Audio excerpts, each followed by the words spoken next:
Nelson at Johns Hopkins says it's worth looking at history of exposure in order to decide when to start screening. You really don't need to start this kind of testing probably until you're age 25. And the reason for that is that in women who are not vaccinated, many of them get infections. If you tested for HPV, you'd find those infections. Most women clear those infections without any problem. And so you'd be subjecting them to a whole bunch of stuff that they don't need because they're just going to clear the infection. You want to know the ones that couldn't clear the infection, got chronically infected, and were at risk to get CIN or cancer.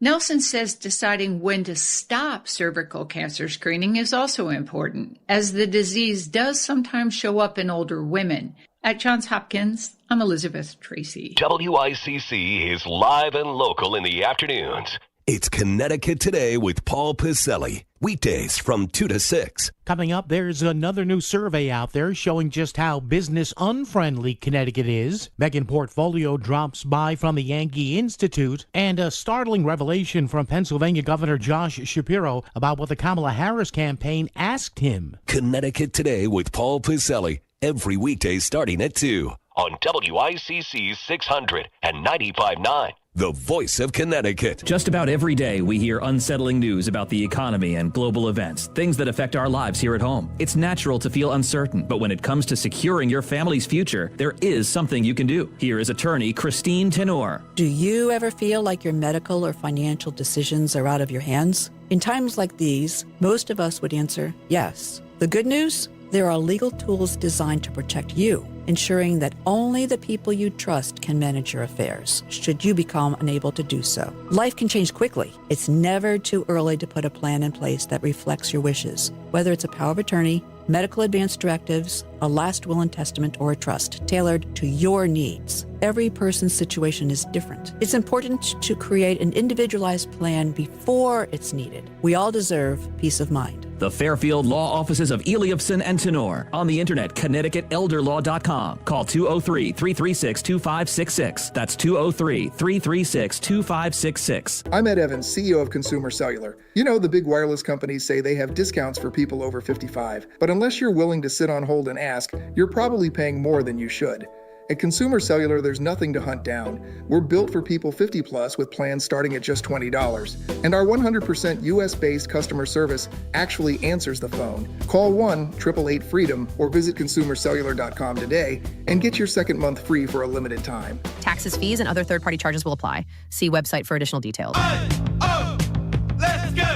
You're still grooving, still connecting, still loving, still turning up, still thriving. You still got it, but your immune system, it weakens as you age. That's where vaccines come in. They help train and strengthen your immune response to fight off respiratory illnesses like flu, pneumococcal pneumonia, RSV, or COVID-19. Ask your doctor or pharmacist which vaccines you need.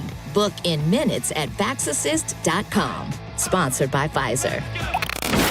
You're listening to The Download on WICC 600 and 95.9, the voice of Connecticut. Now, another in-depth interview with Lisa Wexler. Many developed countries, especially in Europe, nearly 49% of the European Union, and in many countries like Italy, Germany, Spain, and Portugal, over 50% of the families have only one child. In South Korea and Japan, which have very low fertility rates, there is a high prevalence of single-child families. And even China, after insisting on its one-child policy for so many decades, is not able to reverse the trend, which they would like to do because their fertility rate is so low.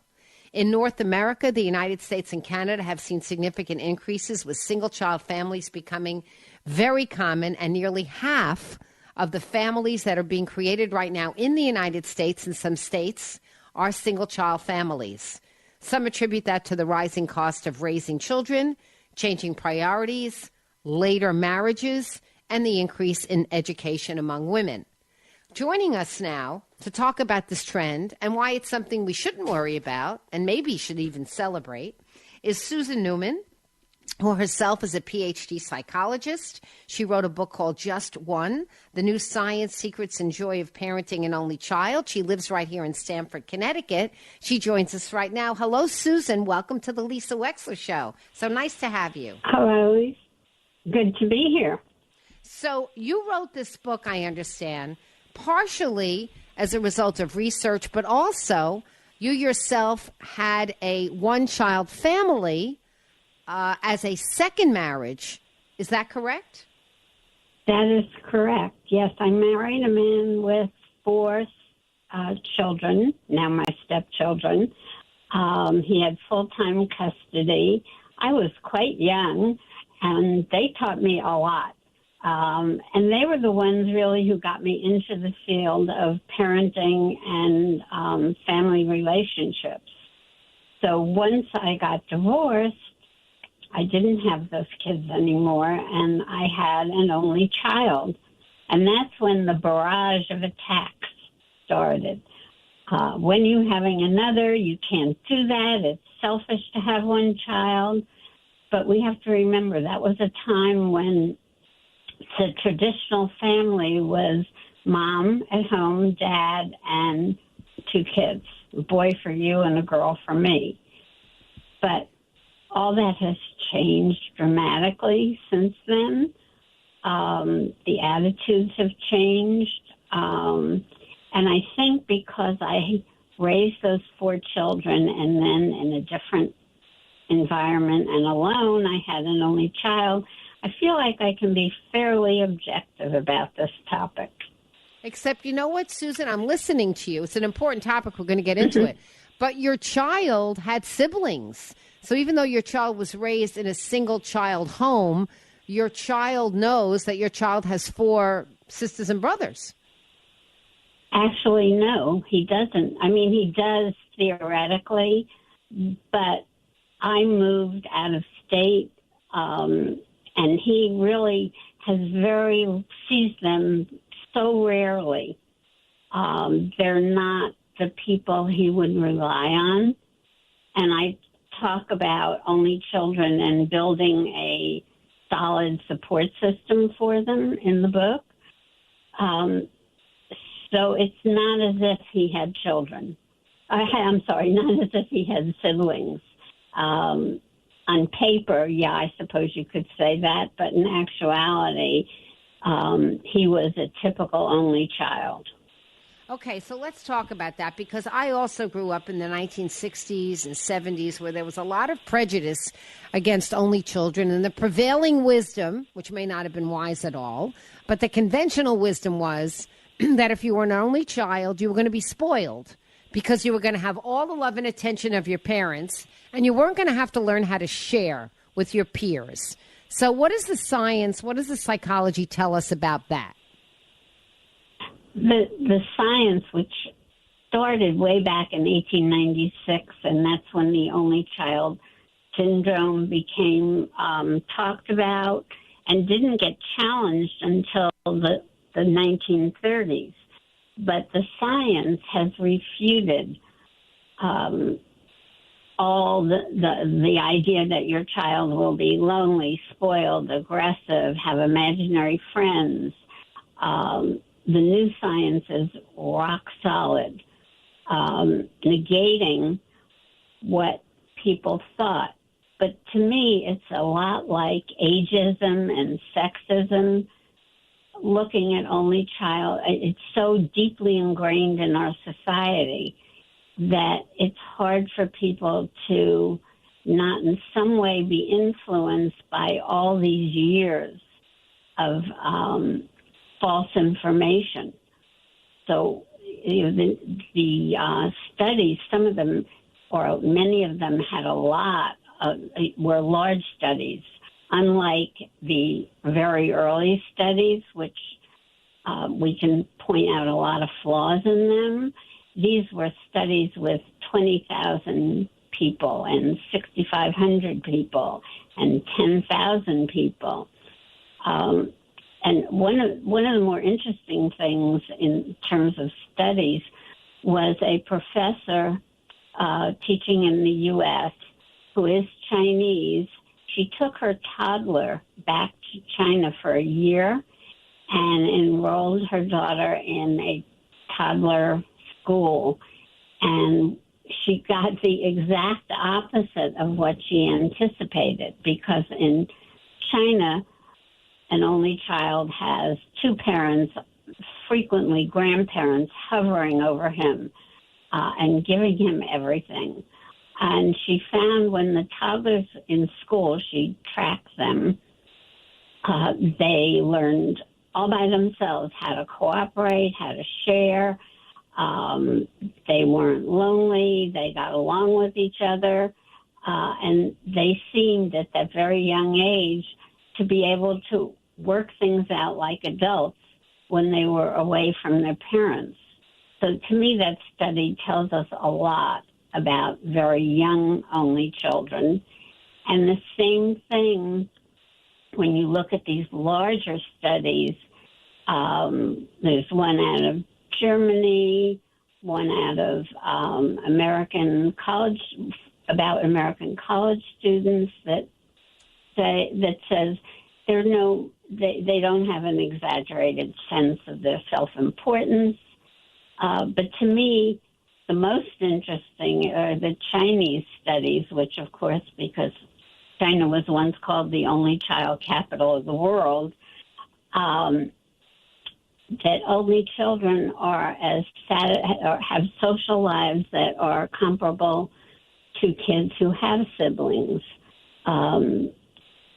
They're not friendless. They're on parallel with kids with siblings. And one of the biggest myths that I'm trying to dispel is that only children are really no different than kids with siblings. And you see that over and over in the studies. It's very interesting. We're chatting with Susan Newman. The book is called Just One.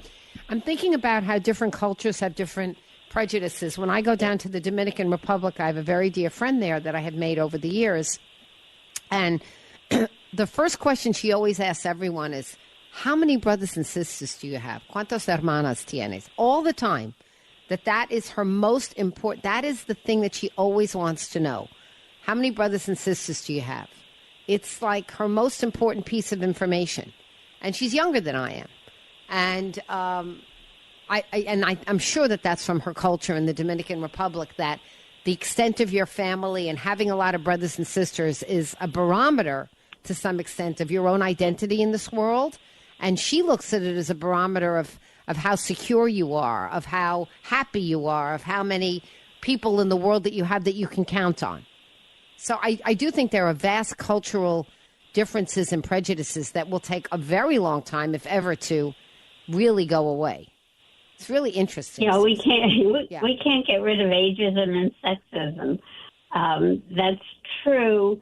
And when I was speaking to Hispanic-only children who likely have the same feeling about brothers and sisters and they have larger families, they said they seem to project that they had a closer relationship with their parents, which most only children do, and turns out to be a huge benefit. But they build their safety net around friends, cousins.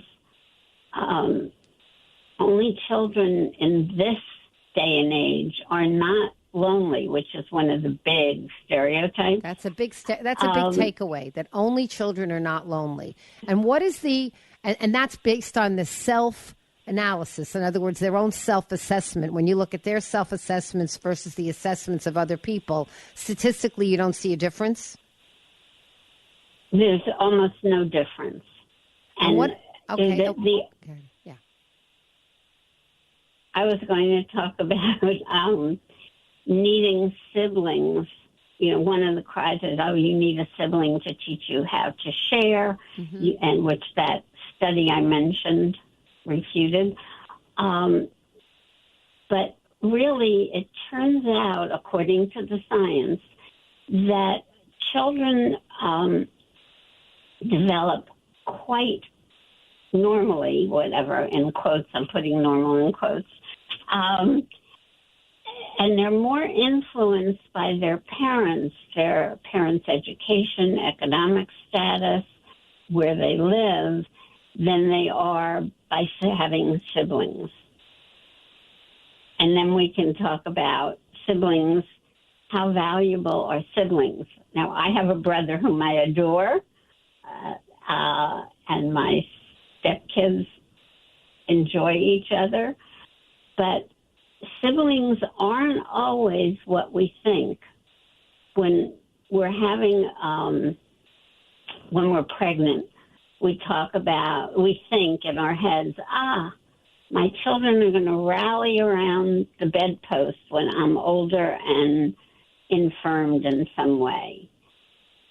But what happens is 43%, according to another large study, of siblings don't show up. Oh, I believe that. I'm a probate judge, Susan Newman. I can tell you that that's true. Okay. I can tell you that that's true because I do conservatorships. I know that that's true. 43% sounds about right. A little less than half don't show up. I think that's right. Exactly. And the ones that show up often argue. They need help figuring out how they can all pitch in. And one will say, oh, no, I don't like where you moved Mom. She shouldn't be there. She should be elsewhere. And there are some solutions to that. But the arrangement, the arrangement is often skewed toward one sibling or another. It's usually a daughter who lives closest and is most financially able. And it's hard. But as one of my subjects told me, she said, I would, if I had 6 kids, I'd be worried about, I wouldn't want to put them out. I wouldn't want them caring for me or having to care for me. But the reality is that's what happens. So you know what, Susan? The only children were not, most of them were not distressed by this. Mm-hmm. It is a tough road, and it's a lot. But as somebody said, my parents took great care of me. I'm going to take care of them. Yeah. My grandma Syl, may she rest in peace, she used to say, one mother can take care of 9 kids and 9 kids can't take care of one mother. That was extremely profound. That's exactly right. Right? That was very profound. Rejoining us is Susan Newman, who lives in Stamford, Connecticut. The book is Just One. She's a psychologist. And it's all about looking at what is really the new norm in most of the developed world, most of Asia, and will continue to be on track. If you look at population trends, you see that more women are having children later. More families are deciding that it's expensive to have children and that it's a disruption to have children. And they're happy with one healthy child in a world in which parents are bombarded with genetic testing. They're told about all the wrong things that can go wrong with a child and all the difficulties and special kinds of needs that may ensue. Many parents, after they have one healthy child, are so grateful that they're very happy to stop right then and there.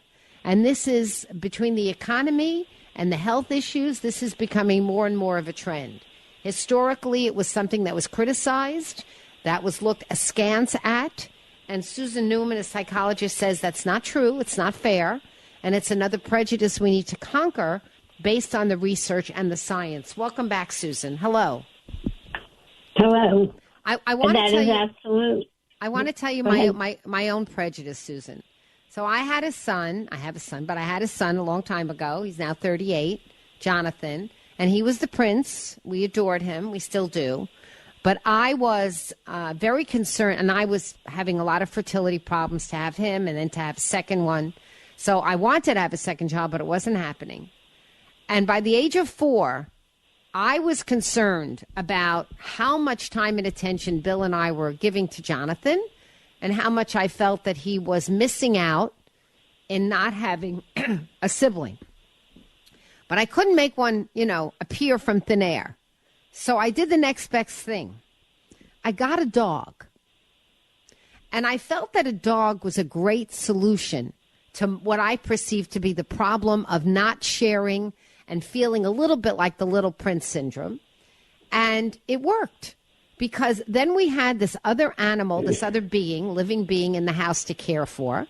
A puppy, you know, was like a little baby.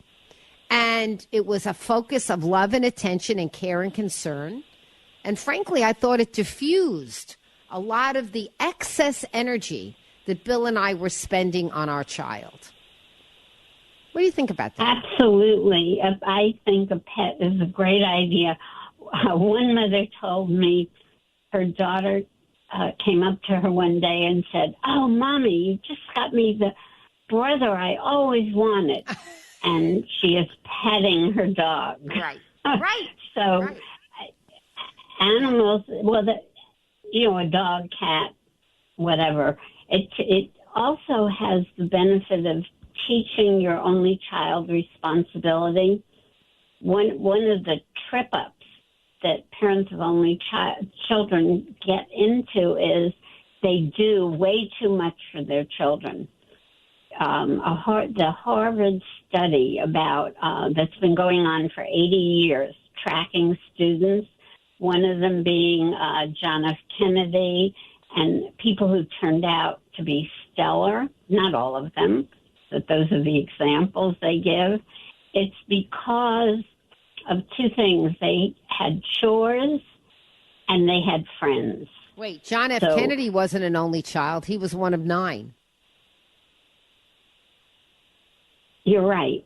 Why did they? Because he was in the study. It wasn't looking at only children. It was tracking grad students, and it's been tracking grad students irregardless of siblings. I see. Okay. The two major points were that these kids, as younger children, they had chores, and they had responsibility, and the most important thing was their friendships. Mm-hmm. And that's where friends come in. So let me ask you this. One of the things that I know you addressed, how only children feel comfortable in taking care of their elderly parents, and it doesn't trouble them that they don't have to share it. In fact, it can be a relief that they don't have to worry about what somebody else thinks about their choices. But do only children worry more than others about what will happen as they age? Or do they not worry about it because they have an only child of their own to take care of them? Do they worry about it more than others? And I don't think so. I didn't see that. I devoted a whole chapter in Just One to talking about what you can do to protect your only child as you're aging, and what only children, will face, and how to make their course easier. Taking care of one person walked in the funeral home, and the funeral director said, "Oh, you don't have to do anything. Your father took care of everything. He picked out everything, the coffin, the service, the whatever." So things like that are helpful. Getting your papers in order, all your financial information down, health records. But the most important thing is building, as your child grows up, building him or her a support system with aunts and uncles, cousins, and friends. So many of my subject-only children said to me they have friendships, the adult-only children have friendships that date back to elementary school and high school and college, and they're very supportive. And the other aspect of this is that the likelihood of your only child having a partner at some point, that partner will step up. So if you have the safety net that you're cultivating over the years, your only child will have support and not feel lonesome. and not feel isolated, and people will pitch in. Because it is hard, but it's hard if you have siblings, too. I mean, they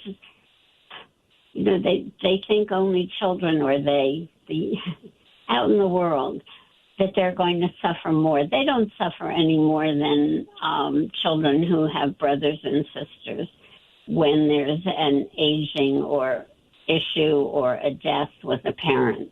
It's just rough for everybody. No, the issue to me has always been, and these are the studies that I've read, the issue has been that children with siblings, and this is, again, generally speaking, and maybe faulty research, have a little bit more success at negotiating, compromise, and resolving disputes because as little kids, they needed to do it constantly. I was constantly negotiating and fighting with my sister every single day.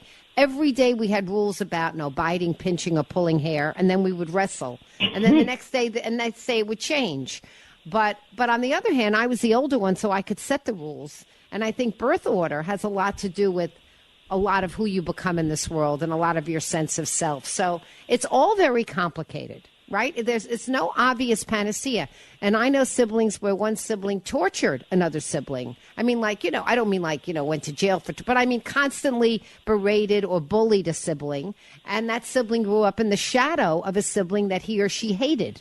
So it's not always perfect to have brothers or sisters. A lot of it depends, right?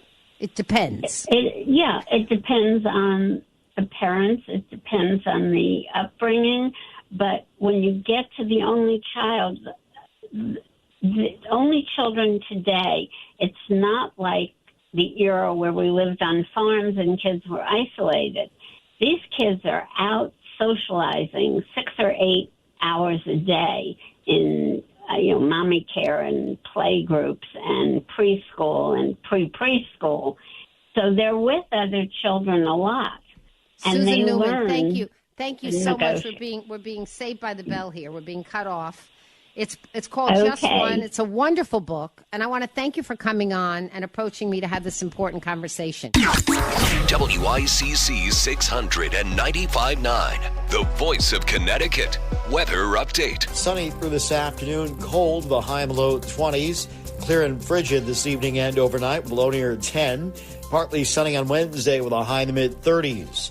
I'm meteorologist Paul Piorek on WICC. Live and local news all day. WICC 695.9, the voice of Connecticut. WICC Bridgeport, WFOX Southport, WEBE HD2 Westport, WPLR HD2 New Haven, locally owned by Connoisseur Media.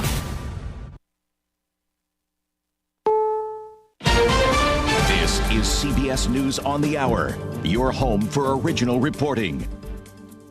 I'm Jennifer Kuiper. President Trump marks the first year of his second term by touting his successes during a White House press briefing. We've done more than any other administration has done by far in terms of military, in terms of ending wars, in terms of completing wars. And he also defends the immigration operation by ICE in Minnesota by holding up pictures of some who've been taken into custody. His comments come as he prepares to head to Davos, Switzerland tonight to attend the World Economic Forum. Much of the attention in Davos is focused on President Trump. CBS's Cammie McCormick. California Governor Gavin Newsom, speaking on the sidelines of the summit, slammed European leaders for their response to Trump's threats and told them it's time to have a backbone. I can't take this complicity. People rolling over. I should have brought a bunch of knee pads for all the world leaders. I mean, handing out crowns and this is pathetic. The European Commission president is pushing back on Trump's latest tariffs threat over Greenland, saying plunging U.S.-European relations into a downward spiral will only benefit adversaries. There are growing concerns over who will be part of President Trump's Board of Peace to supervise the rebuilding of Gaza. The list of invitees includes Russia's Vladimir Putin and Ukraine's Volodymyr Zelensky. CBS's Robert Berger in Jerusalem says Israel has signaled it's not happy about some facets of the Board of Governors. What the Israelis were upset about and are upset about is that Qatar and Turkey are going to be on this Board of Peace. Now, those two countries, from Israel's point of view, have all along been part of the problem and not part of the solution. The Israelis say that they support Hamas and support terrorism. New Jersey has a new governor. Mikey Sherrill becomes the first Democratic woman to hold the state's highest office. I am incredibly honored to be standing before you as the 57th governor of the state of New Jersey. Her first executive order will freeze electricity rate hikes, and the second will declare a state of emergency to create and expand multiple programs to develop new power generation. The New York City nurses' strike is now in its second week. Nurses are demanding better pay, benefits, and workplace safety from the city's major hospital systems. New York City Mayor Zohran Mamdani and Senator Bernie Sanders joined nurses on the picket line. Senator Sanders saying, Don't tell me you can't treat nurses with dignity when you're spending hundreds of millions of dollars on traveling nurses. Stocks are down on Wall Street after President Trump's new tariff threats. The Dow right now is down 825 points. The Nasdaq has fallen 478. This is CBS News. I'm Andrew Garrett. Follow and listen to The Takeout on the free Odyssey app or wherever you get your podcasts. Let's ring in the new year by finally checking off something that actually matters. Your old videotapes and photos are fading more every year. VCRs are disappearing, and the clock is ticking to save your family's most important memories. Hi, I'm Adam Baselogger. And I'm Nick Mako. We started Legacy Box to help you preserve your memories by converting all your videotapes, photos, and film reels into digital files. And this year, it's easier than ever. Introducing our biggest kit yet, able to hold up to 80 videotapes or film reels or 2,000 photos. It's perfect for big collections. You can even send in old DVDs, memory cards, flip phones, or early generation iPhones. Legacy Box is truly the easiest New Year's resolution you'll ever keep. Just fill your box and send it in. As the world's largest digitizer of home movies and photos, all work is done in the U.S., and we're trusted by over 1 million families. Start the new year right by rescuing the moments you haven't watched in years. Go to legacybox.com/radio for an incredible 55% off. That's legacybox.com/radio for 55% off. 7. WICC 695.9. Voice of Connecticut Local News Update. Lieutenant Governor Susan Bysiewicz was scheduled to host a news conference this afternoon with the American Red Cross addressing the state's severe blood shortage. Hospital demand continues to outpace supply, and winter disruptions to blood drives have resulted in a nationwide shortage. January is also recognized nationally as Blood Donor Month, which encourages eligible individuals to donate. The cause of a Milford house fire is under investigation. Crews responded to the home on Bryan Hill Road Monday afternoon. No one was inside the home at the time of the fire, and no injuries were reported, but the home is at least temporarily inhabitable. Firefighters reportedly had to cut a hole in the roof to ventilate and attack the blaze. On Saturday morning, Governor Ned Lamont and Lieutenant Governor Susan Bysiewicz delivered remarks at the 41st Annual Martin Luther King Scholarship Breakfast hosted by the Hartford Alumni Chapter of Delta Sigma Theta Sorority Incorporated. The event, which honors the life and legacy of Dr. King, was attended by more than 750 guests and serves as the organization's premier fundraising event for the Cheryl A. Hickman Scholarship Award. To date, the award has delivered over $400,000 in scholarships to more than 135 students. And Connecticut is ranked 47th among all states to start a business. The financial website WalletHub.com used 3 key measures to compile the rankings, including business environment, access to resources, and business costs.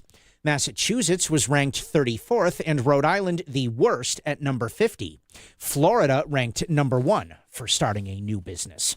I'm Chris Williams with WICC News. WICC Smart MLS Right Now Traffic.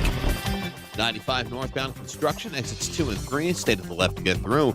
Norwalk, Route 7 southbound, you have it exit 2 down to the 95 split, and right lane is blocked. On Route 25 southbound in Trumbull, you have construction exits 6 through 4, stay left to get through. Route 8 southbound construction, exit 17 down to 13B, and again exit 9 down to exit 5. 91 northbound construction exits 8 through 9. 84 east and westbound road work between exits 5 and 7. Traffic Report is powered by Columbia Dental in Norwalk and New Haven, offering complete dental care from A to Z. Call 203-299-0111 or visit columbiadental.com today. I'm Edge Krause with WICC Traffic. For this evening and tonight, mainly clear and frigid with a low of 10. Partly sunny on Wednesday with a high in the mid-30s. Thursday, sunny and milder with a high near 40. I'm meteorologist Paul Fiorek on WICC.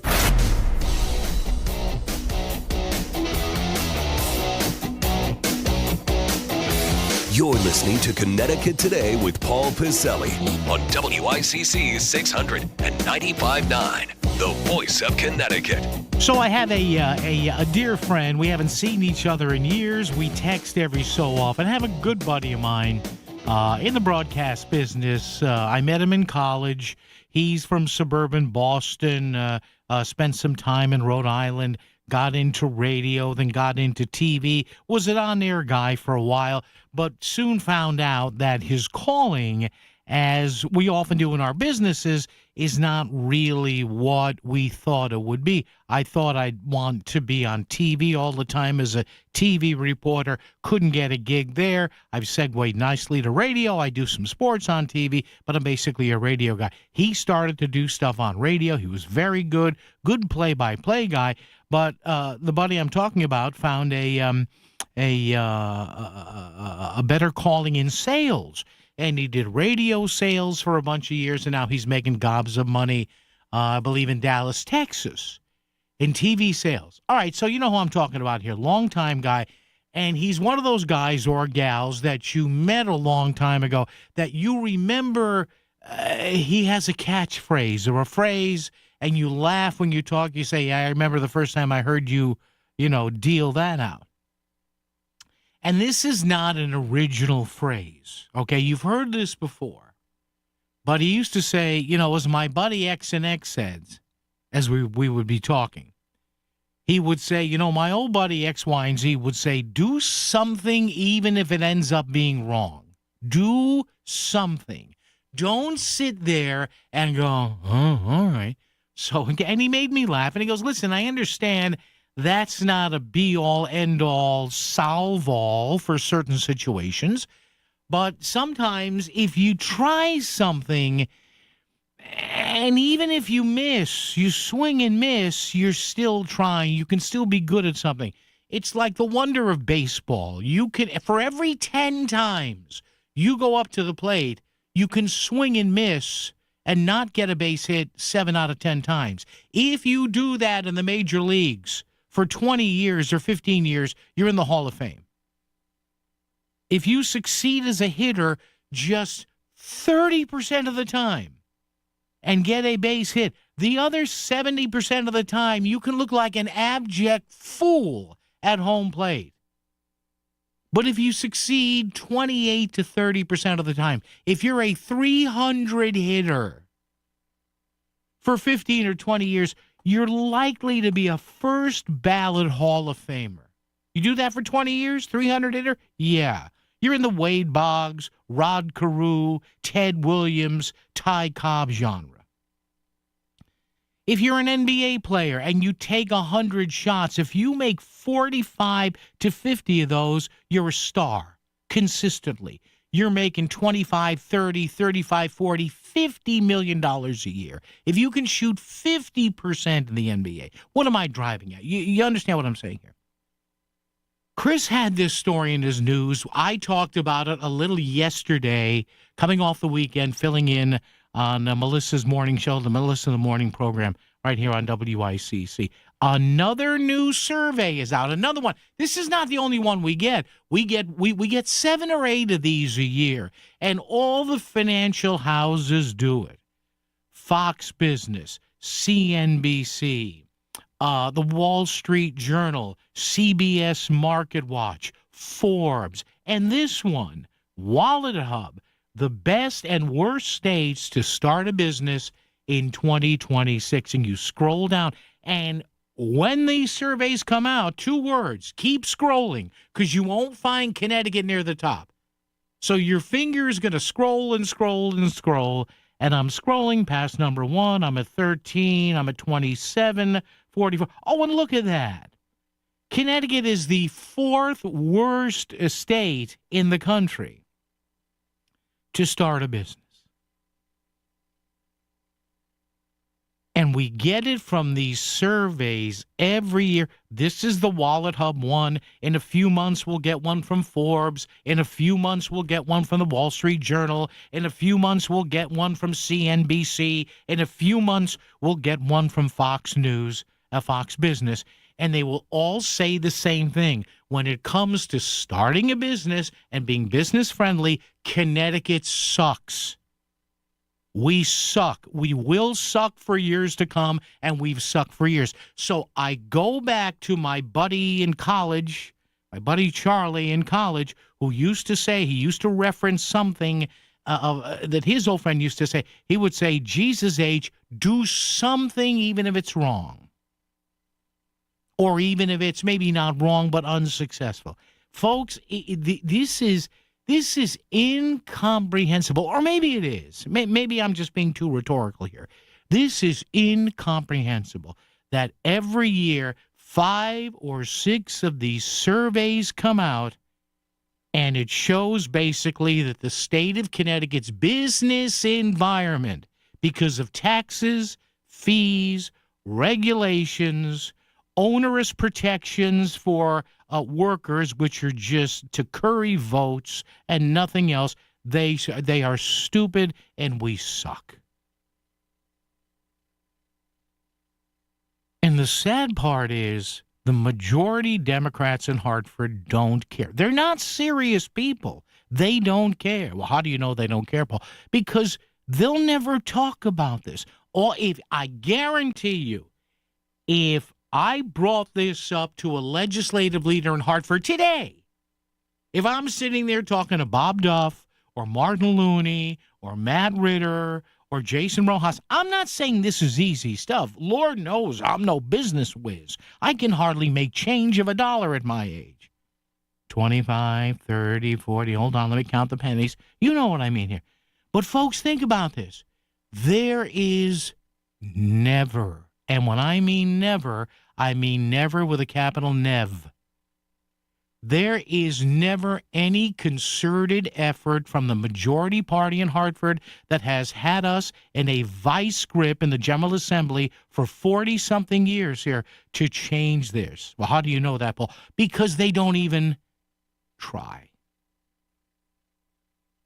As my friend's friend said, do something, try something, even if it's wrong. Show us you're trying. And yet, unless there's a major earthquake here, politically anyway, I don't want an actual earthquake here, but having said that, 90% of those ineffectual people in Hartford will likely be re-elected again in November because people recognize the name. Am I the only person that finds this just unbelievable here? It's like having a window in your house that's been leaking for 40 years. And you're the tenant and you're trying to get it fixed, and the landlord basically tells you to go screw. And you say, well, wait a minute, can't you just, is the leak coming from outside? Is it getting in under a shingle? Is it the insulation there? Maybe it's a simple fix. And they don't care. And your landlord doesn't care. Would you take them to court? Would you start some proceeding? Yeah, you probably would. You'd move out, or you'd have some tenants' rights group go after them, as you should. Here, the stupid voters of Connecticut keep electing the same people over and over again who look at these numbers and say, the business owners, they can afford it. They're rich. So we start with this, and I ask you a simple question. At 203-333-9422, 333-WICC. A simple, yet I think profound question that we ask you on this Tuesday, the 20th of January, 2026. I don't get it. Help me out here. A new Wallet Hub study says Connecticut is the 4th worst state in the U.S. to start a business. What should lawmakers do to improve that? I know, bit of a loaded question, but you tell me. 203-333-9422, 333-WICC. Or are we just going to vote for the same people over and over again in the Democratic Party and become the voting equivalent of banging your head on a 2x4? You wanted a new and improved way to experience voiceofct.com, and now you have it. We've totally revamped our website, and it looks better on your smartphone than ever before. Voiceofct.com. You can still stream all of your favorite WICC local talk shows, listen to podcasts, find out about local events, sign up for our email newsletter, and it's easier to use than ever. It's the best way to stay informed in Fairfield County. Just bookmark us. Voiceofct.com. Hi, I'm Melanie Miranda, owner of Apex Radon Solutions, your local certified radon mitigation company. January is National Radon Action Month, and radon is something every homeowner should take seriously. Radon is an invisible, odorless gas, and it's the second leading cause of lung cancer in the U.S. The good news, testing is simple. This January, Apex Radon Solutions is offering free radon test kits to help protect your home and your family. Let's see how low your radon can go. Learn more and request your free radon test kit at apexradonsolutions.com. You still thinking job change in the new year? Yeah, I need something that's in high demand and more stable in this economy. IT? Yeah, cybersecurity, maybe even AI. That's what I did. Really? How? Went to My Computer Career. You don't need any prior experience, and you could start your new career in a matter of months. A lot of IT pros go to school there, too, to level up. Sweet. Are classes online or on campus? Both. Wow, I'll check it out. Thanks. Make this your year. Take the free career evaluation now at mycomputercareer.edu, an Elite CompTIA certification partner. Financial aid is available to those who qualify, including VA benefits. Need roofing, vinyl siding, gutters, or chimney repairs? Hi, I'm Eddie Griffin, the owner of Brown Roofing, your local roofing expert since 1972. From cracked shingles to leaky chimneys, our certified technicians handle it all. We don't just install, we fortify your home for decades of protection. And right now, you could get 0 interest, 0 payments for 24 months. Call today at 475-445-1195 or visit us at brownroofing600.com. Brown won't let you down. The Connecticut Lottery reminds you that gambling can be a fun form of entertainment, but it's not risk-free, so it's important to play responsibly. Make sure you understand how the games work. Know the odds, set time limits, and take breaks. To find out more, visit ctlottery.org or responsibleplayct.org. Must be 18 or older to purchase lottery and 21 or older to place sports wagers. Help is available for problem gambling. Call 888-789-7777 or visit ccpg.org. Are the taxes on your financial savings cutting into your retirement? Do you truly understand the taxes on your IRAs and 401ks? Would you like a future where your taxes are minimized and investments are sound? If you're nearing or in retirement, have at least a $250,000 portfolio, Bridgelight Financial Advisors can help. Call for a complimentary consultation. They'll show you real tax savings on your savings. 203-795-7080. 203-795-7080. Bridgelight Financial Advisors, your retirement tax strategy specialists. Hear that? That's the sound of your life. Perfectly imperfect. Beating in rhythm to the world you've created. But every time you drive after drinking, the music gets drowned out. Your life sounds pretty great. Don't let a buzz ruin it. Buzz driving is drunk driving. Don't drive buzzed. A message from NHTSA and the Ad Council. WICC Smart MLS Right Now Traffic. 95 northbound construction, exits 2 and 3. Stay to the left to get through. Norwalk, Route 7 southbound. You have at exit 2 down to the 95 split, and right lane is blocked. On Route 25 southbound in Trumbull, you have construction exits 6 through 4. Stay left to get through. Route 8 southbound construction, exit 17 down to 13B, and again exit 9 down to exit 5. 91 northbound construction, exits 8 through 9. 84 east and westbound road work between exits 5 and 7. Traffic report is powered by Columbia Dental in Norwalk and New Haven, offering complete dental care from A to Z. Call 203-299-0111 or visit columbiadental.com today. I'm Edge Krause with WICC Traffic. Clear and frigid overnight with a low near 10. Partly sunny on Wednesday with a high in the mid-30s. Thursday, sunny and milder with a high near 40. I'm meteorologist Paul Fiorek on WICC. You're listening to Connecticut Today with Paul Pacelli on the radio station that's brought news to Connecticut for 100 years. WICC 695.9, the voice of Connecticut. All right, so you tell me, especially if you're a Democrat, a registered Democrat out there, maybe you're not a registered Democrat, but you're an independent voter that tends to be center-left, or you're a centrist. Maybe you're a little right-left on something, but you generally vote for Democrats. Maybe you don't like the Republican Party. It's an anti-Trump thing. Whatever. I don't care. That's none of my business how you vote. But I'm asking, why do you do that when you see there's very little perceptive change on anything in this state? And again, I saw this over the weekend. I talked about it a bit on Melissa's show yesterday, and it hits me again and again and again every year. And these aren't one-time kinds of surveys that come out a year. They're done by some pretty reputable financial institutions, newspapers, publications, websites that people with money have. That CEOs have, that CFOs have, that executive director, that chairs of boards of directors have. Now, I understand, because of Connecticut's location, because it's a blue state, it's impractical that a lot of businesses would even look here. But does it have to be that way?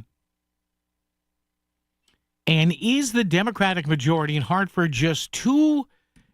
do they ever think about this? Do they say, well, we could lower business taxes, but if we lower taxes, that'll cost us votes? Is that the way they're looking at it? Honestly. And if you tell me, if you're a card-carrying, proud Democrat, you tell me, explain to me why the leadership of your party, and I'm talking about Matt Ritter currently in the House, Jason Rojas in the House, in the Senate, Bob Duff, in the Senate, Martin Looney, why do you never see them gather at a news conference and say, well, we are today launching, some sort of expansive study or expansive program to cut business costs in Connecticut? Why does that only come from the Republican Party? Why is that?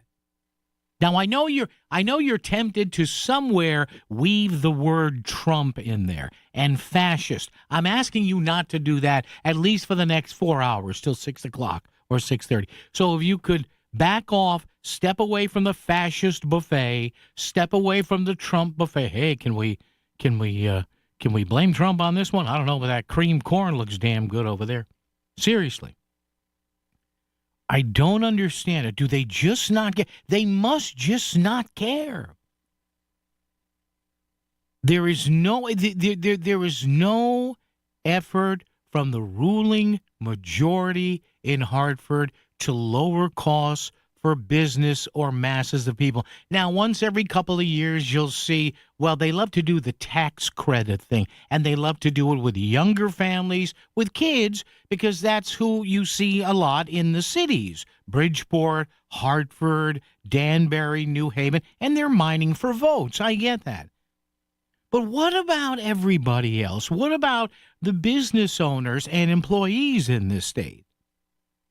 They must not care. That's my guess. I guess they don't care. So you look at this, and you can find it. It's at wallethub.com. The best and worst states to start a business in 2016. And if you look at this, and by the way, some blue states you would think would be bad are not that bad. They actually do. Some blue states out there, some left-leaning progressive states actually do a good job. Colorado, kind of a progressive state, especially in the cities. They're number 18. California, everybody laughs at Gavin Newsom, but at least he gets it with business policy. By and large, because why? He has Silicon Valley out there. California is number 10 in the country. Again, Colorado, number 18. It can be done. Michigan, not bad, number 30. But here in Connecticut, we are number 47. And brother, do we suck. WICC Smart MLS Right Now traffic. 95 northbound construction, exits 2 and 3. Stay to the left to get through. Norwalk, Route 7 southbound, you have at exit 2 down to the 95 split, and right lane is blocked. On Route 25 southbound in Trumbull, you have construction exits 6 through 4. Stay left to get through. Route 8 southbound construction, exit 17 down to 13B, and again exit 9 down to exit 5. 91 northbound construction, exits 8 through 9. 84 east and westbound road work between exits 5 and 7. Traffic report is powered by Columbia Dental in Norwalk and New Haven, offering complete dental care from A to Z. Call 203-299-0111 or visit columbiadental.com today. I'm Edge Krause with WICC Traffic. For this evening and tonight, mainly clear and frigid with a low of 10. Partly sunny on Wednesday with a high in the mid-30s. Thursday, sunny and milder with a high near 40. I'm meteorologist Paul Fioric on WICC. Safety, security, control, just some of the reasons to call Nick and his team at Property Protection Consulting. Hey, it's Melissa, and I use PPC for our doorbell cameras, smart thermostats, and surveillance cameras because they make my home and family feel safe and secure. Plus, everything is easy to operate. It's all on one app, and if something goes wrong, somebody from the team comes out right away. For security systems for your home or business, book a complimentary consultation with locally owned Property Protection Consulting at ppcalarms.com. Tell them Melissa sent you. We all have the ability to make a difference, to come together, to change a life, to make a wish come true. By supporting Make-A-Wish Connecticut, you are bringing hope and joy to children fighting critical illnesses. Children like me. Visit ct.wish.org to learn how you can become a wishmaker and be part of a journey that changes lives. Just imagine what you can do.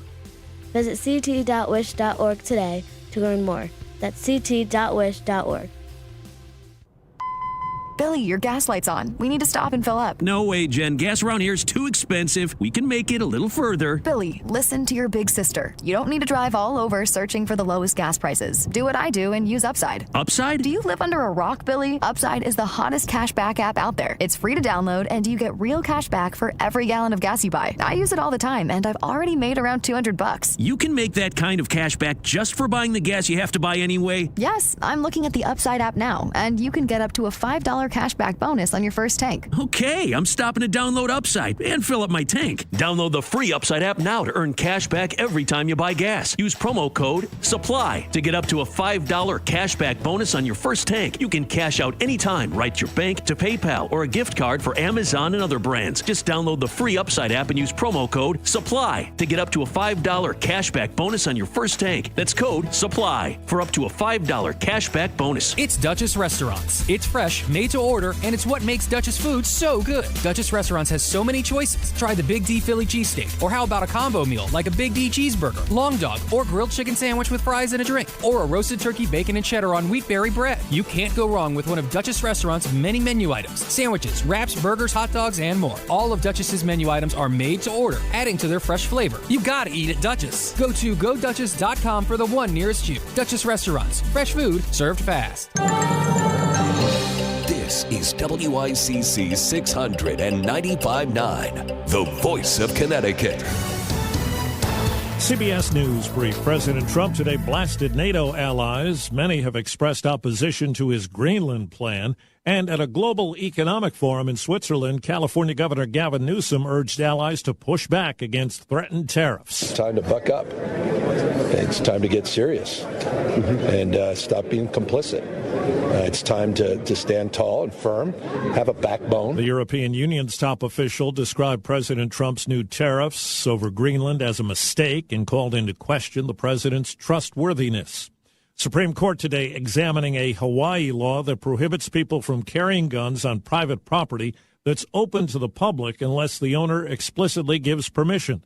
Justice Elena Kagan. These laws that are about licensing or, implying that the owner has consented are all in the realm of property law, I think, and not in the realm of the Second Amendment. CBS News Brief, I'm Steve Kathan. WICC 695.9, Voice of Connecticut Local News Update. Governor Ned Lamont is directing the state's Office of Policy and Management to reinstate previous land use values effective immediately. According to Lamont, The action will prevent dramatic increases in property tax assessments on farmland, forest land, open space, and maritime heritage land throughout the state. Lamont said, quote, preserving Connecticut's farmland and open spaces is critical to maintaining a reliable source of food and farm products, conserving our natural resources, and promoting the welfare and happiness of our residents. While the reinstatement is a positive step for Connecticut farmers, Groton Republican State Senator Heather Summers told WFSB Channel 3 that more work needs to be done to avoid the issue in the future. We want to get to the methodology that was used, that created these unsubstantiated massive assessment increases. You heard 2,300% in some cases, 560% in other cases. We need to absolutely have farmers at the table. Police are searching for a driver who crashed into Center Station Garage in Bethany. Police say this happened early Monday morning, causing significant damage to the building. Police are looking for a 2025 Ford F-250 or F-350 with heavy front-end damage. Anyone with any information should call Connecticut State Police. Police in Milford are investigating after $50,000 worth of jewelry was stolen from the Connecticut Post Mall. The incident happened early Saturday morning around 6 a.m. Officers responded to the scene and found glass cases shattered. No arrests have been made yet. A man is charged with DUI following a snowplow crash in Fairfield. 46-year-old Mark Keene allegedly crashed a snowplow into a house last month and damaged a garage and multiple vehicles. Keene appeared in Bridgeport Superior Court on January 9th. Investigators say it was icy road conditions that caused a driver to lose control and crash into a building in Greenwich. It happened Sunday morning at the corner of Church and William Streets. No one was hurt, and the building was only slightly damaged. Police say there were several accidents due to the inclement weather over the weekend. The severe cold weather protocol is again in effect through noon tomorrow due to the blast of Arctic air we're currently dealing with. A reminder to call 211 or go online to 211ct.org to find the closest shelter or warming center to you. For kids at bus stops or who walk to school, make sure they understand the importance of being bundled up. The city of Milford has proposed adding armed officers to its elementary schools. Milford Superintendent of Schools Dr. Anna Cutea made the proposal for next year's school budget, and she says it will be discussed tonight with the Board of Education. In a crisis, God forbid, in Milford Public Schools, if there's a bad guy with a gun, that's the only person with a gun until police department could respond. So why not have a good guy with a gun on campus? Cutea says the cost of 9 full-time retired police officers now employed by the district will cost more than $570,000. If approved, there will be an officer in all 8 elementary schools and the alternative high school, the Academy. Avelo Airlines announced today it is extending its Tweed New Haven regional airport schedule into the summer. It includes 25 nonstop destinations through August 18th. One-way fares start at $47. More information is available at aveloair.com. And the UConn women's basketball team is adding another game to the victory column. Sarah Strong scored 18 points as the Huskies defeated Notre Dame Monday 85-47. UConn is undefeated after 19 games this season. The win came just before head coach Gino Auriemma finally got a slice of good pizza. Coach Auriemma made some comments last week and has been under fire for questioning Connecticut's pizza credentials. Poured some red stuff on the box and called it pizza. Don't believe those signs, Mel, when you come into Connecticut, pizza capital of the world. After Monday's win, Frank Peppies made sure the entire team, including the head coach, received some world-famous abits. And I don't need guys from New Haven telling me how to say pizza. Now, Stewart, Connecticut is the pizza capital of the world. I'm Chris Williams with WICC News. WICC Smart MLS Right Now Traffic.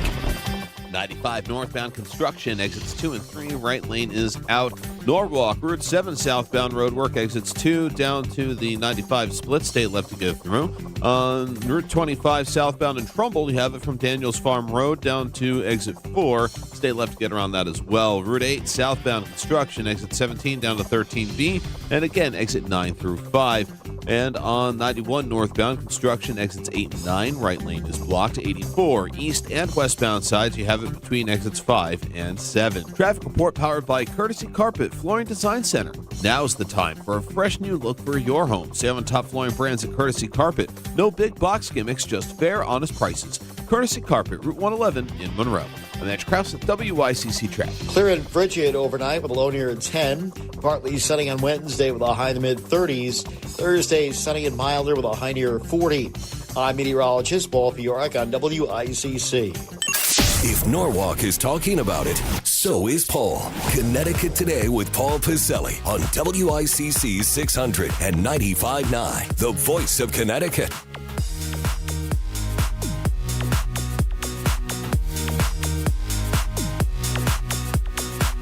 Back at it here after filling in for Melissa yesterday. That was a hoot, getting up early, doing the morning show back here in the afternoon at 203-333-9422, 333-WICC. We talked about this a bit yesterday. Chris is mentioning it every so often in the news. I have it here in front of me. There's a new Wallet Hub survey. And you know, Wallet Hub is one of these actually pretty highly respected financial sites now. They do a lot of difficult and different analyses here. So Wallet Hub and Forbes and the Wall Street Journal and the New York Times and Market Watch and Fox Business and whatever, CNBC, they all do these surveys, many of them numerically based. They come up with values as to what individual states are good at, what they're kind of meds at, and what they're not so good at when it comes to being business friendly. Now, there is a cadre of people out there that'll say, particularly in blue states, well, business friendly, that means they hate their employees and they don't want to pay them. Well, that's the lazy way of looking at it. And if you're looking at it in the lazy way, nothing I say is going to change your mind. Conversely, if you say, well, good, you know, we should squeeze these employees as much as they can and screw the unions. No, you shouldn't say that either or either. What you should wonder as a voter, particularly one here in the state of Connecticut, you should wonder if perhaps policies that are passed in Hartford and not tweaked and not looked at, and are essentially strong-armed through by one-party rule, maybe you should worry that that in and of itself is stagnating the state. Now, maybe you don't care, and I can't make you care about this, but it is mind-numbing that whether it's business friendliness, whether it's serious situations with infrastructure, whether it's tax framing, whether it's a cogent and understandable plan for utility costs, none of it ever happens. And some things that are passed in the name of these things are not bipartisan. I shouldn't say not. Very few are bipartisan here. Yes, and I get it. To the victor come the spoils here. But why do people keep voting the same way all the time? The last time, and if you don't believe me, you can look this up, but the last time that there was essentially a bipartisan, a split state Senate, and a virtually split state House, Democrats and Republicans got together and they passed the most cogent fiscal plan we've seen in decades in this state that is helping to pay down our long-term obligations. If Republicans weren't involved there, it never would have happened. Yet, in the upcoming elections, because of Donald Trump, like Donald Trump has something to do with your local tax rate. Because of Donald Trump and your hatred for Trump, and I understand that, you won't even consider voting Republican. Yet, the last time you may have done that, we passed the fiscal guardrails that are now saving taxpayers millions of dollars on interest on a monthly basis. I don't get it. I don't understand it. Help me out here. 203-333-9422, 333-WICC. The great state of Connecticut. The great state of Connecticut doesn't get out of its way on some of this stuff, and it is mind-boggling. And I'm not saying whatever, whatever trite phrase here. I'm not saying throw the baby out with the bathwater or cut off your nose to spite your face, yada, yada, yada. But my God, some of this stuff here and all of these, it's not like these surveys have, well, that survey always hates Connecticut. These surveys always love Connecticut. No, it's kind of the same thing here. So I would just hope that you would in some way, shape, or form, and again, I'm not telling you how to vote. I don't care how you vote. I really don't. But for God's sake, be something akin to a informed voter here.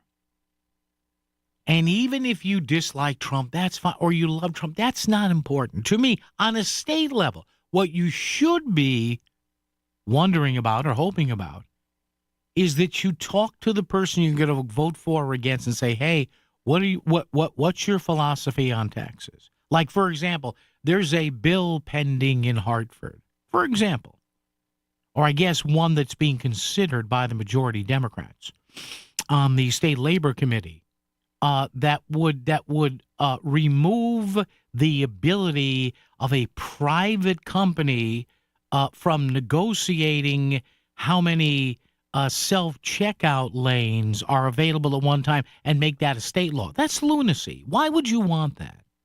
But I guess some people do. I don't know. You tell me. 203-333-9422, 333-WICC. I just don't get it. I don't understand. Bill in New Haven. Bill, how are you today on a Tuesday? Not too bad. Yeah? Well, you can get his pizza. Boo-hoo-hoo. you don't think Gino and his boo-hoo-hoo. Anyway, as far as this virus shit. Yeah. Bill, you got to watch your language. Yeah. Okay. Pardon me. Get your... all right. Open your windows. Fresh air. Yeah. And just about an hour and a half. Yeah. Bleach everything around. Yeah. Bleach. Yeah. No, that's what I'm doing right now to get the virus out. I got the flu shot too. All right, Bill. Listen, you do. Bill's not happy with Gino Oriema. Boo hoo on the pizza. Hello, my name is Bob Cinto, and I would like to rent you office space. The reason we've done so well is that we put our tenants in front of everything else we do. Your growth is my growth.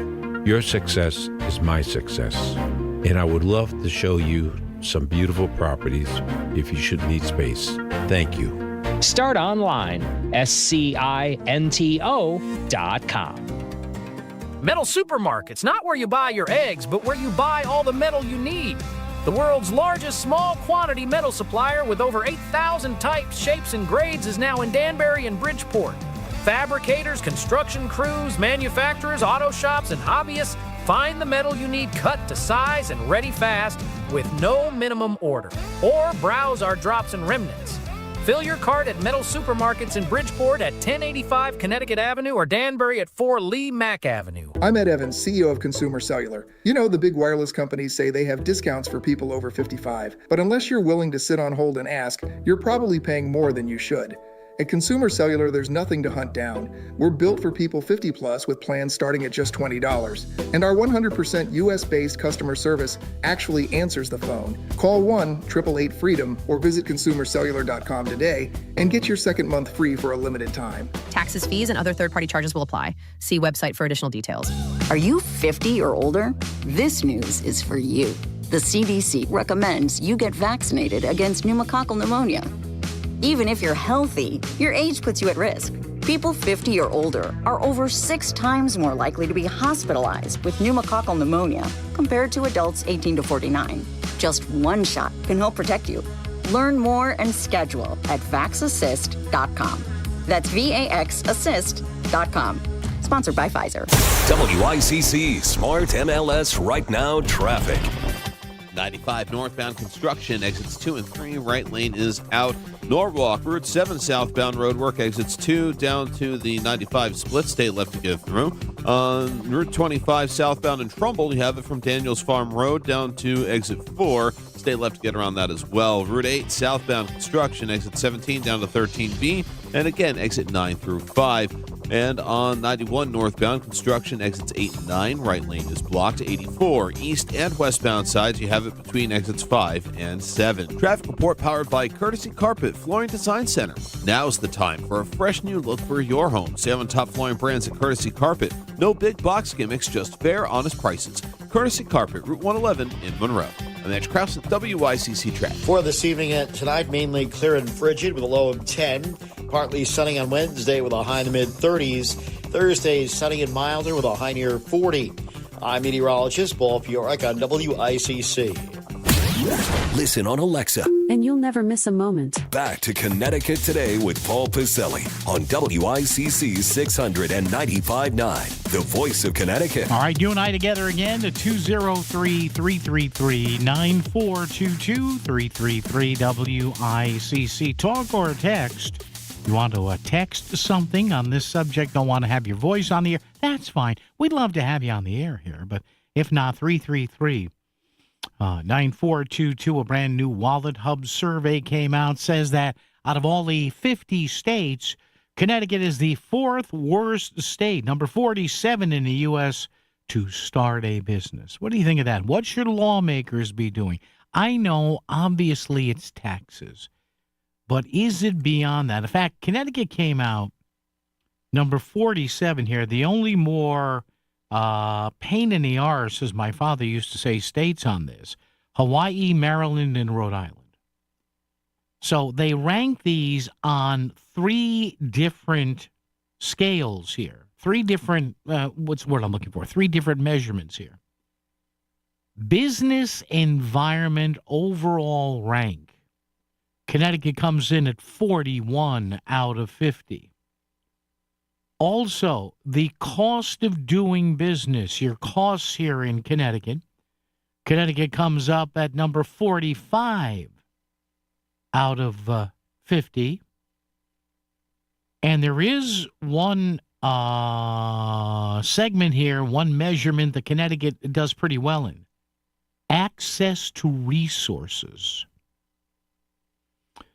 And Connecticut is actually pretty good on that one. We come in at number 16, but overall, Wallet Hub ranks us at number 47 in the state. And yes,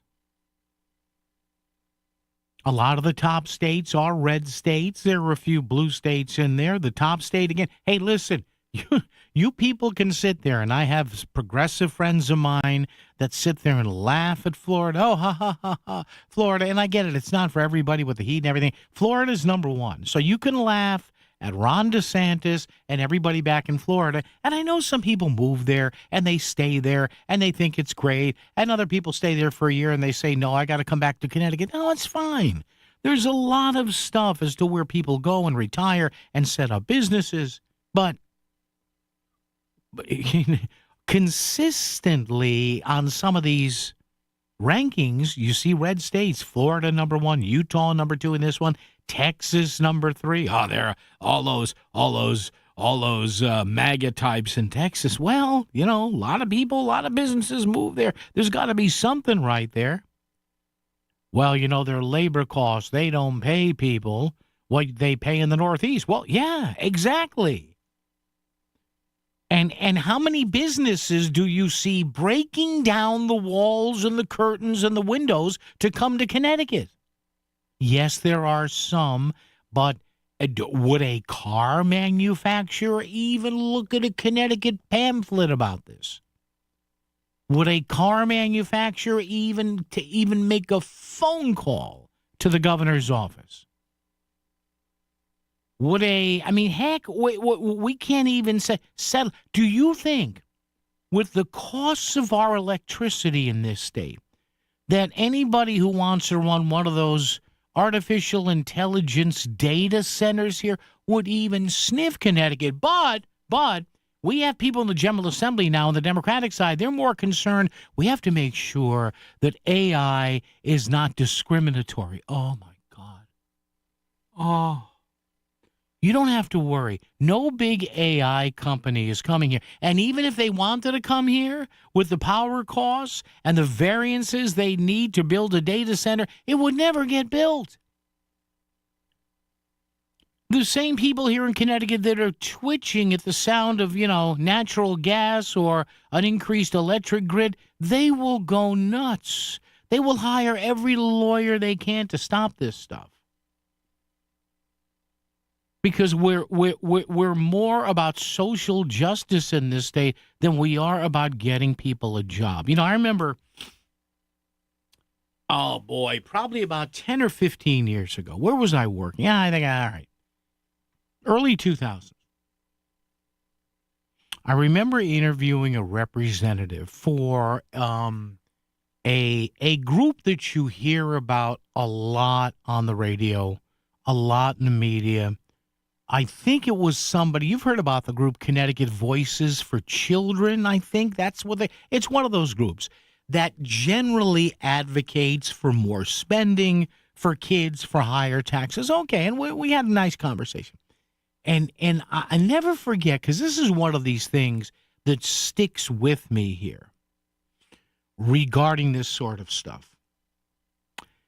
And I remember the guest was very good, very knowledgeable. We had a great conversation. And he told me this. Now, think about this, folks. He told me this. I asked him something like, when did we start having an economic downturn in this state? Or when did it start to become more difficult than it should be? And this gentleman said, and again, I'm paraphrasing here, but he goes, the biggest problem in Connecticut is, now again, this is 10 or 15 years ago. Things may have changed. I get it. But he said, Paul, we have a dearth, at the time anyway. He says, we have a dearth of those better paying blue collar jobs like manufacturing, like craftsmanship, like building things on a big scale that Connecticut used to have. He said, we don't have enough blue-collar jobs that pay $50,000, $55,000, $60,000, $65,000 a year. And I remember him telling me that you could look across the nation, and wherever those jobs are doing well or a little bit above average there, particularly in states where the cost of living is less, there's generally more funding for these elective children's programs. Now think about that. I remember him telling me the loss of the better paying tier of blue collar jobs by large employers in the state. That's when Connecticut started to run into trouble because, you don't have the manufacturing base here anymore, and it shows. And again, I'm not sitting up here at 5 before 3 on a Tuesday afternoon in January of 2026 like I have all the answers. I'm not. I'm not an economist. I'm not a business specialist. But what I am is a guy that watches people. And now maybe it happens. Maybe I'm on vacation. Maybe I'm sleeping late, which I usually do every day. But seriously, ask yourselves this, not just for this election cycle, but going forward. Forget Trump. I know there's a tendency, and this happened on the other side too, Biden this and Trump that. Okay, there's national elections too. I get it coming up. But as to the people who actually govern us on a daily basis, from the governor on down, the governor, the lieutenant governor, the constitutional officers, the 36 people in the state senate, and the 151 people in the state house, 151 people in the state house. Look at the majority party in Hartford. When was the last time somebody in the majority party in Hartford came out and said, we got to do something about business costs in this state? It is, if we lower the costs on business, maybe more people will get jobs here. Maybe.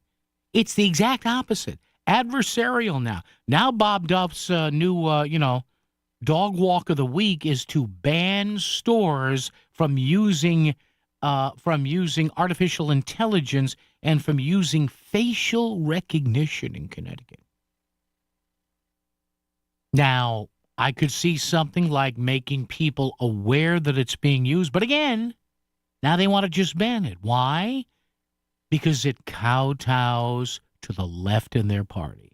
Not to the people who want jobs, but to the people in their party whose presence on this earth in their mind is way overvalued. WICC Smart MLS Right Now Traffic. 95 northbound construction, exits 2 and 3, right lane is out. Norwalk, Route 7 southbound roadwork, exits 2 down to the 95 split, stay left to go through. On Route 25 southbound in Trumbull, you have it from Daniels Farm Road down to exit 4, stay left to get around that as well. Route 8 southbound construction, exit 17 down to 13B, and again, exit 9 through 5. And on 91 northbound, construction exits 8 and 9. Right lane is blocked. 84 east and westbound sides, you have it between exits 5 and 7. Traffic report powered by Courtesy Carpet Flooring Design Center. Now's the time for a fresh new look for your home. Save on top flooring brands at Courtesy Carpet. No big box gimmicks, just fair, honest prices. Courtesy Carpet, Route 111 in Monroe. I'm Andrew Krause at WICC Traffic. Clear and frigid overnight with a low near 10. Partly sunny on Wednesday with a high in the mid-30s. Thursday, sunny and milder with a high near 40. I'm meteorologist Paul Fioric on WICC. I tell you, these guys don't miss a beat. Hey, it's Melissa Sheketoff, and I'm talking about my friends at K&J Tree Service. They have aggressive winter discounts back for you to get in on. The snow may be falling, but so are the prices at K&J Tree Service. This winter, you can take advantage of K&J Tree Service's aggressive discounts. Whether you need tree trimming, removal, or stump grinding, they're offering aggressive winter discounts off of all of their services. They've got certified arborists ready to handle winter's toughest challenges with unmatched safety and efficiency. So don't wait for the thaw. Protect your property and your wallet right now with K&J Tree Service. Call them directly for a free estimate and unbeatable savings. K&J is there every step of the way during the entire process from start to finish, ensuring you are happy. And it starts with that free tree risk assessment we talk about all the time. K&J Tree Service has the staff, equipment, and expertise to keep your family, home, and property safe. Go to kjtreeservice.com and book that free assessment today. That's kjtreeservice.com. Yes, Melissa, we will. Thank you. 203-333-9422, 333-WICC. What can lawmakers do? What should lawmakers do in Hartford to make Connecticut a little bit more attractive to business? Again, a new survey out, and Connecticut is a bottom 5 state. WICC Bridgeport, WFOX Southport, WEBE HD2 Westport, WPLR HD2 New Haven, locally owned by Connoisseur Media. This is CBS News on the Hour, your home for original reporting. I'm Jennifer Kuiper. The Justice Department has served subpoenas to multiple Democratic officials in Minnesota. CBS's Cammie McCormick has the latest. They include Governor Tim Walz, Minnesota Mayor Jacob Fry, and the state's Attorney General Keith Ellison. Sources tell CBS News the subpoenas are related to an alleged conspiracy to impede federal immigration officers. It's a significant escalation between Minnesota officials and the Trump administration over the crackdown on immigrants in the state.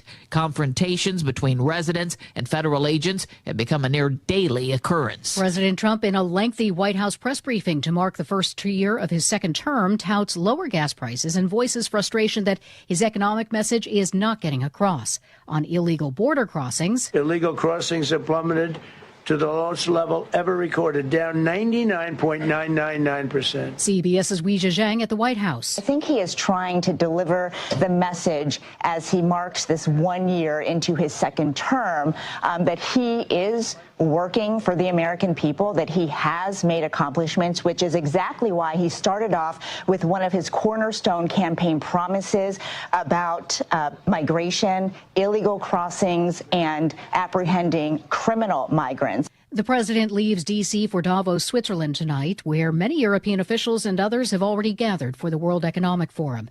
Trump's threat to take Greenland by force is a major issue.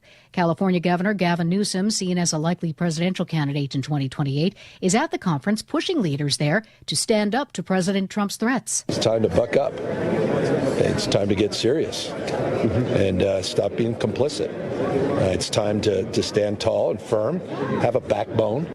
A simple swab may help protect firefighters from cancer. CBS's Stacey Lynn reports. The gear firefighters wear to protect them from the flames can carry cancer-causing forever chemicals. Dr. Erin Kobetz is with the Sylvester Comprehensive Cancer Center. They developed a special wipe to swab down the gear to see if those toxins are present. We can take that swab back to our labs to detect PFAS. She said it could save lives. It will ultimately enable us to quantify the amount of PFAS that different firefighters are exposed to and potentially link that to biology and cancer risk. Stacey Lynn, CBS News. Stocks are tumbling as President Trump's push for Greenland weighs on investor sentiment.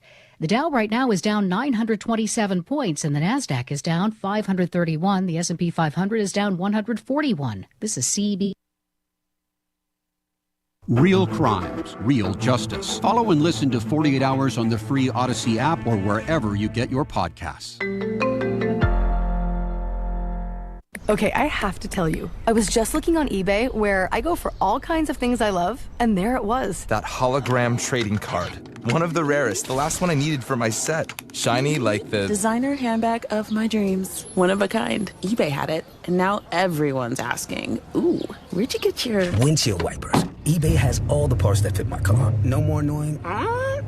Just beautiful. Millions of finds, each with a story. eBay. Things people love. Welcome back to Winter Hack Radio, the place for clever hacks to survive the season. Icy driveway? Well, try spreading sand or birdseed to help with traction.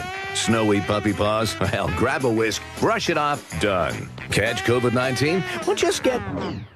Actually, there's no hack for COVID-19. But if you test positive, prescription medications for COVID exist. Ask your doctor if they're right for you.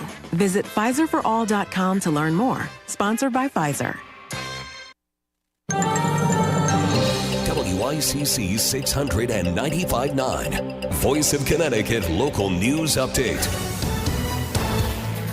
Investigators say it was icy road conditions that caused a driver to lose control and crash into a building in Greenwich. It happened Sunday morning at the corner of Church and William Streets. No one was hurt, and the building was only slightly damaged. Police say there were several accidents due to the inclement weather over the weekend. The severe cold weather protocol is again in effect through noon tomorrow due to the blast of Arctic air we're currently dealing with. A reminder to call 211 or to go online to 211ct.org to find the closest shelter or warming center to you.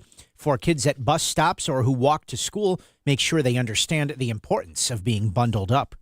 A man is charged with DUI following a snowplow crash in Fairfield. 46-year-old Mark Keene allegedly crashed a snowplow into a house last month and damaged a garage and multiple vehicles. Keene appeared in Bridgeport Superior Court on January 9th. Avelo Airlines today announced it is extending its Tweed New Haven Regional Airport schedule into the summer. It includes 25 nonstop destinations through August 18th. One-way fares start at $47. More information is available at aveloair.com. And the UConn women's basketball team is adding another game to the victory column. Sarah Strong scored 18 points as the Huskies defeated Notre Dame Monday 85-47. UConn is undefeated after 19 games this season. The win came just before head coach Gino Auriemma finally got a slice of good pizza. Coach Auriemma made some comments last week and has been under fire for questioning Connecticut's pizza credentials. Poured some red stuff on the box and called it pizza. Don't believe those signs, Mel, when you come into Connecticut, pizza capital of the world. After Monday's win, Frank Peppi's made sure the entire team, including the head coach, received some world-famous habits. And I don't need guys from New Haven telling me how to say pizza. Now, Stewart's, Connecticut is the pizza capital of the world. I'm Chris Williams with WICC News. WICC Smart MLS Right Now traffic. 84 eastbound jamming going into the Super 7 and the construction zone. We have an accident reported in the mix near exit 4. Backup starts near the state line. On 95 north plan on about 45 minutes Stamford through Fairfield. The Parkway is a little bit easier. Traffic report is powered by Columbia Dental in Norwalk and New Haven. Conveniently open to fit your schedule. Cleanings, implants, even oral surgery, all in one place. Call 203-299-0111 or visit columbiadental.com. I'm Andrew Krause with WICC Traffic. For this evening and tonight, mainly clear and frigid with a low of 10. Partly sunny on Wednesday with a high in the mid-30s. Thursday, sunny and milder with a high near 40. I'm meteorologist Paul Fioric on WICC.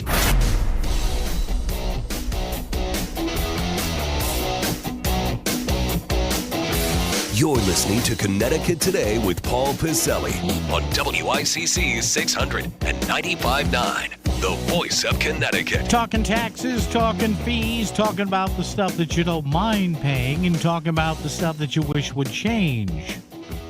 203-333-9422, 333-WICC. Once again, 203-333-9422, 333-WICC. New Wallet Hub survey out there saying, hey, if you're looking to start a business in Connecticut, it's going to cost you. Connecticut comes in 47th out of 50 states. Connecticut's number 47. Hawaii is 48th. Maryland is 49. Rhode Island is 50. On a list of 1 to 50 of the best and worst states to start a business. So if you're reading it from the top and going down, the bottom states are the worst. The top states are the best. Connecticut ranks 47th overall. There are some blue states that actually do pretty well. Colorado. Well, you see, Colorado's governor, Jared Polis, has a business background. Well, so does Ned Lamont, but, you know. California is number 10. We just heard about number 10. California, there's a state there. And their governor, Gavin Newsom, a likely presidential candidate, banging heads there with President Trump, so it can be done. So we have that. And again, my question is pretty simple, and we've got some really good responses. We'll have Chris read those coming up. But what can lawmakers do to improve all this? And do they have the spine to actually want to do this? You got to have the spine to want to make a change. Yeah, I know taxes are one thing, but what else can they do? Because, the governor always talks about, and our legislative leaders, they always say, hey, you've got Connecticut. Oh, man, we're the place people wants to be. And again, with the price of houses here, maybe they're right, but don't you want to attract more businesses here? Or make it better for small businesses, not mega super employers here, but small businesses to just get a foot in the ground here. The average growth in small businesses, how about this? They take this survey and they break it down even further. The highest number of small businesses growing, Idaho, Utah, Delaware, Nevada, and Florida. The lowest number of small business growth, West Virginia, Vermont, New York, Connecticut, and Hawaii. Most accessible small business financing, North Dakota, Utah, South Dakota, Iowa, and Nebraska. Now, again, I'm not saying Connecticut's going to become Utah or North Dakota or Nebraska. I see it. I got that. But is anybody in Hartford even peeling back? Here's a phrase I hate. Let's peel back the layers of the onion. No, but you know what I mean? Is anybody in Hartford looking at these states and maybe saying, okay, well, we can't do that. Maybe we can do this. Or are they paralyzed in fear that their voter base is going to go nuts if they lower business taxes, which they will? You're going to see the far left in the state. Can you imagine if somebody in the Democratic leadership said, hey, let's change the brackets here on business taxes, or let's make it a little easier? Oh, my God. The reaction to that would be like, my God, you shot Bambi. What the H is wrong with you? Bob in Weston leads us off in hour 2. Bob, how are you? Hey, Paul. Good. Hey, how are you? I'm good, Bob. What's going on, buddy? Two things. Yeah. One, I opened my electric bill and I almost fell over. It was almost $1,000. We have a heat pump in part of our house. And the other thing is, if you explain this, the Aquarian thing where the water company has so much land. Mm-hmm. What are they trying to do? Are they trying to sell to another company so they can hit us with bigger rates? You know, what's going on there? You ask for something the legislature could do. They could get busy and figure a way to to buy back and start their own generation of electric, for crying out loud. Mm. But the big thing is, if they sell the water company, from what I seem to gather, all the land goes with it, surrounding it, the reservoirs and everything. Yeah. And this is priceless land. And what else? And then because they had to borrow so much money, the new company, to buy it, they can charge us more money. I mean, why is the legislature going nuts on this? And Bob, thank you for the call. I appreciate it. And we had our pal, Dan Harr from Hearst, Connecticut Media on the other day, talking about this very thing and saying that some of the anger at this proposed purchase is well-founded. Others isn't. It's an incredibly complicated, Bob, possible transaction here that I have problems understanding. But again, instead of our legislative majority coming out as they've been known to do and, trying to shiv or shank every public utility here, can they get together with the other side of the aisle, act like adults, and say, between UI and Avangrid and Aquarian Water and the offshore wind, can we have a cogent, agreeable, long-term, I'm not talking next week, long-term 5, 10, 15, even a 20-year plan down the road to, avoid, as Bob just said, the $1,000 utility bills? That's nuts. That's nuts. What business is going to look at Connecticut and bring any appreciable amount of jobs here when you have roadblocks like this? For the latest news in Southern Connecticut, WICC is where you turn first on 600 AM and now 95.9 on FM. Hear your favorite live and local shows during the week. Melissa in the Morning, The Lisa Wexler Show, Connecticut Today with Paul Piselli on both 600 and 95.9. Plus more live and local news updates on weekends to keep you informed. You found the voice of Connecticut. WICC 600 and 95.9. In the real estate ecosystem, trust and transparency create harmony. But one elusive species disrupts this balance: the rogue agent. Their secrecy with off-market listings leave home buyers confused, frustrated, and inventory starved. And that's bad news for sellers too. With Smart MLS, over 20,000 realtors unite, creating more demand, offers, and better results. Ask your agent if your home is on Smart MLS. Are you looking for a loyal friend, a cuddle buddy, or just some unconditional love? Hey, it's Melissa Sheketoff, and the perfect companion is waiting for you at the Connecticut Humane Society. From playful pups to cuddly cats, these furry friends are ready for their forever home, and that home could be yours. By adopting, you're giving an animal a second chance and gaining a best friend for life. Visit cthumane.org to adopt and volunteer, or to donate to help care for pets still waiting. Adopt protect love, support hope. Choose the Connecticut Humane Society. There's always a great lineup of shows coming to the Richfield Playhouse. January 23rd, it's Vocal Group Hall of Fame inductees, Jay and the Americans. This magic moment. February 13th, it's Rock and Roll Grammy and Songwriter Hall of Fame's The Rascals' 60th Anniversary Tour. And February 28th, it's the ultimate Beatles tribute band, the Fab Four.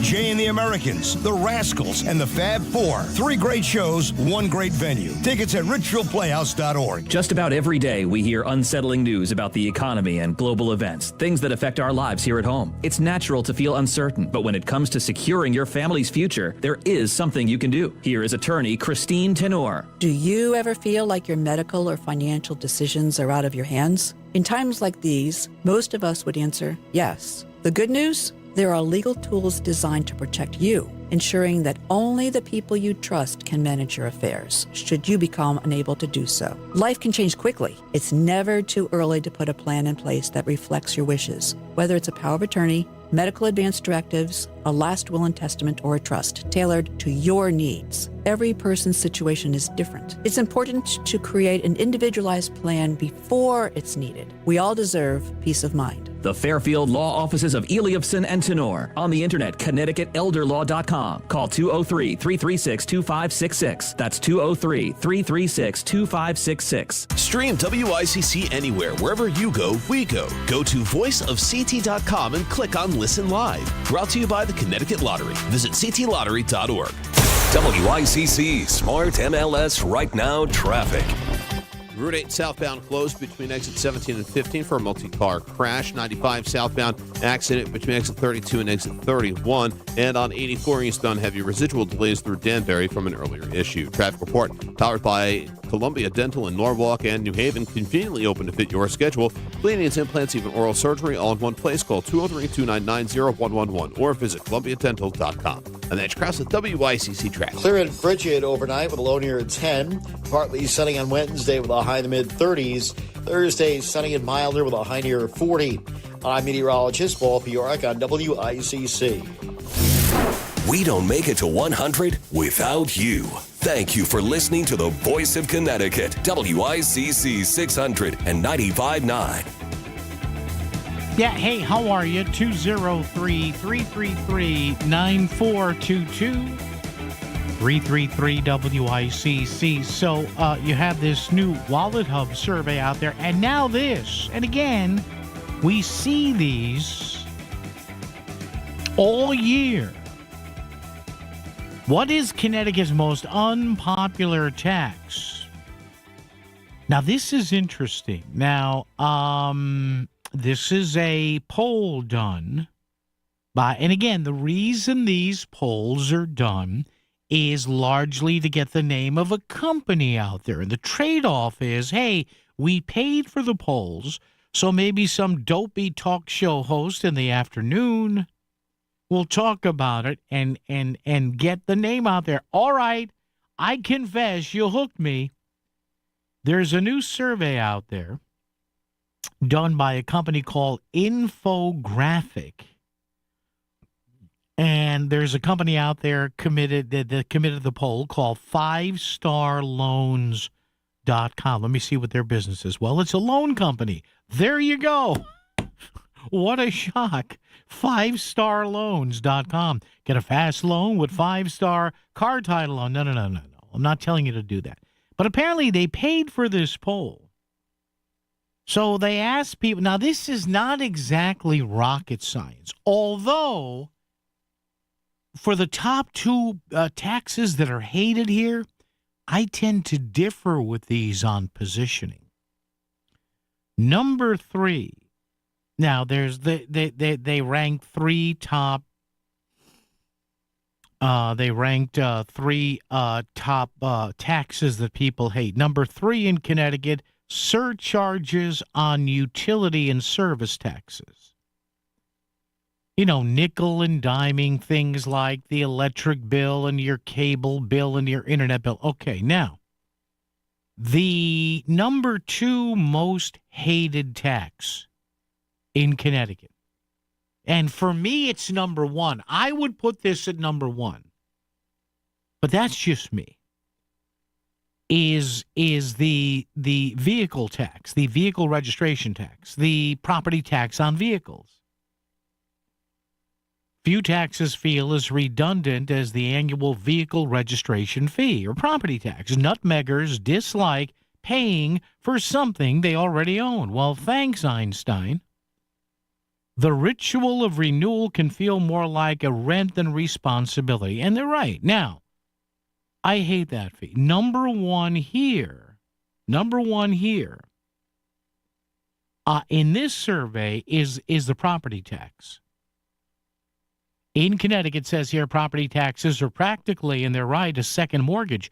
Town by town rates vary, but they share one trait in common. They're steep. Now, I understand that. From a numerical point of view, the property tax on your business or on your condo, your house, your townhouse, your A-frame, whatever you live in, your hut, your igloo, whatever, yeah, they're confiscatory to the point where some elderly folks, retirees and whatever, I mean, I've talked to realtors in a couple of towns. They all tell me about Hamden. Oh, when I mention this, they let loose with the H word.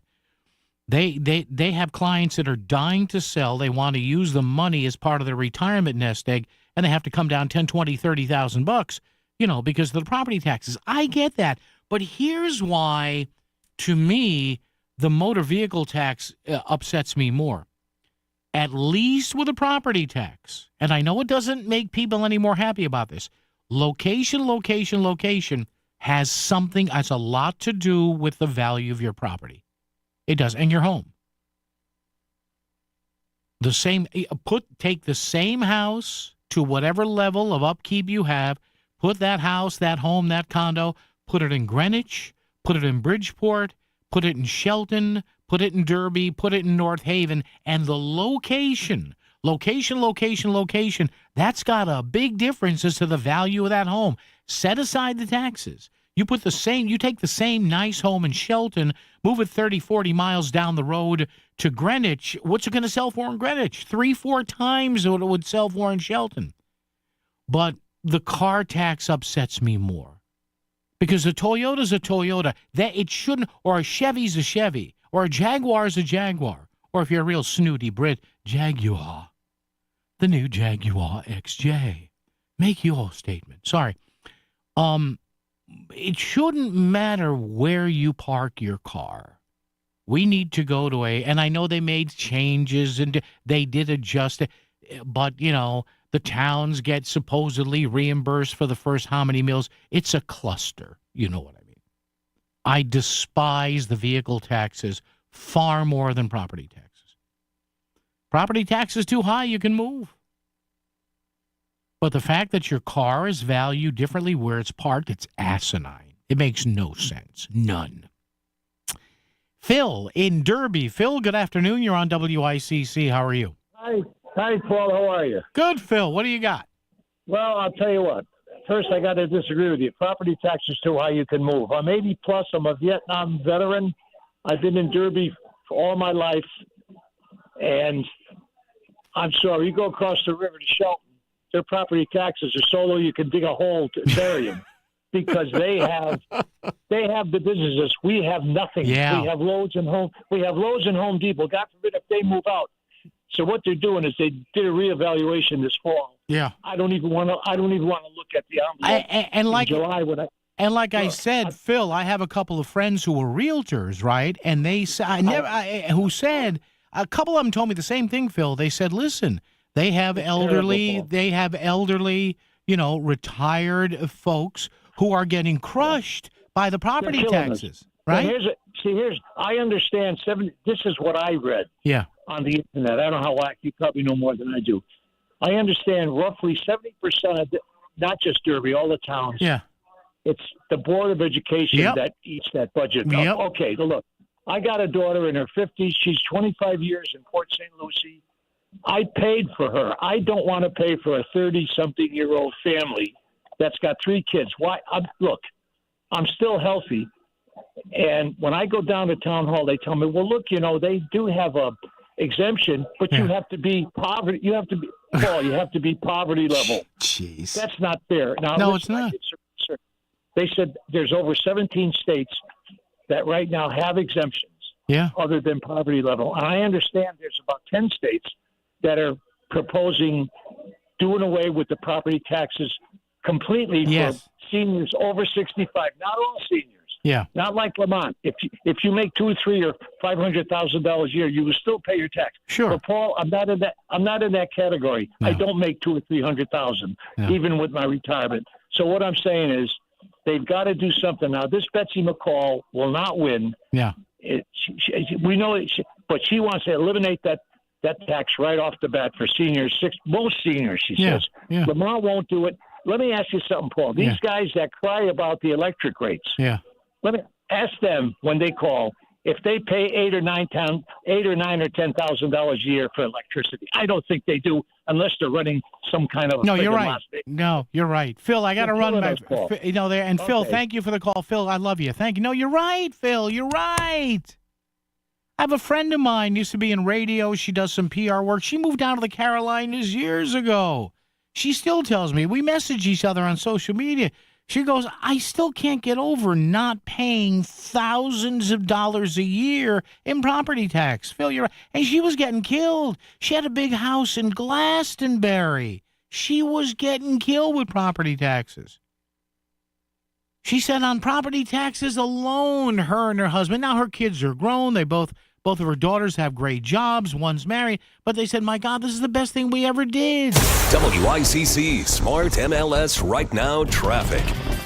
Route 8 southbound closed between exit 17 and 15 for a multi-car crash. 95 southbound accident between exit 32 and exit 31. And on 84 eastbound, heavy residual delays through Danbury from an earlier issue. Traffic report powered by Columbia Dental in Norwalk and New Haven, conveniently open to fit your schedule. Cleanings, implants, even oral surgery, all in one place. Call 203-299-0111 or visit columbiadental.com. And that's Krause with WICC Traffic. For this evening and tonight, mainly clear and frigid with a low of 10. Partly sunny on Wednesday with a high in the mid-30s. Thursday, sunny and milder with a high near 40. I'm meteorologist Paul Fiorek on WICC. Winter's here, Connecticut. Tackle any terrain in a new Land Rover Defender from Land Rover Fairfield. Gear up with the latest skis and apparel for the slopes at CB Sportif in Westport. Rugged elegance meets peak performance with enough space for your CB Sportif gear and family in your new Land Rover Defender. Hello, my name is Bob Cinto, and I would like to rent you office space. The reason we've done so well is that we put our tenants in front of everything else we do. Your growth is my growth. Your success is my success. And I would love to show you some beautiful properties if you should need space. Thank you. Start online, SCINTO.com. Sono Collision, Fairfield County's best for top quality collision repairs. We deliver unmatched precision and care to restore your vehicle. Trust us for excellence. Visit sonocollision.com or call 203-939-9955. I'm Ed Evans, CEO of Consumer Cellular. You know, the big wireless companies say they have discounts for people over 55. But unless you're willing to sit on hold and ask, you're probably paying more than you should. At Consumer Cellular, there's nothing to hunt down. We're built for people 50 plus with plans starting at just $20. And our 100% US-based customer service actually answers the phone. Call 1-888-FREEDOM or visit consumercellular.com today and get your second month free for a limited time. Taxes, fees, and other third-party charges will apply. See website for additional details. Are you 50 or older? This news is for you. The CDC recommends you get vaccinated against pneumococcal pneumonia. Even if you're healthy, your age puts you at risk. People 50 or older are over 6 times more likely to be hospitalized with pneumococcal pneumonia compared to adults 18 to 49. Just one shot can help protect you. Learn more and schedule at vaxassist.com. That's VAXassist.com. Sponsored by Pfizer. This is WICC 695.9, the voice of Connecticut. CBS News Brief. Just in, the Justice Department subpoenas Minnesota's governor and 5 others in an immigration enforcement obstruction investigation. President Trump marks 1 year since his second inauguration by touting the ICE operation in Minnesota as one of his successes. All ICE wants to do is get them out of our country. bring them to prisons and jails and mental institutions from where they came. That's all they want to do. Trump heads to the World Economic Forum in Switzerland tonight. Democratic Congressman Chris Coons of Delaware is already there. Our president has been amping up the rhetoric and is tightening the screws. This risks blowing up NATO, dividing us from some of our critical allies, and ignoring the will of the American people. A United Nations University report warns many of the world's water systems are already bankrupt. Lead author Kaveh Madani. Freshwater is a major pillar of national security. It supports our livelihood. We need it for sanitation and health. CBS News Brief. I'm Jennifer Kuiper. WICC 695.9, Voice of Connecticut Local News Update. On Saturday morning, Governor Ned Lamont and Lieutenant Governor Susan Bicewicz delivered remarks at the 41st Annual Martin Luther King Scholarship Breakfast hosted by the Hartford Alumni Chapter of Delta Sigma Theta Sorority Incorporated. The event, which honors the life and legacy of Dr. King, was attended by more than 750 guests and serves as the organization's premier fundraising event for the Cheryl A. Hickman Scholarship Award. To date, the award has delivered over $400,000 in scholarships to more than 135 students. Lieutenant Governor Susan Bicewicz was expected to host a news conference this afternoon with the American Red Cross addressing the state's severe blood shortage. Hospital demand continues to outpace supply, and winter disruptions to blood drives have resulted in a nationwide shortage. January is also recognized nationally as Blood Donor Month, which encourages eligible individuals to donate. The city of Milford has proposed adding armed officers to its elementary schools. Milford Superintendent of Schools Dr. Anna Kutea made the proposal for next year's school budget, and she says that will be discussed tonight with the Board of Education. In a crisis, God forbid, in Milford Public Schools, if there's a bad guy with a gun, that's the only person with a gun until police department could respond. So why not have a good guy with a gun on campus? Kutea says the cost of 9 full-time officers, the retired police officers that are now employed by the district, will cost more than $570,000. If approved, there will be an officer in all 8 elementary schools and the alternative high school, the Academy. Police are searching for a driver who crashed into Center Station Garage in Bethany. Police say this happened early Monday morning, causing significant damage to the building. Police are looking for a 2025 Ford F-250 or F-350 with heavy front-end damage. Anyone with any information should call Connecticut State Police. The cause of a Milford house fire is under investigation. Crews responded to the home on Bryan Hill Road Monday afternoon. No one was inside the home at the time of the fire, and no injuries were reported, but the home is at least temporarily inhabitable. Firefighters reportedly had to cut a hole in the roof to ventilate and attack the blaze.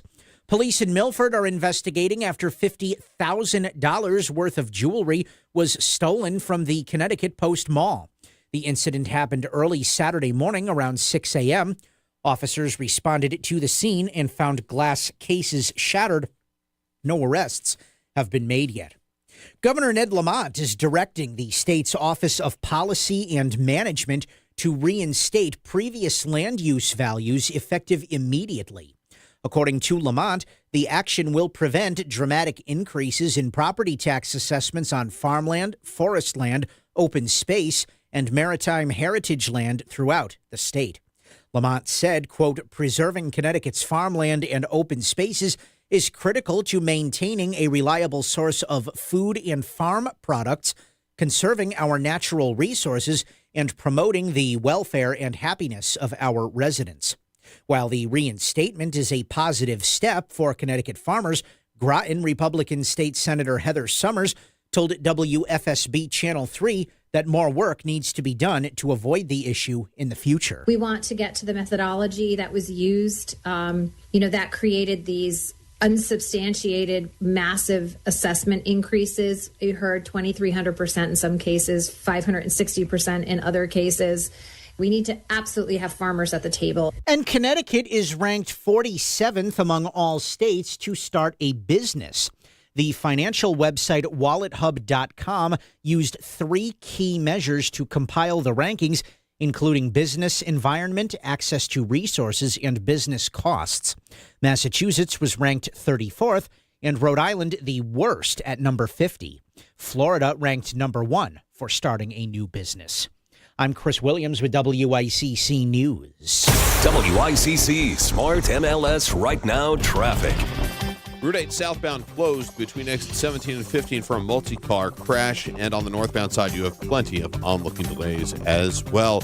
On the Upper Merritt southbound, heavy congestion delays over the Sikorsky Bridge going down to Route 8. Folks avoiding an earlier problem on 95 south in Stratford. Lower Fairfield County, 95 north, 45 minutes, Stamford through Fairfield. Traffic report powered by Columbia Dental in Norwalk and New Haven. Conveniently open to fit your schedule. Cleanings, implants, even oral surgery all in one place. Call 203-299-0111 or visit columbiadental.com. I'm Mitch Krause with WICC Traffic. Clear and frigid overnight with a low near 10. Partly sunny on Wednesday with a high in the mid-30s. Thursday, sunny and milder with a high near 40. I'm meteorologist Paul Fioric on WICC. If Stamford is talking about it, so is Paul. Connecticut Today with Paul Piselli on WICC 600 and 95.9, the voice of Connecticut. So a couple of new surveys, websites, an infographic here. You know, as much as people love Connecticut, it can be a real pain in the ass. Sorry to say it that way, but let's call it from what it is. Or a pain in the keister, as my father used to say. But when he was mad, he'd say, get it right, I'll give you a good kick in the ass, he used to say. 203-333-9422. 333-WICC. Wallet Hub, you heard Chris talk about it there. And look, blue states are generally not business havens, but some are much better than others. According to this measure, California is actually a pretty good business state. And again, Silicon Valley's there. A lot of tech stuff is in California. I get it. Colorado, although their governor Jared Polis, I think, is a former tech entrepreneur, so that's how he made his money. Maine, which is a blue state, they're at number 24. Delaware, blue state, they're at number 27. Even Illinois is at number 29. Connecticut, though, we stink. We stink. We're like a rotten fish on ice. Well, Paul, you're just saying that for effect. No, I'm not, because the numbers never get better. Incremental improvement. That, the great Bill Parcells, the former Giants and Jets and Cowboys and Patriots coach and Miami Dolphins consultant, he said you should strive to get a little bit better every day. But he also said, one of my favorite phrases of all time, whether it's business, broadcasting, or whatever you do in life, you are what your record says you are.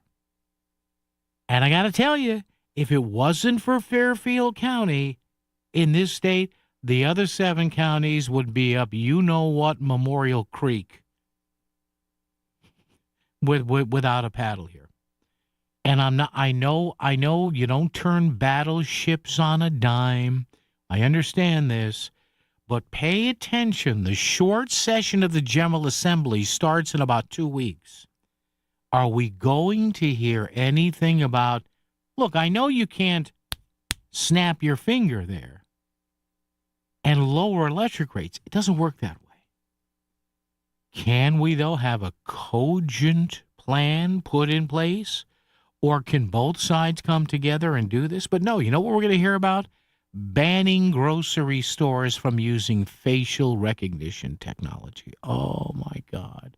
Do you know how many places use facial recognition? Stadiums, airports, malls. So instead of doing stuff that really can save people money, the ruling party in Hartford will do stuff that say, see, we care about you. Oh, my God. Oh, now you watch, too. They're going to ban drones from operating in Connecticut if they use Flock. They want to turn off license plate readers. They'll do anything except save you any money. If it's a social justice thing, that gets him the right kind of votes.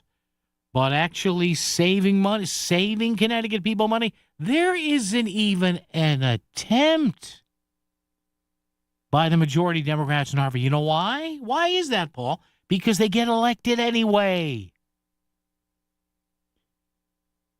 But then we'll hear the usual claptrap from the governor and everything, and from William Tong when he's suing Donald Trump for the 430th time about we have to stand up. I have an idea. We can stand up and you can get your hand a little less into my pocket, pal. How about that? It's just, I hate the same stuff over and over and over again. Buying Greenland, that'll solve it, right? Charles and Danbury's here. Charles, good afternoon. Happy New Year. How are you?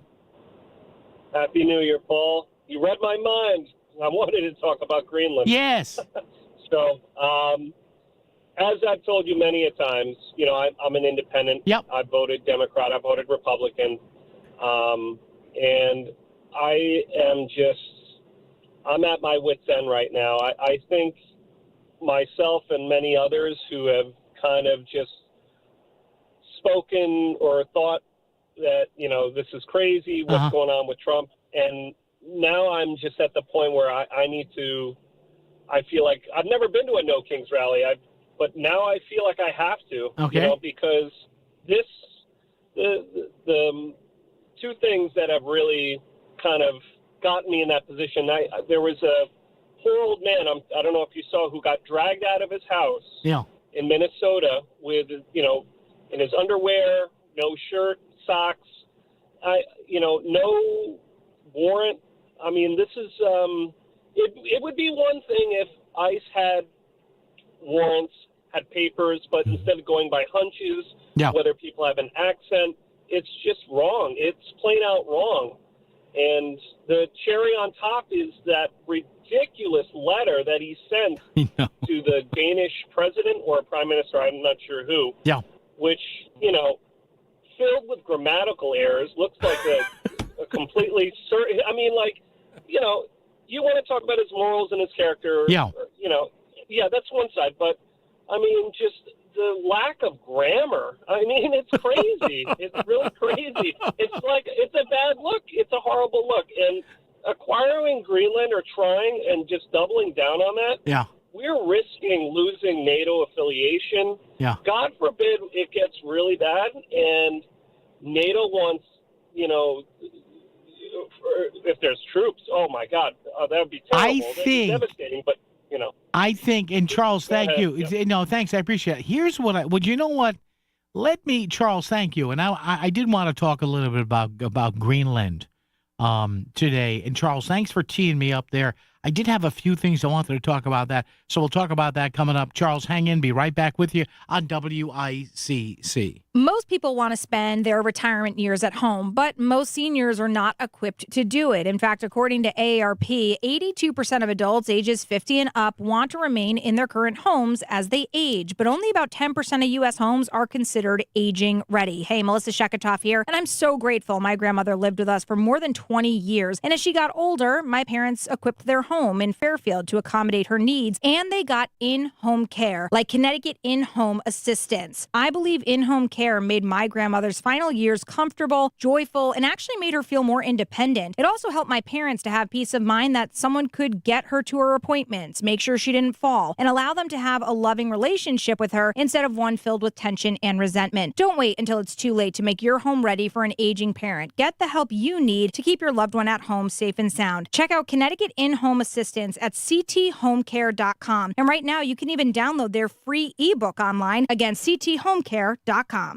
Between all the holiday parties, weekend tailgates, and family get-togethers, we've been overindulging a little more than usual over the holidays. But now, we are starting the new year off on a healthier note by taking Active Liver supplements from New Nordic every day. Active Liver contains a powerful blend of turmeric, milk thistle, and globe artichoke extract, all natural ingredients that help protect the liver so that it can protect you from toxins. It's like giving my body a daily detox. I've never felt better, and my energy is through the roof. And my doctor is already impressed with how much better my numbers are looking. So if better health, more energy, and detoxing your body are some of your priorities this year, get Active Liver today and start the year off knowing you're giving your liver some well-deserved relief. Active Liver is available online at Amazon or NewNordicUSA.com. Or pick some up today at your local CVS, ShopRite, Meijer Grocery. Are now available at Wegmans. New year, new you, new Nordic. WICC Smart MLS Right Now traffic.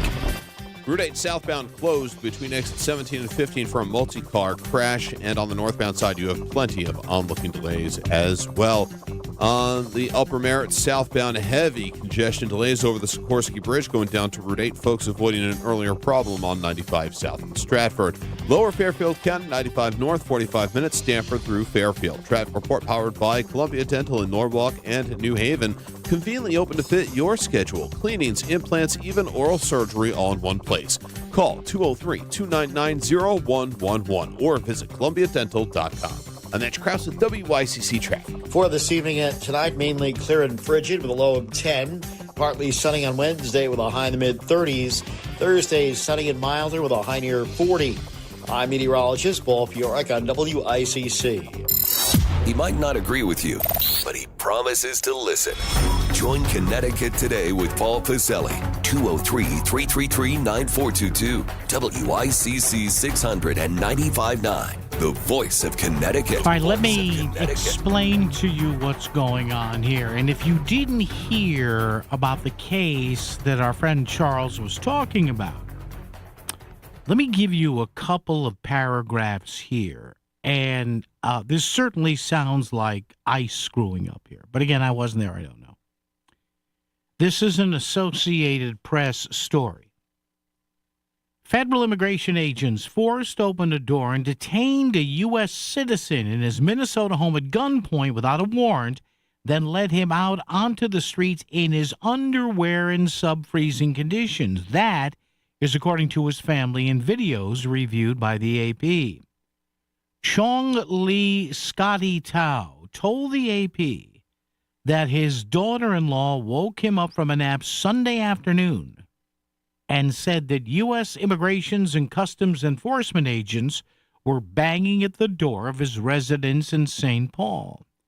He told her not to open it. Masked agents then forced their way in at gunpoint, yelling at them.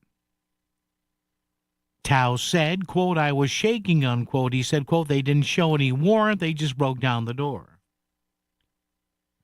Tao has been a citizen for decades, said he was being detained. He asked his daughter-in-law to find his ID, but the agents told him they did not want to see it. Instead, he was let out in handcuffs, wearing only sandals and underwear with just a blanket around his shoulder.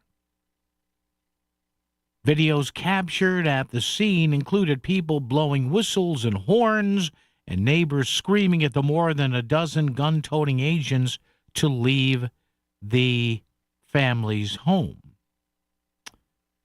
Agents eventually realized that he was a U.S. citizen with no criminal record, Tao said, and an hour or two later they brought him back to his home. They made him show his ID, then left without apologizing for detaining him or breaking his door. So you wonder, it's like, what the hell is going on here?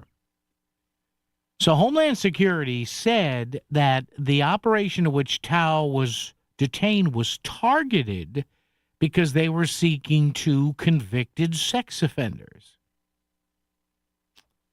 DHS said, quote, "The U.S. citizen lives with these two convicted sex offenders at the site of the operation.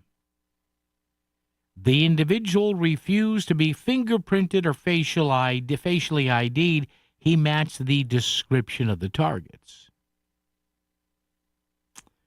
Tao told the AP that only he, his son and daughter-in-law, and his grandson live at the rental home. Neither they nor the property's owner are listed in the Minnesota Sex Offender Registry. The nearest sex offender listed as living in the zip code is more than 2 blocks away. So apparently they screwed up here big time. I mean, this is big time on video here. The family said in a statement it categorically disputes the DHS account and strongly objects to DHS's attempt to publicly justify this conduct with false and misleading claims. So there you go. Now, are a lot of people going to be upset at this? They sure are, and they should be. Okay, you can't do this and expect to have public sentiment remain on your side. But let me explain this a little further.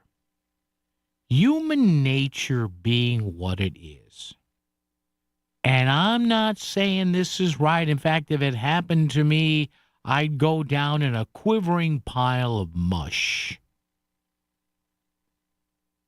But there are going to be people that see this story and also see the story of this anti-ICE mob that broke into this church over the weekend. And about half the country is going to be more outraged at what happened on at that church over the weekend than they're going to be about what happened to this gentleman who apparently is a U.S. citizen. The other half of the country, and that half of the country, by the way, is going to say, well, it's too bad they screwed up with him. They were going for the guy 2 blocks away, but you can't break into a church, right? The other half of the country is going to say, we're fully justified at breaking into church services because of exactly the kind of thing that this gentleman experienced, I guess with a false identification from Homeland Security and ICE. So you see where we are here. Half the country will look at this or whatever happened here and didn't happen on one side or the other through their lens, and half of the country will look at it through another lens. And there's going to be half of the country that's going to say, well, ICE is telling us all these dirtbags are getting out of the country. If they screw up a few times, it happens. I'm not saying that's right, kids, but this is how this plays to different parts of the country. And half the country is going to say, whether you agree with it or not, let's face facts here. Half the country is going to say, they scare a few people, they made a few mistakes, but look at all these convicted sex offenders that the state of Minnesota and the city of Minneapolis would not allow their law enforcement to get rid of with help from ICE. They just want, that's why ICE is there. Now, is the Trump White House making a spectacle of this? Of course they are, because they're trying to score points with their base.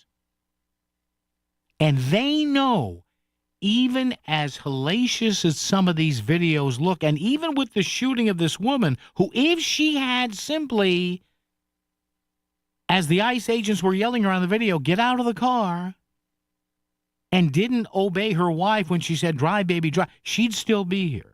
And again, I'm not victim blaming, I'm not. But really, if I'm in a vehicle, am I going anywhere near a protest? You know why? Because part of me is saying, Paul, what are you, nuts? If things turn bad, you could end up dead. That's why when the few times a cop in my life has said, get out of here. Oh, yes, sir. Whew, go. And again, about half the country is going to look at that and say, well, what is she doing there? You don't get into the middle of a situation where tensions go higher and higher and higher and higher. Because we see these 7 or 8 times a year with police shootings. So even though we're seeing what we're seeing, half the country sees it one way and half the country sees it the other way. And if you think that, now look, in the midterms, I fully expect the Republicans to get their asses handed to them in the House. They'll probably hold on to the Senate, the way the polling is going, because you've got this is a good cycle for the Republicans. Usually, 1/3 of the Senate's up every 2 years. Good cycle Democrats, good cycle Republicans, 50-50 cycle. We're in the good cycle Republicans now. But here's the bottom line. I got a couple of stories coming up for the next couple of hours that caught my eye over the weekend. Even with all this stuff going on with ICE, There are some Democrats worried now. Now, what did I tell you a couple of weeks ago? No matter how much half of the country hates Trump, don't make the mistake of turning that, even with all these screw-ups. And yes, DHS has screwed up some stuff. ICE has screwed up some stuff.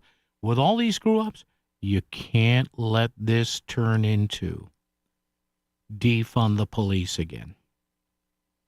And we're supposed to have these rallies around Connecticut today. What do they call USA Freedom? What's it called? Free America walkouts. Okay. Free America from what? I mean, 99% of the big cities are kind of quiet now, are they? And again, just to show you that even internally, Democrats are kind of worried that come election time, the ICE stuff will be forgotten. They're worried again about a social issue that you may say, really? Yes. They're worried because they're between a rock and a hard place on how to answer something. We'll get to that after the top of the hour at 4. Coming up right here on WICC. WICC Smart MLS Right Now Traffic. Route 8 southbound closed between exits 17 and 15 for a multi-car crash, and on the northbound side you have plenty of onlooking delays as well. On the Upper Merritt southbound, heavy congestion delays over the Sikorsky Bridge going down to Route 8. Folks avoiding an earlier problem on 95 south in Stratford. Lower Fairfield County, 95 north, 45 minutes, Stamford through Fairfield. Traffic report powered by Columbia Dental in Norwalk and New Haven. Conveniently open to fit your schedule. Cleanings, implants, even oral surgery all in one place. Call 203-299-0111 or visit columbiadental.com. And that's Krause with WICC Traffic. Clear and frigid overnight with a low near 10. Partly sunny on Wednesday with a high in the mid-30s. Thursday, sunny and milder with a high near 40. I'm meteorologist Paul Bjork on WICC. A cancer diagnosis comes with so many questions. Should you get a second opinion? What's the right treatment? How do you tell your kids? You don't need more questions in your life. You need world-class cancer care here in Fairfield County. That's why Stamford Health collaborates with Dana-Farber Brigham Cancer Center, ranked number 3 nationally for cancer care. Your search for answers stops when our care for you starts. Stamford Health. Recently, 1 in 4 people surveyed by Bankrate.com say they're literally losing sleep because of worries that they might not have saved enough to retire. Pretty much adds up because the number one fear of planning for retirement is running out of money. So if you're ready to get serious about planning for your future, you could start by listening to Mastering Your Wealth with host David Gagnon of First Financial Planners. Tune in Saturday mornings at 8 right here on WICC 600. Also get more details online at masteringyourwealthradio.com. Back to the news and talk, thanks to Smart MLS. Smart sellers ask, is my home on Smart MLS? The voice of Connecticut, WICC's 695.9. It's Connecticut Today with Paul Piselli. All right, we're 203-333-9422, 333-WICC. By the way, speaking of taxes, our pal Vin Candelora is going to join us, State House Republican Chair. I don't know whether you saw this, but remember a couple of weeks ago we had Jeff Gordon on from the State Senate Republican Caucus about some big changes in property taxes for Connecticut farmers, including land they couldn't even really use, swamp land, moss land, or whatever. Well, Governor Ned Lamont has stepped in and said, well, it's an election year. I'm putting a kibosh on these tax increases. I mean, some big honking tax increases for farmers in the state. So Vin Candelora will, A, explain how we got here, and B, what's up next. WICC Bridgeport, WFOX Southport, WEBE HD2 Westport, WPLR HD2 New Haven, locally owned by Connoisseur Media. This is CBS News on the Hour, your home for original reporting. I'm Jennifer Kuiper. President Trump, speaking to reporters for nearly 2 hours at the White House, touts his first-year accomplishments. On immigration enforcement, he says that ICE will make mistakes sometimes and can be too tough with people, but justified by saying they're dealing with rough people. He also points to lower gas and grocery prices. His comments have come before heading to Switzerland tonight for the World Economic Forum, and says when it comes to Greenland, I think that we will work something out where NATO is going to be very happy and where we're going to be very happy. With tensions high over Greenland, it's uncertain what kind of welcome he'll receive from European leaders. CBS's Cammie McCormick with that. Some European leaders are pushing for action directly targeting Trump's tariff threats. Others are signaling a more lasting step is needed. Europe is at a crossroads where it has to decide. Until now, we tried to appease the new president in the White House. But Belgium's prime minister, who will meet with Trump tomorrow, is among many who are reassessing the U.S.-European alliance. So many red lines are being crossed. That includes Trump's desire to take over Greenland. Federal prosecutors have served 6 grand jury subpoenas to Minnesota officials, including Minnesota's governor, attorney general, and Minneapolis's mayor, as part of an investigation into whether they obstructed or impeded federal law enforcement during a sweeping immigration operation in the Twin Cities. Students across metro Atlanta participate in walkouts to protest ICE action around the country. WSB's Jonathan O'Brien. About 100 Georgia State University students walk out of class today and protest over the Trump administration's immigration crackdown. What's happening right now will not stand. We will not stand for the barbaric actions of this current administration. Student Moiz Asfar says his family is from Pakistan and he worries about what could happen to them. Logan Castillo believes the immigration enforcement is destroying communities. I don't think it's lawful or representative of what the United States should be for. Students at least a dozen other campuses also walked out today. Jonathan O'Brien for CBS News, Atlanta. The U.S. is on the verge of losing its measles elimination status. Vanderbilt University infectious disease specialist Dr. William Schaffner explains. Measles elimination status is an international recognition that in your country there has not been sustained measles transmission for a year. Cold air moving over the Great Lakes is still pumping lake effect snow downwind of the Great Lakes. Lan Lossel is in Hamburg, New York, which has close to 18 inches of snow. We had a ruler and we put it in the snow. A 16-inch ruler, and it disappeared. Stocks plunged on Wall Street. The Dow fell 871 points. The Nasdaq and S&P 500 closed down over 2%. This is CBS News. Real crimes, real justice. Follow and listen to 48 Hours on the free Odyssey app or wherever you get your podcasts.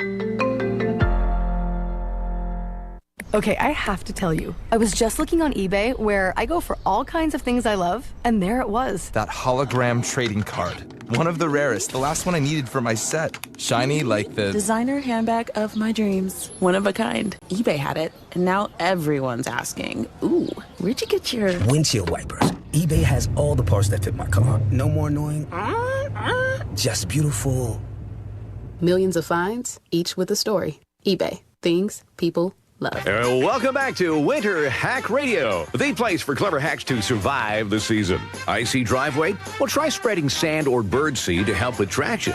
Snowy puppy paws? Well, grab a whisk, brush it off, done. Catch COVID-19? Well, just get... Actually, there's no hack for COVID-19. But if you test positive, prescription medications for COVID exist. Ask your doctor if they're right for you. Visit PfizerForAll.com to learn more. Sponsored by Pfizer.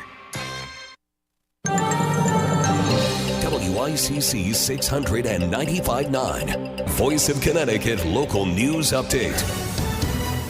A man is charged with DUI following a snowplow crash in Fairfield. 46-year-old Mark Keene allegedly crashed a snowplow into a house last month and damaged a garage and multiple vehicles. Keene appeared in Bridgeport Superior Court on January 9th. Investigators say it was icy road conditions that caused a driver to lose control and crash into a building in Greenwich. It happened Sunday morning at the corner of Church and William Streets. No one was hurt, and the building was only slightly damaged. Police say there were several accidents due to the inclement weather over the weekend. The severe cold weather protocol is again in effect through noon tomorrow due to the blast of Arctic air we're currently dealing with. A reminder to call 211 or to go online to 211ct.org to find the closest shelter or warming center near to you. For kids at bus stops or who walk to school, make sure they understand the importance of being bundled up. And the UConn women's basketball team is adding another game to the victory column. Sarah Strong scored 18 points as the Huskies defeated Notre Dame Monday 85-47. UConn is undefeated after 19 games this season. The win came just before head coach Gino Auriemma finally got a slice of good pizza. Coach Auriemma made some comments last week and has been under fire for questioning Connecticut's pizza credentials. Poured some red stuff on the box and called it pizza. Don't believe those signs, Mel, when you come into Connecticut, pizza capital of the world. After Monday's win, Frank Peppies made sure the entire team, including the head coach, received some world-famous sabits. And I don't need guys from New Haven telling me how to say pizza. Now, Stewart's, Connecticut is the pizza capital of the world. I'm Chris Williams with WICC News. WICC Smart MLS Right Now traffic. Route 8 southbound closed between exit 17 and 15 for a multi-car crash. Northbound onlooking delays start in Derby. Lower Fairfield County, 95 north, at least an hour. Greenwich through Fairfield, the lower Merritt will save you the most time. Traffic report powered by Columbia Dental in Norwalk and New Haven. Conveniently open to fit your schedule. Cleanings, implants, even oral surgery, all in one place. Call 203-299-0111 or visit columbiadental.com. I'm Matt Krause with WICC Traffic. For this evening and tonight, mainly clear and frigid with a low of 10. Partly sunny on Wednesday with a high in the mid-30s. Thursday, sunny and milder with a high near 40. I'm meteorologist Paul Fioric on WICC.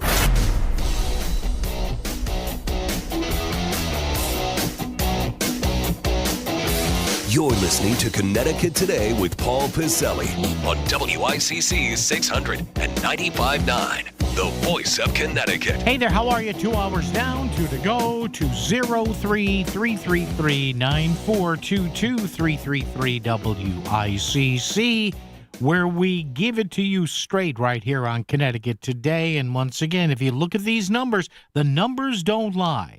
Statistics don't lie. You can look at the numbers. You can't fudge numbers. You look at the numbers here, and again, from yet another one of these business surveys, and they come out 5 or 6 times a year. This one from Wallet Hub. We usually get one from the Wall Street Journal. We get one from Fox Business. We get one from Fortune Magazine. We get one from CNBC. We get one from Market Watch. From CNBC, they all say the same thing. When it comes to starting a business, running a business, being business friendly, Connecticut sucks. We do. Can we just be frank about this? Look, there are a lot of great things about this state. I love the people here. The 4 distinct seasons, winter, spring, summer, and fall. All you got to do is call. Oh, sorry. I'm known to lapse into song. That's all great stuff. You can go from one. You could have, lunch out on the eastern shore of the state in Old Lyme or Niantic, and on the same day you can drive up to the Litchfield Hills and down to a really nice Lower Fairfield County restaurant for dinner. That's all great. Great college sports here, national championship level sports, particularly with UConn for basketball, Quinnipiac for hockey, all the great stuff here. But man, when it comes to being attractive for businesses, every single one of these surveys, there's no outliers here. They all say the same thing. Utility costs are too high. The tax structure is too onerous, and it's too expensive to operate here in this state. It happens every year, and the majority Democrats in Hartford don't do anything. They're more concerned with adding a fee for this and a fee for that and hamstringing the police and not allowing local police to work with ICE. Oh, why are you saying that, Paul? Because they've never said anything to counter that. So a new Wallet Hub survey says that Connecticut, if you look at certain indicators, is the 4th worst state in the U.S. to start a business in. So you tell me, what can lawmakers do to improve that? What should they do to at least try? I'm not saying it's going to work. I'm not saying it would take a year or two. Sometimes this must take when states do this, it's a 4, 5, 6 year process. But you know what? At least they try. We don't try. You know what's going to be fast here? You know what the quickest thing they'll do in this state here? They'll jam through no excuse absentee ballots. That'll be done in 10 minutes. But when you need any real thinking about improving the business climate in this state, the majority in Hartford will do squat. They will do nothing because they don't have to, because that's not why they get elected. All right, Chris has been looking at some of the answers we've gotten today for our question. Chris, what do you have for us? Everything from Frank. They double charge sales tax. They charge small businesses as much as they make in taxes. They require insane amounts of insurance, to the point a small business insurance working just to pay the state. Taxes from Susan. 40 years of Democrats and nothing has improved. LOL. That's from John. Paul thinks we should cut the red tape. And Matt thinks, unfortunately, one-sided rule has created this over the last 40 years. Our state is very unfriendly to business. He is a CPA, Matt, who does many business tax returns in the state of Connecticut, and he says he sees it daily. To be honest, they are unfriendly to residents as well when it comes to taxation. As, for instance, they are taxing tips, which would help many Connecticut residents of lower to middle income. Yeah. Connecticut still is, even though overtime, I guess, under the new tax laws is not taxable by the feds, and neither are tips now. Connecticut is not going along with that. Now, I think New York was going to say no until Governor Incompetent there, Governor Hochul, decided, too much heat on this. But for folks, it is, you understand something. Now, maybe you do. The majority in Hartford doesn't care about the suburban, middle-class business owner or resident. They don't, because that's not how they get elected. Well, Paul, you're being awfully harsh today. Yeah, I am. And if the majority wants to shut me up, hold a news conference coming up in a couple of weeks when the rather short session is open, and say, hey, you know what? We don't have too much time here, but let's make a concerted effort and look at where we could save business owners and others on that. Okay, kids, what do you think, Maude? What are the odds on that one? You're not always near your radio, but you still want to stay informed on Fairfield County matters. There are lots of ways to enjoy WICC beyond your radio at 695.9. Stream us free at work on voiceofct.com or on your smartphone by downloading our app. And now it's easier than ever to listen on your smart speaker when you say, play WICC. The voice of Connecticut is always live, local, and free, wherever you are. The rave reviews for Fairfield Motorworks say it all. Ron in Fairfield bought his Mercedes and says, love this place. I've finally found a mechanic I can trust. Diane in Shelton had her Nissan serviced and says, this shop is the best. They go above and beyond for the mechanics you can trust. Bring your car to Fairfield Motorworks. 203-333-1800. Fairfield Motorworks in Fairfield off exit 25. They keep you going. Fairfield Motorworks. 203-333-1800.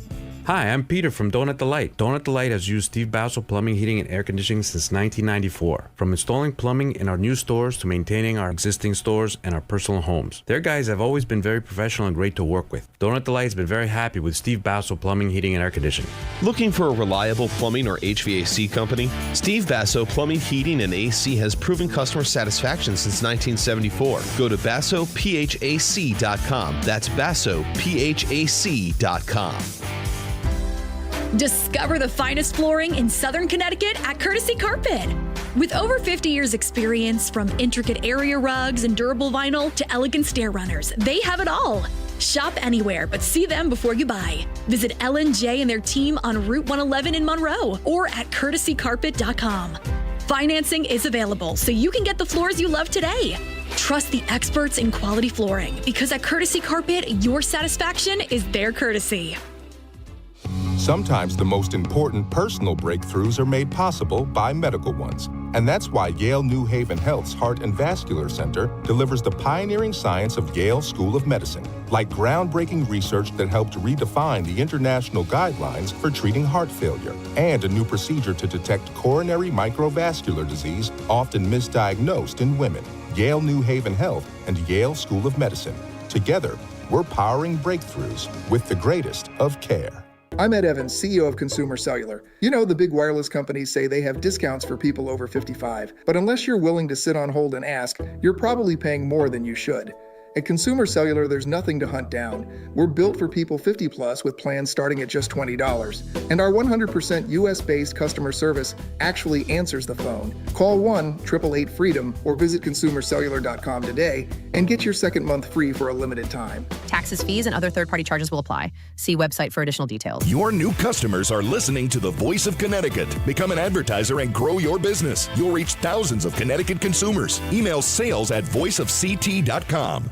WICC Smart MLS Right Now traffic. Route 8 southbound closed between exit 17 and 15 for a multi-car crash. Northbound onlooking delays start in Derby. Lower Fairfield County, 95 north, at least an hour. Greenwich through Fairfield, the lower Merritt will save you the most time. Traffic report powered by Columbia Dental in Norwalk and New Haven. Conveniently open to fit your schedule. Cleanings, implants, even oral surgery, all in one place. Call 203-299-0111 or visit columbiadental.com. I'm Ash Krause with WICC Traffic. Clear and frigid overnight with a low near 10. Partly sunny on Wednesday with a high in the mid-30s. Thursday, sunny and milder with a high near 40. I'm meteorologist Paul Fioric on WICC. Connecticut's radio leader for 100 years. WICC 695.9, the voice of Connecticut. That's right, and don't you forget it, darn it. 100 years. How about that, huh? Yeah. I wonder when they flipped the switch on, which I guess was November. So the official 100-year anniversary is November something coming up this November, Election Day. I wonder if when they flipped the switch to turn on WICC in November, whatever, of 1926, did they all look at each other and say, okay, flip it on, let's see what happens.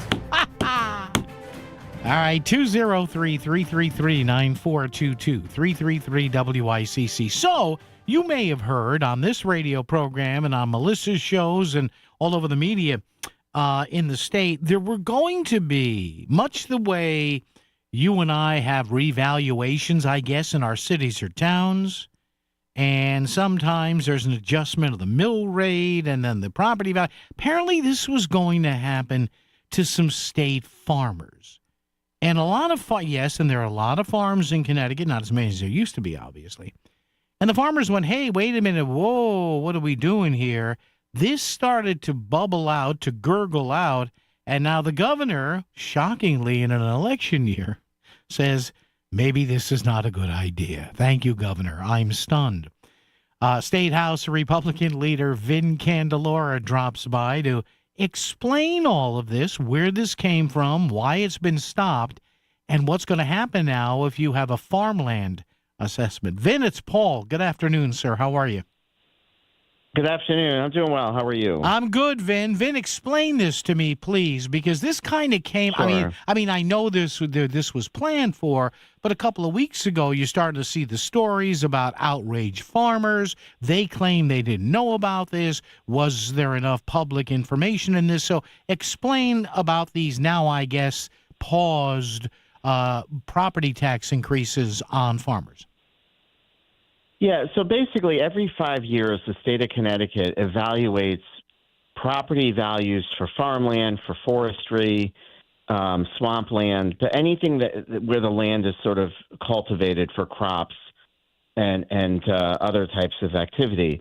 The state came in and did their 5-year valuation, and they were recommending in some cases, doubling the increases to some of those properties. Even swampland went up, I think it was to $90 an acre, which, is pretty worthless. But when you're talking about farms and open space, those increased values could result in, if they were taken into consideration at the local level, thousands of dollars of tax increases.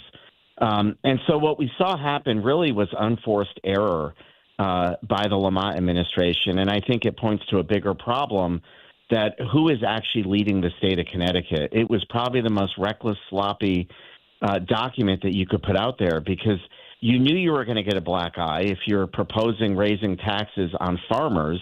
And they went ahead and did that anyway. You know, when the Democrats are quick to talk about Trump tariffs, Lamont is creating his own tax tariffs that would raise prices on our groceries by raising taxes on farmers. So it was really just a mistake from the get-go.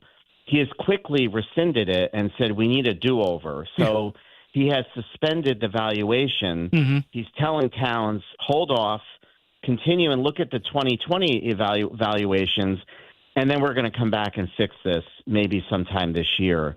But in the meantime, it just really shows and demonstrates a real sloppiness from the administration. And Vin, from what I read and some of the commentary I read online and saw on TV, I guess a lot of the farmers themselves, okay, they kind of knew about this, but was I correct in hearing them saying that they didn't feel they had enough even input in the situation, or nobody reached out to them? Well, I think what the mistake was made is that the governor's office hired UConn to do the evaluation, and they claimed that not enough farmers responded to the surveys that went out that were serving as the basis of the evaluation.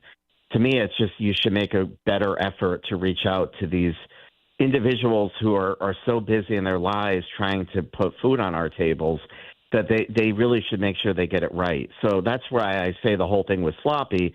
And I think the farmers just didn't feel they had that right level of input because the implications of this could have been significant tax increases. And so they were upset about it. And so now the governor is trying to do a do-over. He's going to bring them to the table for this conversation. All right. But I think the takeaway for everyone is that every town ultimately has a say in what they're going to tax their farmers. So fortunately, like in my community in North Branford, our tax assessor said, no, we're holding the line. We're not going to listen to the governor's recommendations. We're not raising taxes on our farmers. So I'm glad at least, No, I was going to say, so that was going to be my next question. So even though they contracted, say, UConn and then maybe their ag department as an assessor here, they will still then defer to the cities and towns if they want to do that? Is that how it works? That's right. It's one area of local control that the Democrats haven't changed. Tax assessors control what they're going to assess. And, so the danger is, some communities could raise it, but in communities that value farming, like in my town, they're going to hold the line and say we're not going to increase taxes on farmers. The problem is that what the governor's office did is they've now set the table for potential tax increases, and that's why we have to go back and get these values right. At a time when everyone is worried about the impacts of private equity and people coming in building apartment complexes, it's very dangerous for the state of Connecticut to now be taxing farmers off of their farms, and then we run the risk of seeing apartment complexes built instead. So I think that's why people were so alarmed at what happened, given the timing of the housing bill that just came out. Yeah, and Vin, finally, while I have you here, I guess the short session begins in a few weeks, early February. I've been watching you guys and gals for years. I'm sure you did beforehand. Usually, Vin, in an election year with whatever's at stake in November, there's, some budget cleanup. There's, naming post offices and stuff like that in the short session. But from what I'm reading here, when it comes to, artificial intelligence, facial recognition, telling grocery stores, how many open checkouts they have to have, it sounds like the majority there is going to go full bore here on stuff that, again, Vin, I'm no Harvard MBA here. Sounds to me like it makes Connecticut less desirable for business.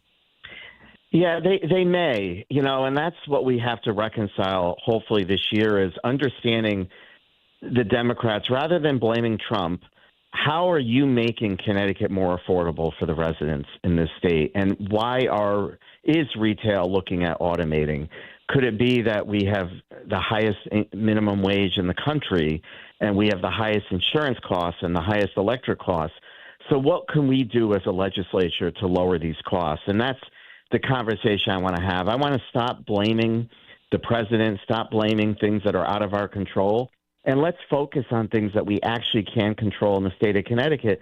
And that is really, our taxes. We need to lower taxes in this state and make it more affordable for the residents to live here. State House Republican leader Vin Candelora. Vin, always good to have you on, my friend. Happy New Year, and we'll chat down the road. Thank you, sir. Great talking.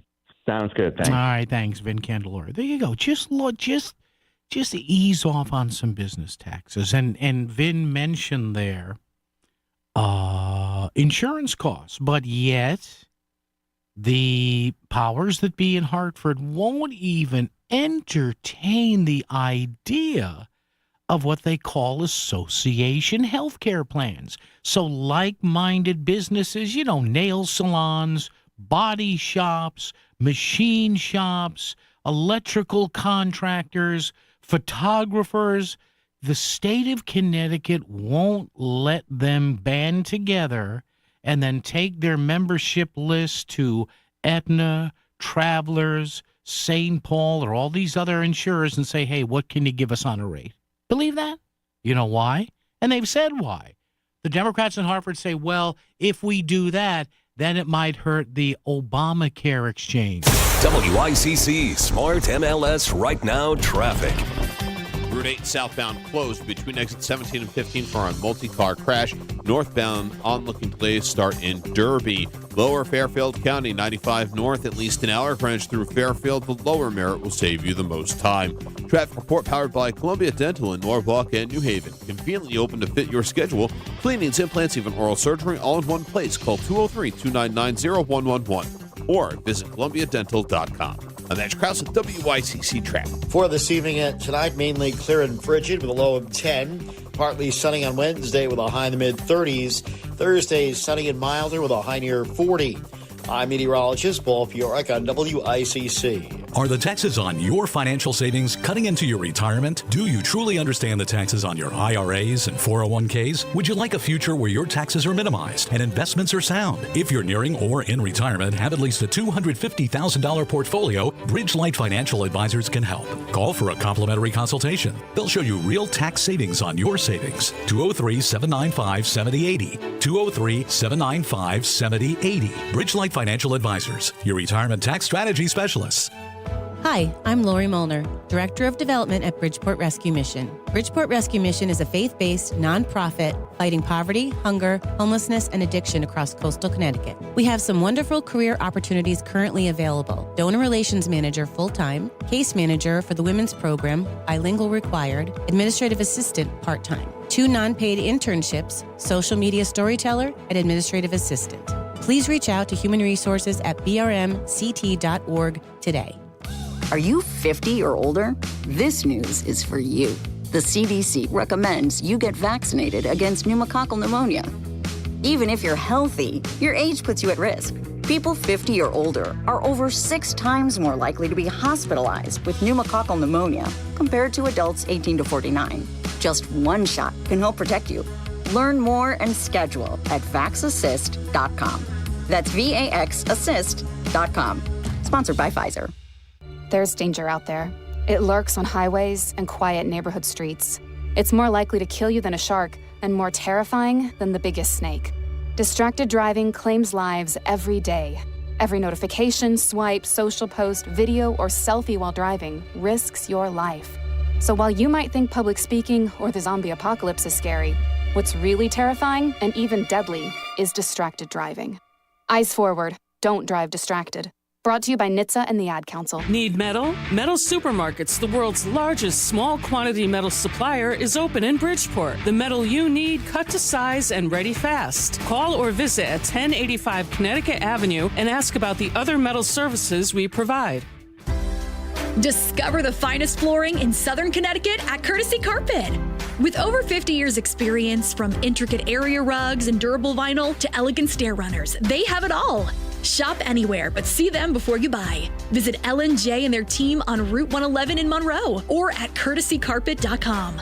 Financing is available, so you can get the floors you love today. Trust the experts in quality flooring, because at Courtesy Carpet, your satisfaction is their courtesy. This is WICC 695.9, the voice of Connecticut. CBS News Brief. The Justice Department subpoenas Minnesota's governor and other Democratic officials in its immigration enforcement obstruction investigation. CBS's Ian Lee says it comes ahead of a planned anti-ICE protest in Minneapolis Friday. People are said they're going to stay home. They're not going to go to work. Students are being told not to go to school, not to go shopping. On this first year of President Trump's second term in office, he touts what he says are his successes, including in the auto industry. They are making more money and building more cars than they are doing so good, all because of tariffs and what I've done. And they're building their plants all in the United States. A swab developed by the Sylvester Comprehensive Cancer Center can detect whether firefighting gear carries cancer-causing forever chemicals. Dr. Erin Kobetz. We can take that swab back to our labs to detect detect PFAS and also quantify the amount. She says possibly saving lives. CBS News Brief, I'm Jennifer Kuiper.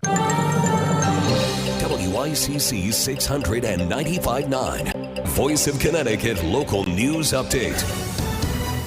Governor Ned Lamont is directing the state's Office of Policy and Management to reinstate previous land use values effective immediately. According to Lamont, the action will prevent dramatic increases in property tax assessments on farmland, forest land, open space, and maritime heritage land throughout the state. Lamont said, quote, preserving Connecticut's farmland and open spaces is critical to maintaining a reliable source of food and farm products, conserving our natural resources, and promoting the welfare and happiness of our residents. While the reinstatement is a positive step for Connecticut farmers, Groton Republican State Senator Heather Summers told WFSB Channel 3 that more work needs to be done to avoid the issue in the future. We want to get to the methodology that was used, that created these unsubstantiated massive assessment increases. You heard 2,300% in some cases, 560% in other cases. We need to absolutely have farmers at the table. Lieutenant Governor Susan Bysowitz hosted a news conference this afternoon with the American Red Cross addressing the state's severe blood shortage. Hospital demand continues to outpace supply, and winter disruptions to blood drives have resulted in a nationwide shortage. January is also recognized nationally as Blood Donor Month, which encourages eligible individuals to donate. On Saturday morning, Governor Ned Lamont and Lieutenant Governor Susan Bysowitz delivered remarks at the 41st Annual Martin Luther King Scholarship Breakfast hosted by the Hartford Alumni Chapter of Delta Sigma Theta Sorority Incorporated. The event, which honors the life and legacy of Dr. King, was attended by more than 750 guests and serves as the organization's premier fundraising event for the Cheryl A. Hickman Scholarship Award. To date, the award has delivered over $400,000 in scholarships to more than 135 students.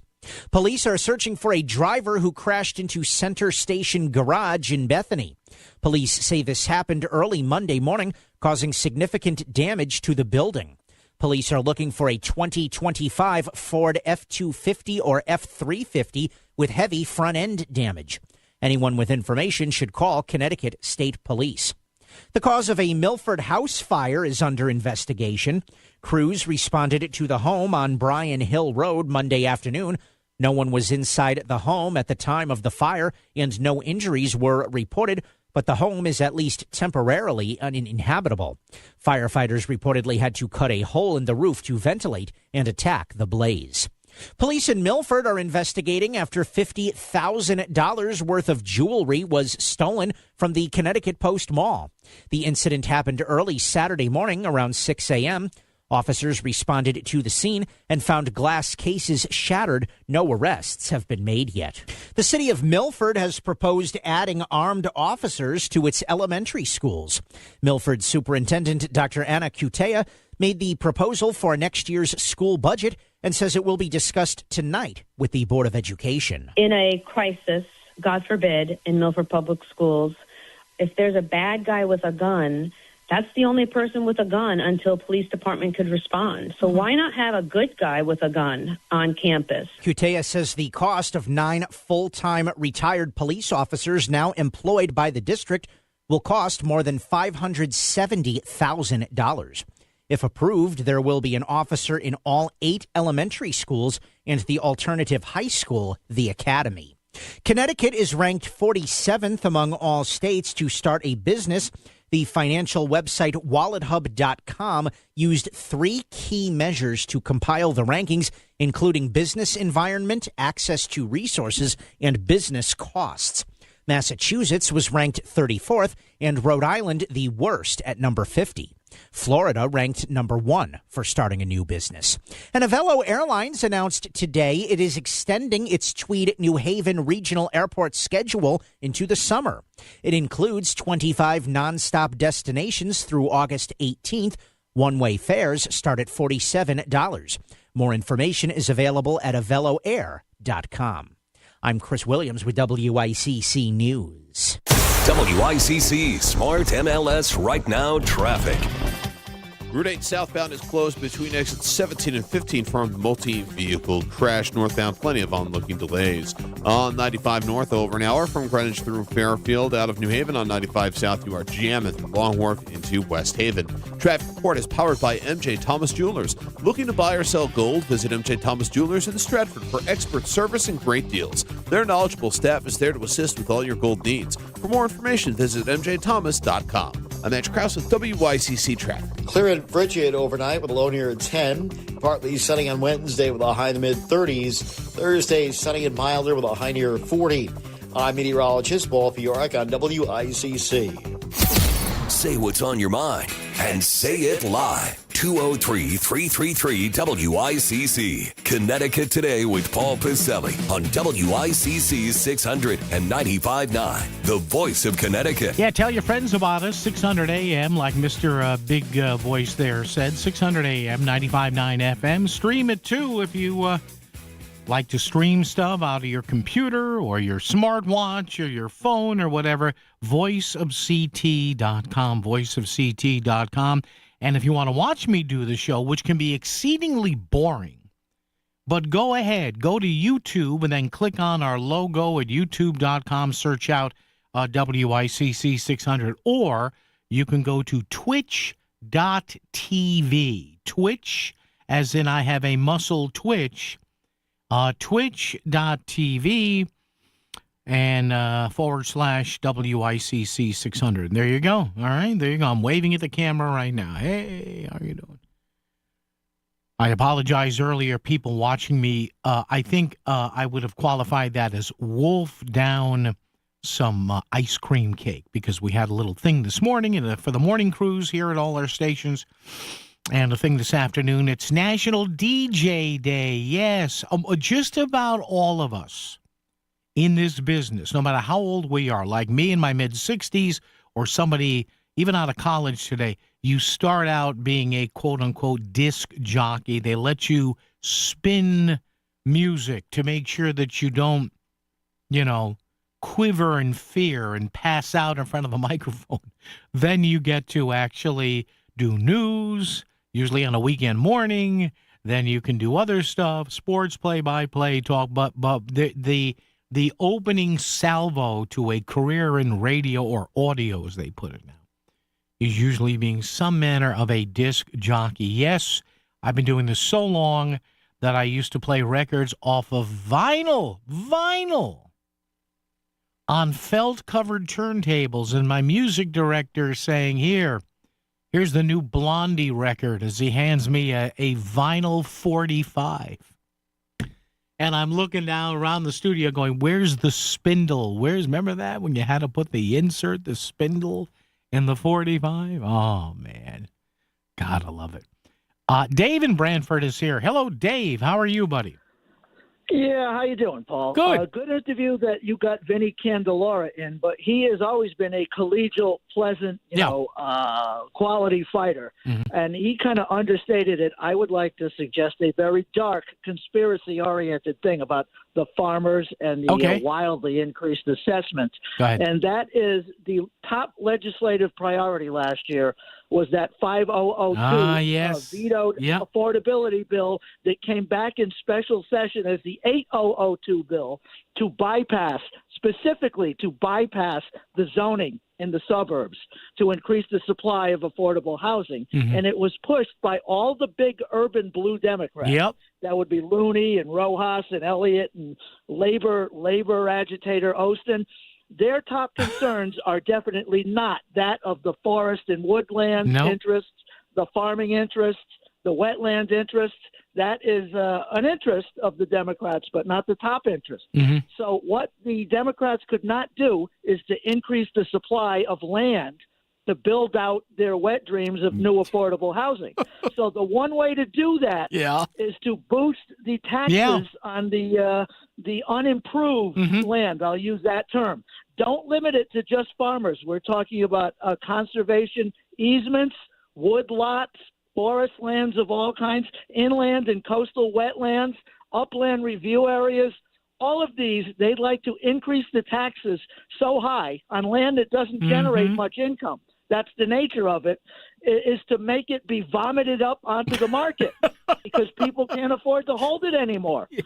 And I think this is at the root. And one thing you added, you mentioned UConn was in, I think Vinny mentioned, UConn was part of the loop in reviewing this. Yeah. And I think you added, you would think they would speak for the farmers in their interests. The thing you left out is UConn's rep as an agricultural school, and it's still very good in terms of plant diseases and bugs and dairy and stuff. But those people are very greenhorn about politics. What the UConn involvement most likely, and I don't know this, I'm just suggesting it, is that the lawyers and the urban planning type of people at UConn probably have way more fingerprints on this bill than the farmer types who really maybe didn't realize the impact of putting what you might call the market value on farmland at its highest and best development, which means, condos and high-density real estate. And so that's what the towns say, now we've got permission to tax them at 2, 5, 10 times. And so that's my conspiracy. And Lamont, who was trolling for some middle-of-the-road suburban votes, wait a minute, these blue city Democrats who don't give jack crap about wetlands and forests, really, they're interested in affordable housing. We can't let them rule the roost. And I think, and Vinny he emphasized it wasn't just farming, it was forest. Yeah. And what was the term he used for the coastal wetlands? It was something about marshlands, a term I never heard for.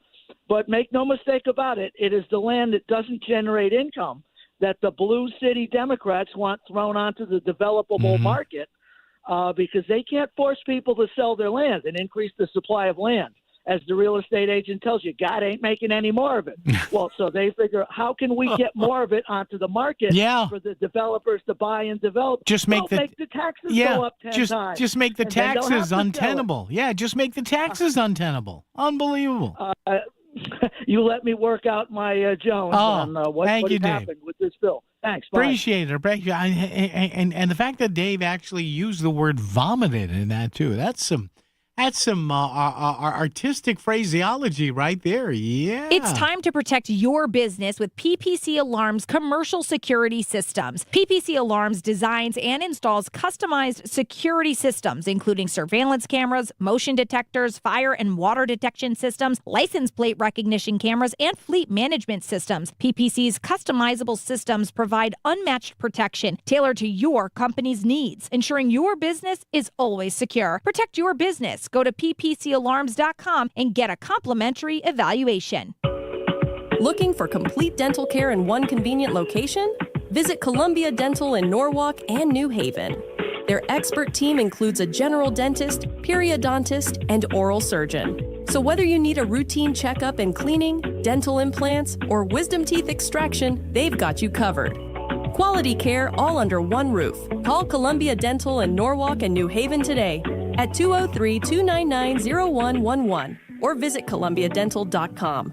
You still thinking job change in the new year? Yeah, I need something that's in high demand and more stable in this economy. IT? Yeah, cybersecurity, maybe even AI. That's what I did. Really? How? Went to My Computer Career. You don't need any prior experience, and you could start your new career in a matter of months. A lot of IT pros go to school there, too, to level up. Sweet. Are classes online or on campus? Both. Wow, I'll check it out. Thanks. Make this your year. Take the free career evaluation now at mycomputercareer.edu, an Elite CompTIA certification partner. Financial aid is available to those who qualify, including VA benefits. I'm Ed Evans, CEO of Consumer Cellular. You know, the big wireless companies say they have discounts for people over 55, but unless you're willing to sit on hold and ask, you're probably paying more than you should.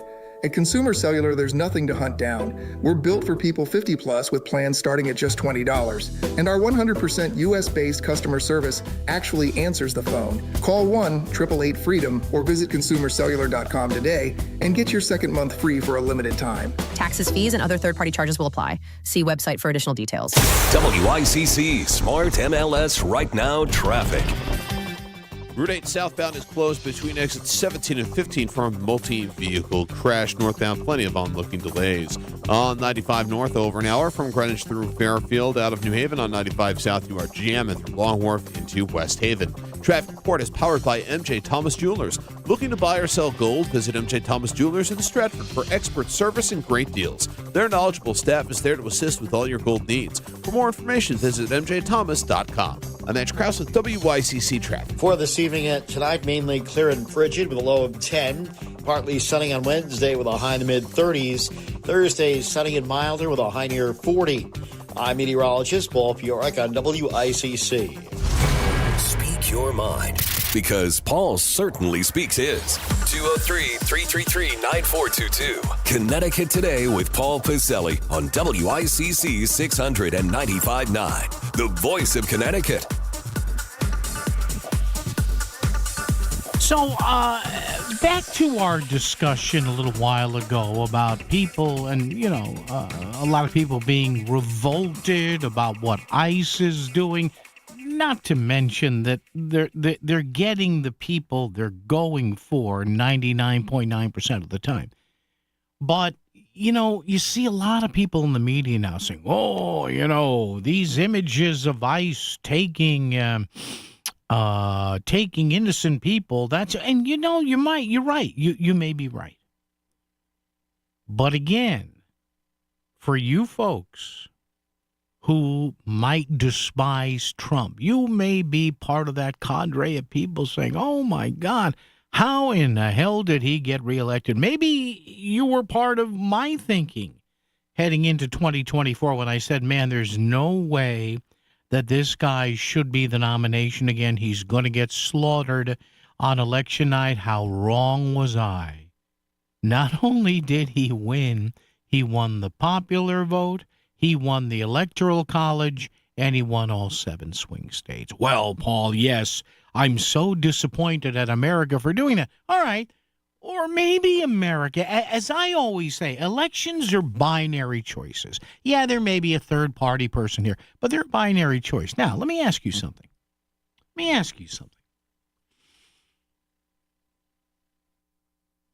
How do you think America's going to react if you juxtapose 2 pieces of video?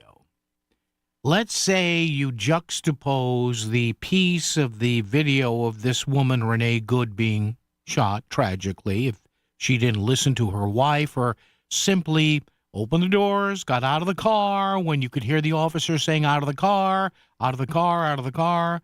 She could have at least opened the windows and put her hands out of the car. Yeah, it's a universal signal. Hey, calm down, whatever. Her wife, though, was taunting. Now, none of that means she should have gotten shot. But sometimes you create that situation. So let's say you juxtapose that video. And juxtapose that video in your mind with did you see what happened over the weekend at that church in Minneapolis? Did you see what happened there? And in there, playing TV correspondent, because I guess he doesn't work for CNN anymore, Don Lemon, who at one time I thought was a level-headed guy. Now he's turned into a moron and probably needs his meds adjusted because there's something wrong with that guy. The synapses and the neurons ain't firing right. And it's being defended by the left. There are state legislators in Minneapolis, their attorney general on television saying, well, sometimes you got to go in and disrupt religious services. Well, you know where religious services get disrupted? Leftist regimes. Now, does that excuse any lawlessness from anybody with ICE or the Minnesota PD or whatever, anybody who may face criminal charges because of the Renee Good shooting? Of course it doesn't. I'm not saying that. But, hey, and don't believe me, go on, do your own searching here. Now, you're going to have to go to some conservative sites because the networks ain't touching this. But did you see this video? And I felt sad for this pastor. I think it was it wasn't a Catholic church. May have been a Baptist church or whatever, trying to, and Don Lemon, that jackass, is sitting there shoving a microphone in front of this guy's face. And the leftists, the left-wing creeps in Minnesota, taking a page out of Joseph Stalin's instruction book and going in and in the middle of a church service. And there are people in Minnesota in their government saying this is going to continue. Are you out of your mind? What is it what is it? Now, again, if you have logical and verifiable concerns, you're angry, I get it. You protest, like somebody said today, even some progressives today are saying, no, we don't go barge into religious services. Stay outside the church, stay outside the synagogue, stay outside the mosque, stay outside the Buddhist temple. But you've got, who's their attorney general there? That other idiot, Keith Ellison, is saying, well, we may have to do this. Folks, you're worried about Trump? Did you see that video over the weekend? This poor reverend, this pastor there, he's got a whole flock looking around. These leftist morons are coming in screaming about ICE in a church service.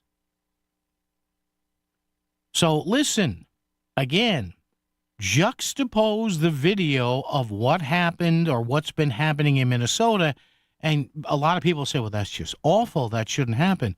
And then you juxtaposed a bunch of leftist psychos screaming at people in a church.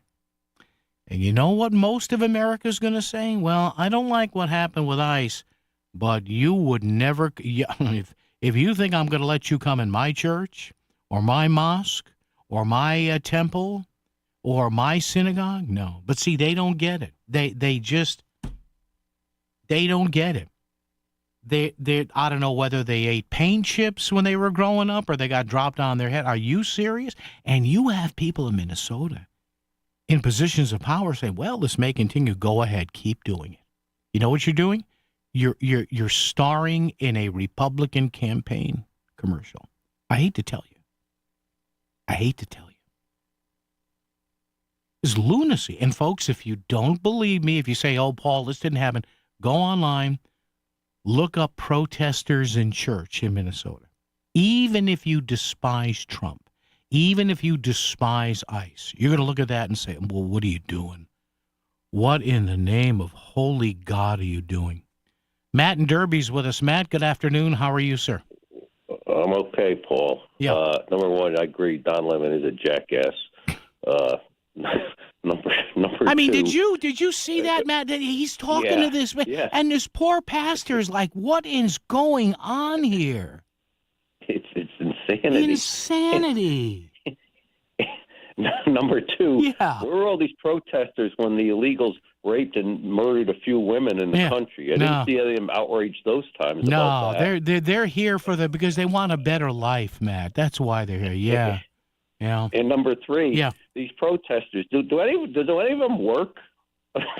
I like that gig. And they're protesting again today against Trump's first year. It's been 1 year today. Yeah. I mean, do any of these people work? And Matt, thank you for the call, my friend. I appreciate it. Good to hear from you. Listen, you want to go out there and protest, fine, but do it with a brain. I mean, I'm looking, what do they call these? Yeah, the Free America protests. A Free America from what? What are you not able to do today on January 20th of 2026 that you were able to do on January 20th of 2025? What do you need to be freed from? Now, again, it doesn't mean you have to like Trump. You can despise Trump all you want. Lord knows this Greenland thing, my head's about to explode on this. I understand the importance of Greenland. I think he's risking, and maybe he's, you know what, he may sit there and say, look, I'm going to go with this Greenland thing, and if they want to get rid of me, 25th Amendment, go ahead. Hey, JD, get ready. That may be part of this here. I really think that's part of the thinking here. But, folks, if you didn't see this, because, you know, like I say, unlike you, I don't have a social life. You do. So this was covered heavily over the weekend. Don't believe a word I'm saying. If you want, go online, go to your phone, pull it up on a computer, have your kids do it, your grandkids. Do a Google search or a Yahoo or a Bing or a DuckDuckGo, however you search. Put in Minnesota protesters in church, and you will watch the video and say to yourself, is this a J.D. Vance campaign commercial? It is so, I'm not saying not to protest, but there are even some mainstream high-profile Democrats saying, no, folks, what have I been telling you? This is turning into defund the police 2.0, and they don't get it. They don't understand it. Maybe they don't want to. I don't know. Traffic and weather together right here on WICC. WICC Smart MLS Right Now Traffic. Route 8 southbound is closed between exits 17 and 15 for a multi-vehicle crash. Northbound, plenty of onlooking delays. On 95 north, over an hour from Greenwich through Fairfield. Out of New Haven on 95 south, you are jamming from Long Wharf into West Haven. Traffic report is powered by MJ Thomas Jewelers. Looking to buy or sell gold? Visit MJ Thomas Jewelers in Stratford for expert service and great deals. Their knowledgeable staff is there to assist with all your gold needs. For more information, visit mjthomas.com. I'm Edge Krause with WICC Traffic. Clear and frigid overnight with a low near 10. Partly sunny on Wednesday with a high in the mid-30s. Thursday, sunny and milder with a high near 40. I'm meteorologist Paul Fioric on WICC. For over a century, Abriola Parkview Funeral Home in Trumbull has been a beacon of support and compassion for families navigating the profound challenges of grief and loss. Family owned since 1906, we are dedicated to helping you honor your loved ones with dignity and respect. Trust our experienced team to guide you through this difficult time, allowing you to celebrate a life well lived. Abriola.com, your legacy, our commitment. Hi, this is Leo Carl from Carl Chevrolet in New Canaan. Last year, more consumers switched to Chevrolet than any other automotive brand. Why? With more standard passive and active safety features than any other brand, plus easy-to-use technology like wireless Apple CarPlay, Chevy simply builds in more value. And who doesn't love getting more for their money? With fresh inventory arriving daily, see for yourself at Carl Chevrolet, 261 Elm Street in New Canaan, or online at carlchevy.com. Back to the news and talk, thanks to Smart MLS. Smart Sellers Ask, is my home on Smart MLS? The voice of Connecticut, WICC 695.9. It's Connecticut Today with Paul Pacelli. All right, coming up next hour, our friend Megan Portfolio from the Yankee Institute for Public Policy. Now, as Megan does, she has been reading bills, watching CTN, crunching numbers, and she's found out some more things that are not exactly as they seem when they're told to you and I by those that govern us. So we will talk about that as well. Also coming up, again on the national scene, two things that should concern you as a Democrat. Even if you're in the firmly, Trump should burn in hell category, whatever you want to be, I don't care. Because your party, over a year after a key issue, ended up fueling the most successful television ads by the Trump campaign, a year away from that. And there was a story the other day that when asked about it in a public forum, there's a key question that Democrats still have not figured out how to answer, and there's an internal battle. WICC Bridgeport, WFOX Southport, WEBE HD2 Westport, WPLR HD2 New Haven, locally owned by Connoisseur Media. This is CBS News on the Hour, sponsored by Duke's Mayo. I'm Jennifer Kuiper. President Trump marks his first year in office, talking about his accomplishments and answering multiple questions. CBS's Linda Kenyon. President Trump spoke to reporters as he prepared to head to Davos, Switzerland for the World Economic Forum. His effort to take over Greenland has received a lot of pushback from NATO nations, some of whom have said a U.S. takeover could break up the NATO alliance. The president is not deterred. I think that we will work something out where NATO is going to be very happy and where we're going to be very happy. Trump also reiterated why he believes it is important for the U.S. to take Greenland. We need it for security purposes. We need it for national security and even world security. It's very important. Linda Kenyon, CBS News, the White House. Wall Street sinks as President Trump threatens 8 European countries with tariffs over Greenland. CBS's Jason Brooks. Big tech stocks led the market sell-off, with NVIDIA, IBM, and Tesla tumbling lower, sending the Dow plunging by 870 points, the Nasdaq by 561, and the S&P by 143 points. A development in the Justice Department's probe alleging immigration obstruction in Minnesota. CBS's Nicole Skanga is covering the story. The Justice Department today served subpoenas to multiple Democratic officials in Minnesota: Governor Tim Walz, Attorney General Keith Ellison, Minneapolis Mayor Jacob Frey, all in connection with an investigation into what they're calling an alleged conspiracy to impede federal immigration officers, according to sources familiar with the matter. Minnesota Governor Tim Walz says, quote, Minnesota will not be intimidated into silence, and neither will I. U.S. Southern Command says U.S. forces have seized a 7th oil tanker in the Caribbean near Venezuela. Hawaii's gun laws are the focus of arguments before the Supreme Court. The justices are examining whether Hawaii may prohibit people from carrying firearms on private property that is open to the public, like restaurants and hotels, unless the owner explicitly gives permission allowing it. The plaintiffs argue that Hawaii is infringing on people's Second Amendment rights. Justice Elena Kagan responds, This is really a property case, not a Second Amendment case. Yes, it is about guns. But the argument goes, what's really going on here is how states treat a private property owner's consent. After 18 seasons as the head coach of the Baltimore Ravens, NFL coach John Harbaugh is officially announced as the head coach of the New York Giants. Harbaugh tells reporters, It's a profound honor to be entrusted with the responsibility of coaching the New York Football Giants. This is CBS News. Welcome to Duke's Mayo Country, where the mayo is so smooth and creamy, it makes every bite better. Duke's Mayo. Look for the yellow lid. Okay, I have to tell you, I was just looking on eBay where I go for all kinds of things I love, and there it was. That hologram trading card.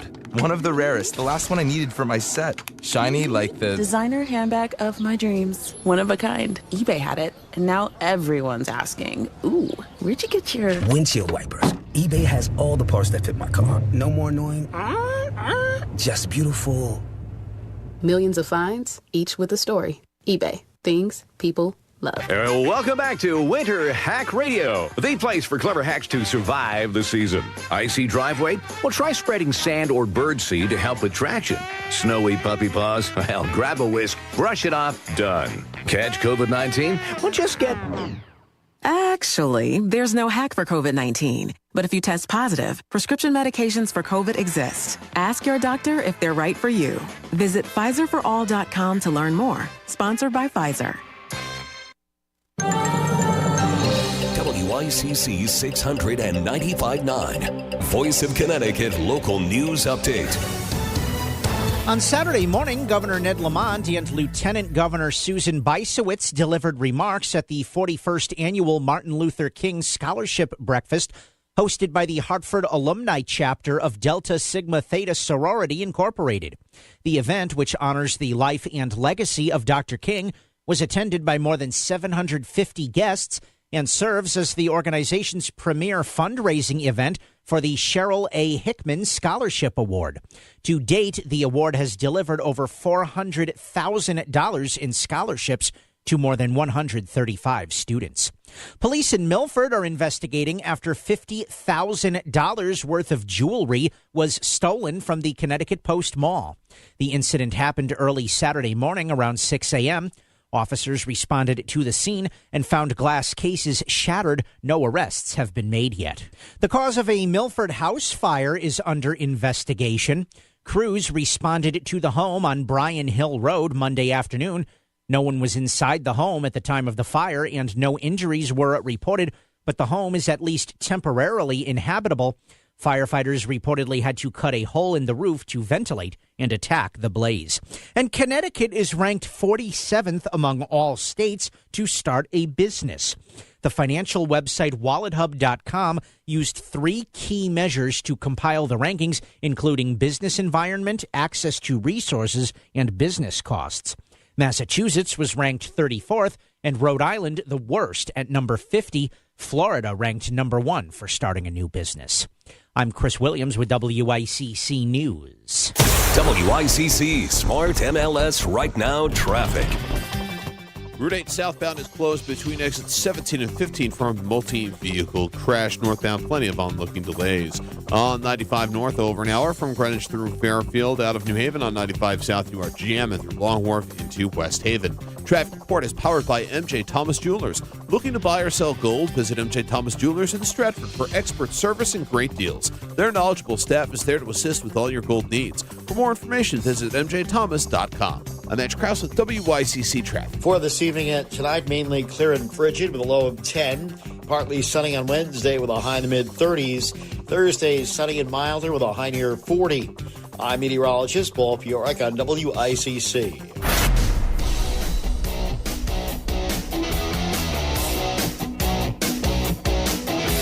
You're listening to Connecticut Today with Paul Piselli on WICC 695.9, the voice of Connecticut. Hey there, coming up, our buddy, our pal, you know where you love her, Megan Portfolio from the Hartford Portfolio and the Yankee Institute for Public Policy. That's just a right-wing play. Yeah, it is. It's a conservative, right-leaning think tank. So what?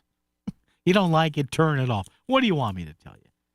203-333-9422, 333-WICC. Great to have you for, look at that, hour number 4. It is sprinted by like a wisp in the night. 203-333-9422, 333-WICC. Our question of the day, love to hear from you on that. You can call us still at 333-9422. Text us, same number. What can lawmakers in Hartford do to improve Connecticut's standing in a new Wallet Hub survey that says the great state of Connecticut, with all these great institutions in the General Assembly, UConn, Wesleyan, Yale, Connecticut College, Conn College, Quinnipiac, Sacred Heart, Fairfield, all these great colleges, the great community college system too. But we are the 4th worst state. Worse, not better. So we are at number 47, 48, 49, 50. So in a new Wallet Hub survey of the best and worst states to start a business, start and maintain a business, Connecticut comes up 47th. And no matter whether it's Wallet Hub or CNBC or Market Watch or Fox Business or the Wall Street Journal or Fortune, our numbers in these surveys constantly and every year suck. And I hate to put it that way. You may say, well, why are you using that language? Because people need to start paying attention. And I'm not saying everybody should get out of Connecticut and all businesses should shut down. No, it's ridiculous. But again, allow me to ask you, when was the last time in any of these national surveys that business leaders, company owners look at, CEOs, CFOs, chief marketing officer, chairs of boards of directors look at. When was the last time any of them ever looked at them and said, let's move to Connecticut? It's just not there. Because we never improve on things in this state. Give me something that state lawmakers have done over the past generation or so that's actually made a difference and gotten things better.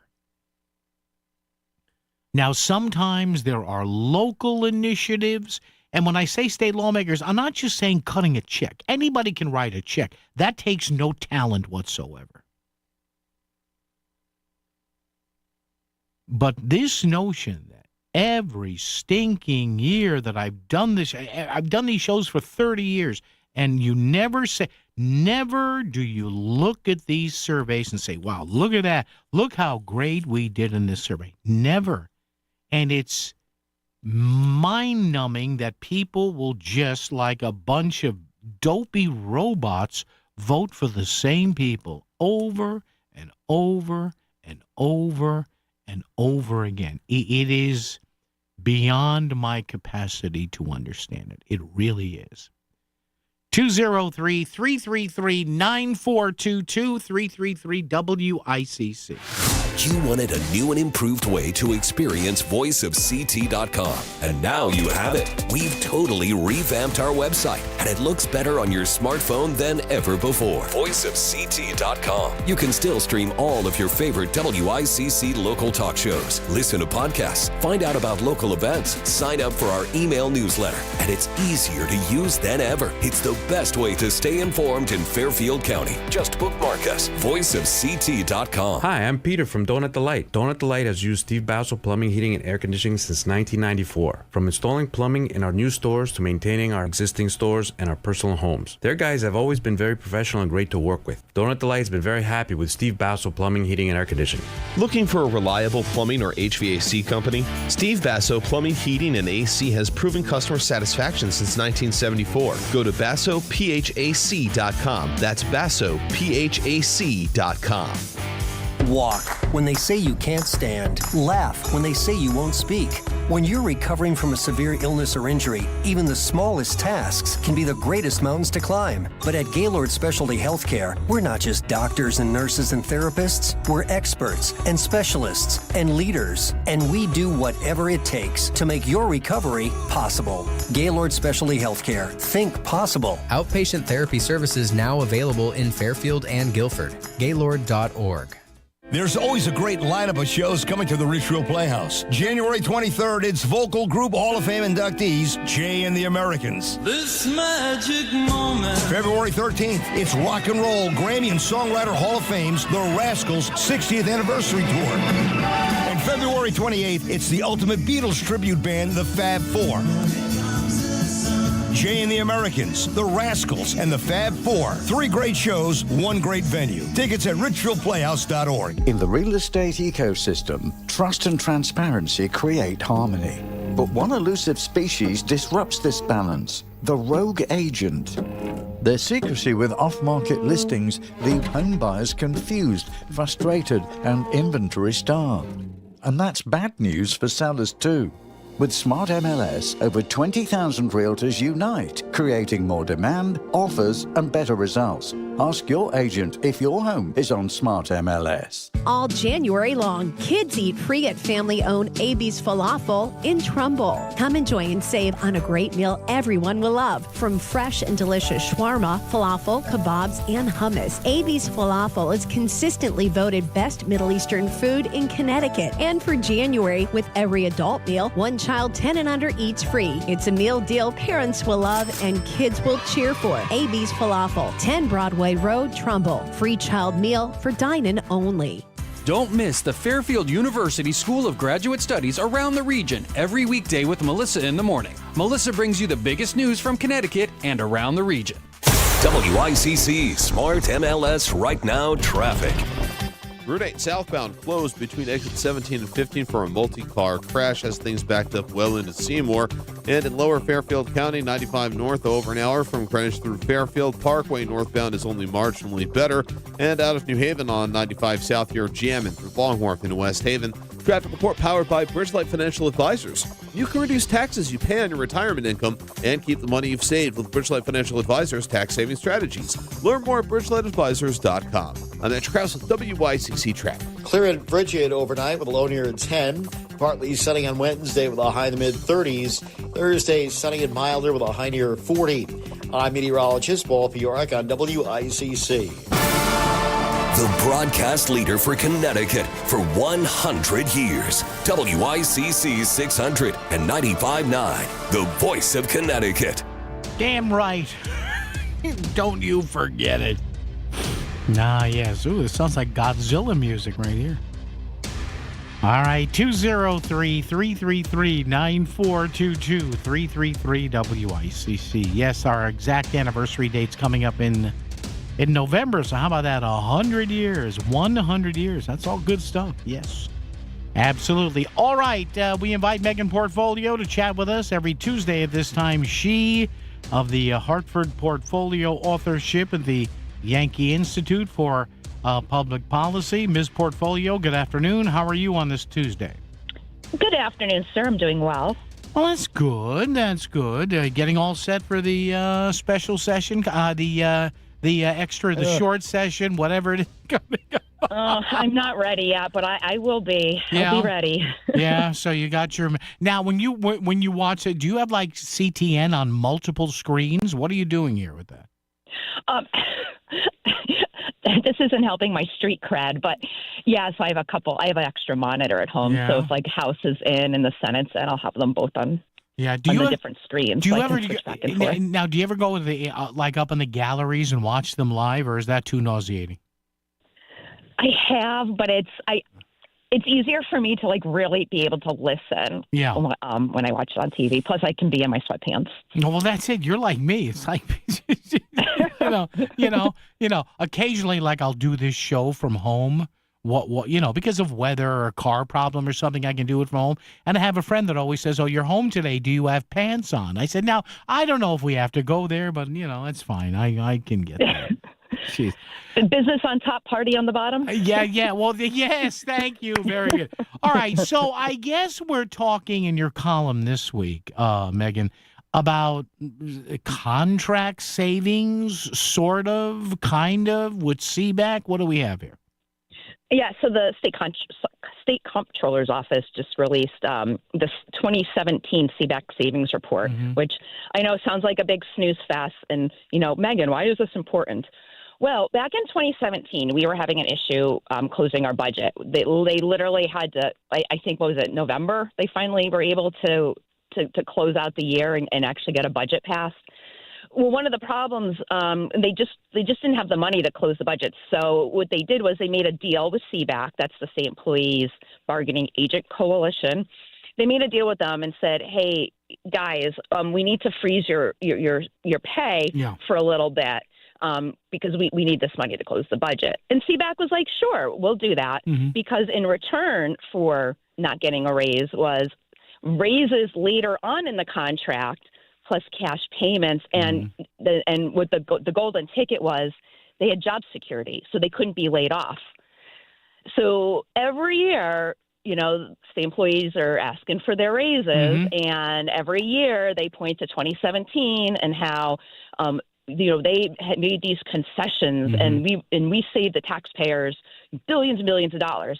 All right, well, fast forward to these reports. Okay. The lawmakers had said, okay, fine, we're going to do this deal, but we're going to do a report every year to keep track of these supposed savings, which one of them is kind of BS because not getting a raise isn't really a cost savings because you're not really surrendering anything because no one's really guaranteed a raise every year. Yeah. That being said, they've been putting this report out almost every year since 2018. There was a hiccup in the beginning, and the old comptroller just wasn't doing it.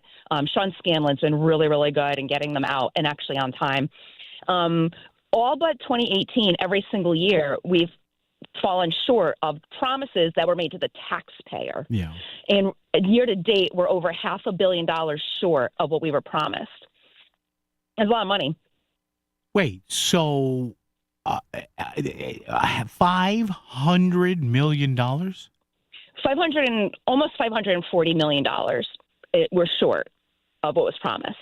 And I watch, the legislature. Yeah. So what happens is Governor Lamont negotiates with the unions. They come to an agreement. It goes in front of the legislature, who then votes on it. Usually they'll do it through like an e-cert. So there's no hearing. There's no like public hearing or anything on it. They just bring the bill in, and the union bosses, they're all out. They're all lobbying for it. And every time they do this, every single time, Paul, they point to the 2017 contract where they said we got hard zeros for raises. You didn't get hard zeros for raises. You negotiated it, and in return for that, you got job security, which nobody gets that. That's just unheard of in the private sector. I worked in the private sector. In fact, when the economy did turn in 2008, we got pay cuts and we had massive layoffs. So these kind of protections that CBAC got in 2017, that's not normal. And couple that with, they've already received a 33% compounded raise since Governor Lamont took office. And Governor Lamont has come out and said to the unions, every year that I've been governor, you've gotten a raise. Every year that I will be governor, you will get a raise. And guess what? It's an election year. So yeah, I mean, there's the writing on the wall for that. Yeah, I mean, Megan, there's absolutely no shot that he would deny that in an election year. It's not going to happen, right? I mean, it's not. And what's really, it just shows where the priorities in our state leadership is, because every other day I'm getting an email from one activist or another. We don't have enough money for the homeless. We don't have money for this. We don't have money for that. And these are like basic, homelessness, housing, food, like basic necessities for life. We can't find the money for that. We can't find money and a solution to not have people sleeping in tents in the winter. But you never hear CBAC having to send these emails out constantly. It's just what they do is say, all right, fine, don't meet our demands. We'll take it to arbitration. And when it goes to arbitration, 9 times out of 10, they side with the union. It's, and once again, the taxpayers are just left holding the bag. There's just no respect for the taxpayers. And not only do they say to take it to arbitration, which we should emphasize here is their right, but they also say, and, we vote, right? Hey, there's 8 or 10. Because I tell people, Megan, all the time, they say, well, there's 45,000 state employees. Not all of them vote for Democrat. I said, well, okay, but understand the ones that do, which is, of course, they're right. If they're voting for Lamont, then probably their husband or wife is, and probably their kids or grandkids or mother or father-in-law. It's a tough thing to quantify, but you always take, like an old campaign person told me once, take a single vote, and there's always a factor of 1.5, 2, 2.5 in those votes. So I do it in my household. Yeah, so any governor who would deny them a raise might be signing their political death warrant, saying, well, okay, if I say no, then I've just lost the election. So it's tough. I get it. I understand it. Is it tough? It's tough, but do your job. We already owe about $40 billion in unfunded pension payments, which I may add, the unions agreed to this. They agreed to not have their pension funded. So every year we're sending $2 billion to pay off this pension. Plus, if we have the surplus, that goes, I think last year, how many billions of extra dollars have we been sending? Yeah. That's money that should be coming back to us, but we're never going to see it. It's going to take an entire generation, if that, to pay off this pension debt. And then you every year they keep getting raises, which the average salary, according to Mark Fitch from, Inside. I had him on, $94,000 is the average pay. Yeah. And more raises. And when you add, so now you're paying them more, which that means our pension payments are more because, that's figured into the pension calculation. Megan, I have said this, just to wrap up on this. I have said this. I said, listen, look, it's certainly, now would I be shocked if a Republican won? No, because I think the two main candidates are good candidates. But I keep telling people, as many people out there that don't like Ned Lamont for whatever reason. I get it. I understand it. It's a blue state. I said, let's assume he wins again, just for the sake of argument, right? So he goes 2026 to 2030. And Megan, I'm guessing you may agree with me on this when you look at Lamont's record. I tell people, if you think taxes and spending are high now, wait for the first Democrat who's elected after Ned Lamont. Oh, my God. Can you imagine what's going to happen? I don't want to imagine. I mean, I don't always agree with the governor, but there are, instances where he is ears to the side of caution when it comes to fiscal matters. And that's very important. Can you imagine? Oh, God. Paul, I can't tell you how much between state, local, and federal taxes. I mean, you know how much we pay. We pay like half of our salary. I have to work half the year just to pay the government. Yeah. Well, same thing here. But can you imagine what the spending would be, just for the sake of argument? We don't have to imagine. Look down in New York City. That's what we would get. Under a Governor Bisowitz or a Governor Tong, can you? Oh my God, can you imagine the spending? Oh my God. I mean, I don't have any more to give to these people. All right, folks, check it out. I'm looking at it right now. Go to yankeeinstitute.org. The CBAC concessions narrative collapses under its own accounting, like that. Megan, thanks. Have a happy week. We'll talk to you next week. Appreciate it. All right. Bye, Paul. All right. Thanks. Folks, I'm telling you, I know a lot of you people don't like Ned Lamont, probably on social issues. The guy is essential. Now, I know he gives out the state employee raises, whatever. Republicans did that too. But if you think the state of Connecticut spends a lot of money now, you have no idea. Even Dan Malloy, kind of at the urging of his budget guy, Ben Barnes, remember he got a couple of years where he had, there were a couple of years where there were no state employee raises. Remember that? Folks, I am telling you, you will, as we head into like 2030, if and when Ned Lamont is elected to and finishes out a third term, you will see spending that will harken back to the Bill O'Neill days. Trust me. Traffic and weather together right here on WICC. WICC Smart MLS Right Now Traffic. Route 8 southbound closed between exit 17 and 15 for a multi-car crash, has things backed up well into Seymour. And in lower Fairfield County, 95 north over an hour from Greenwich through Fairfield Parkway northbound is only marginally better.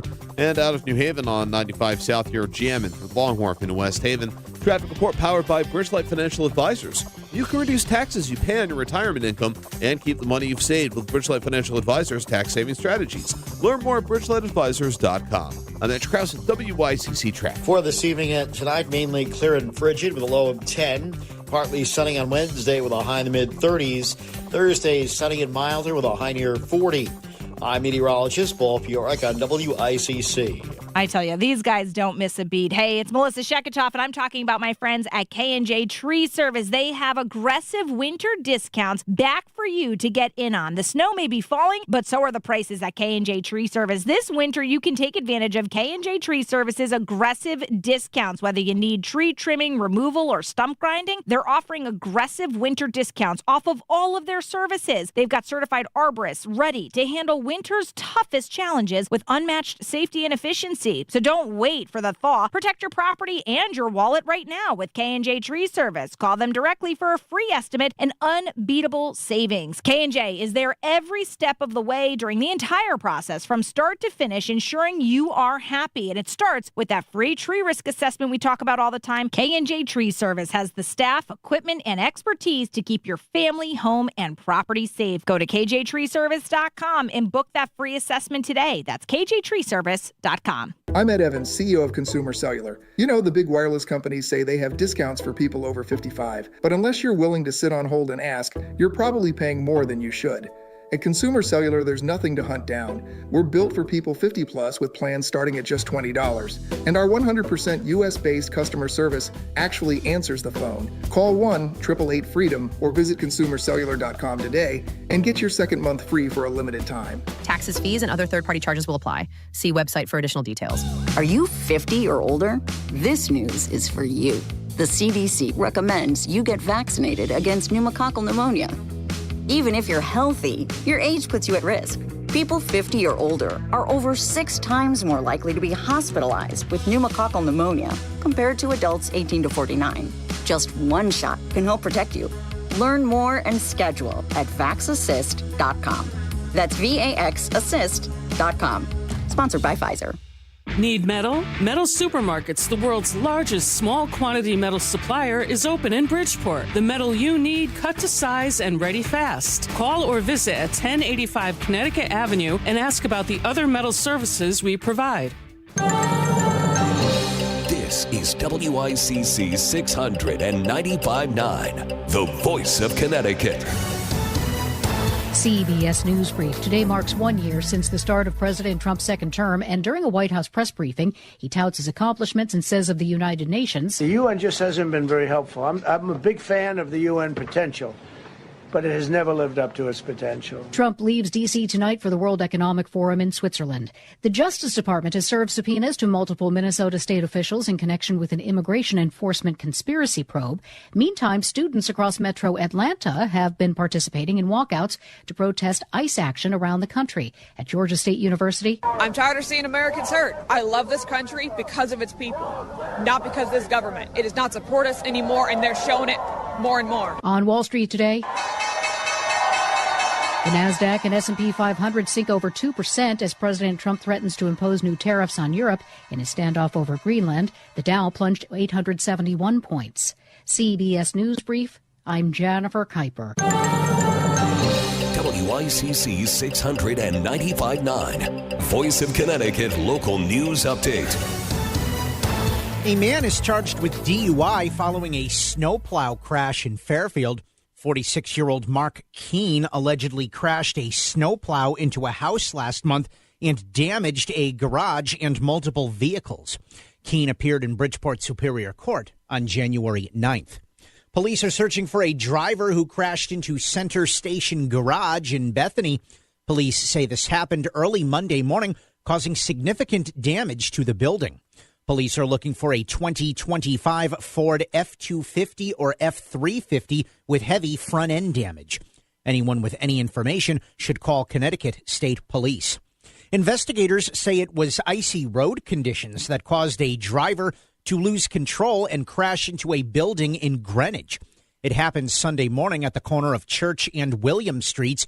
No one was hurt, and the building was only slightly damaged. Police say there were several accidents due to the inclement weather over the weekend. The severe cold weather protocol is again in effect through noon tomorrow due to the blast of Arctic air we're currently dealing with. A reminder to call 211 or to go online to 211ct.org to find the closest shelter or warming center near to you. For kids at bus stops or who walk to school, make sure they understand the importance of being bundled up. The city of Milford has proposed adding armed officers to its elementary schools.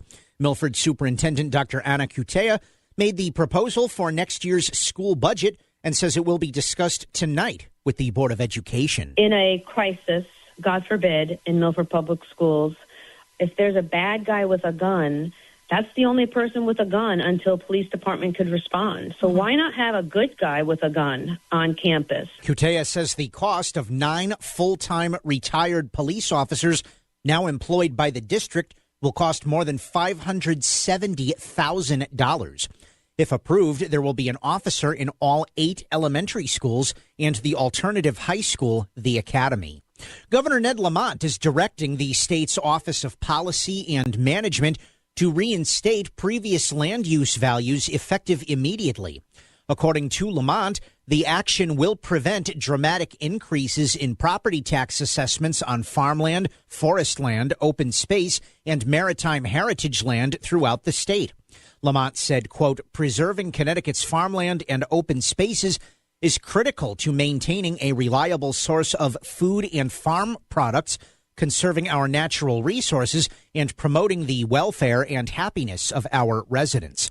While the reinstatement is a positive step for Connecticut farmers, Groton Republican State Senator Heather Summers told WFSB Channel 3 that more work needs to be done to avoid the issue in the future. We want to get to the methodology that was used, that created these unsubstantiated massive assessment increases. You heard 2,300% in some cases, 560% in other cases.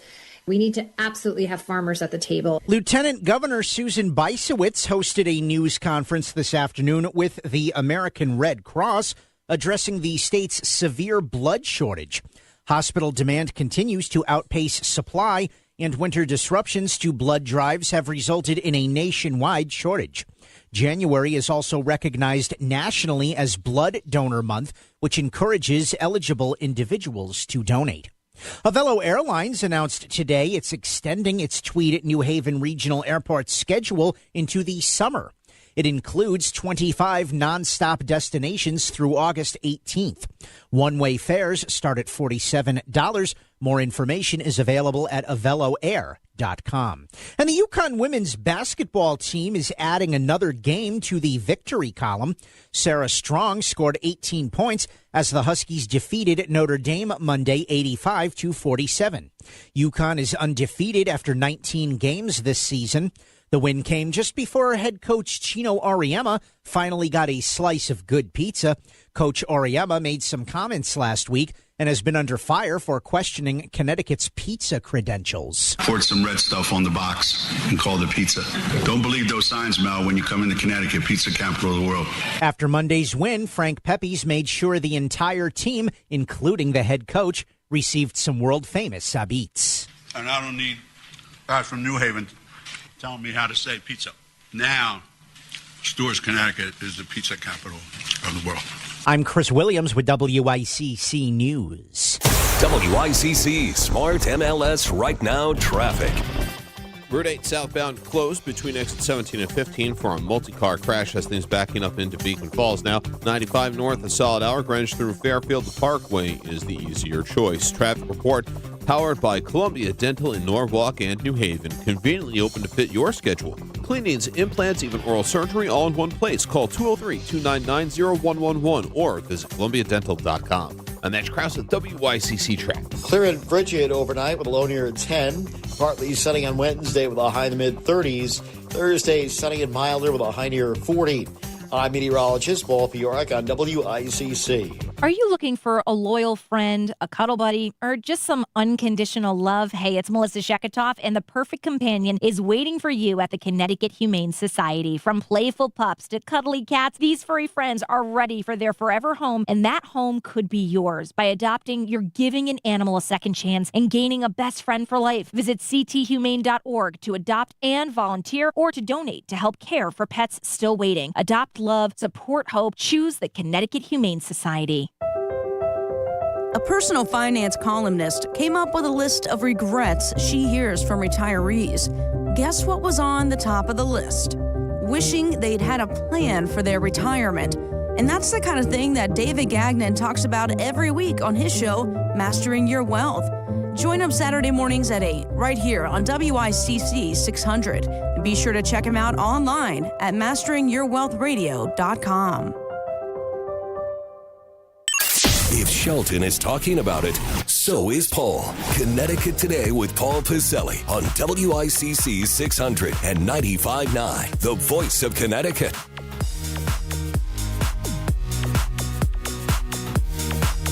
All right, 203-333-9422, 333-WICC. I got a couple things I want to bring up here before we wrap things up. And there's the kind of things that just make you shake your head here.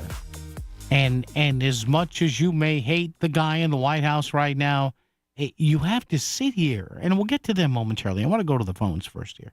You sit there and you say to yourself, really? Honestly? Really? Gene in Stratford. Gene, how are you, sir? What's going on? Good afternoon, Paul. Almost quitting time, I guess. Huh? Yeah, I guess. You and me both. What do you got?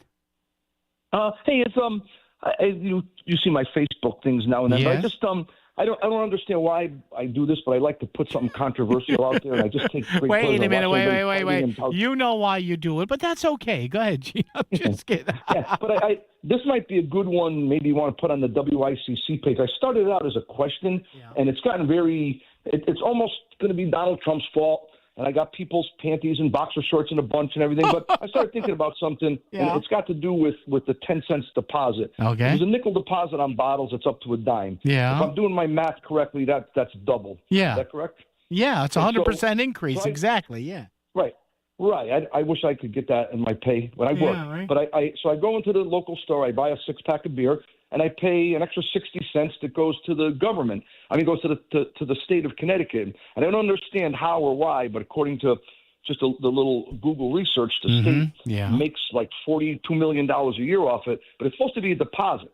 So I don't have the time in my life to take my bottles and cash them in. So I put them in my recycling bin. I put them on the curb. Yeah. Somebody comes and picks them up, and they cash them in. Yeah. So I pay the dime, Yeah. and they get the dime back. And I'm just wondering, is that legally taxable income? If I go to the casino and I lose a lot of money, but if I ever make $100, I get 80 because they take 20% taxes out. So people are getting really like twisted, and the poor people.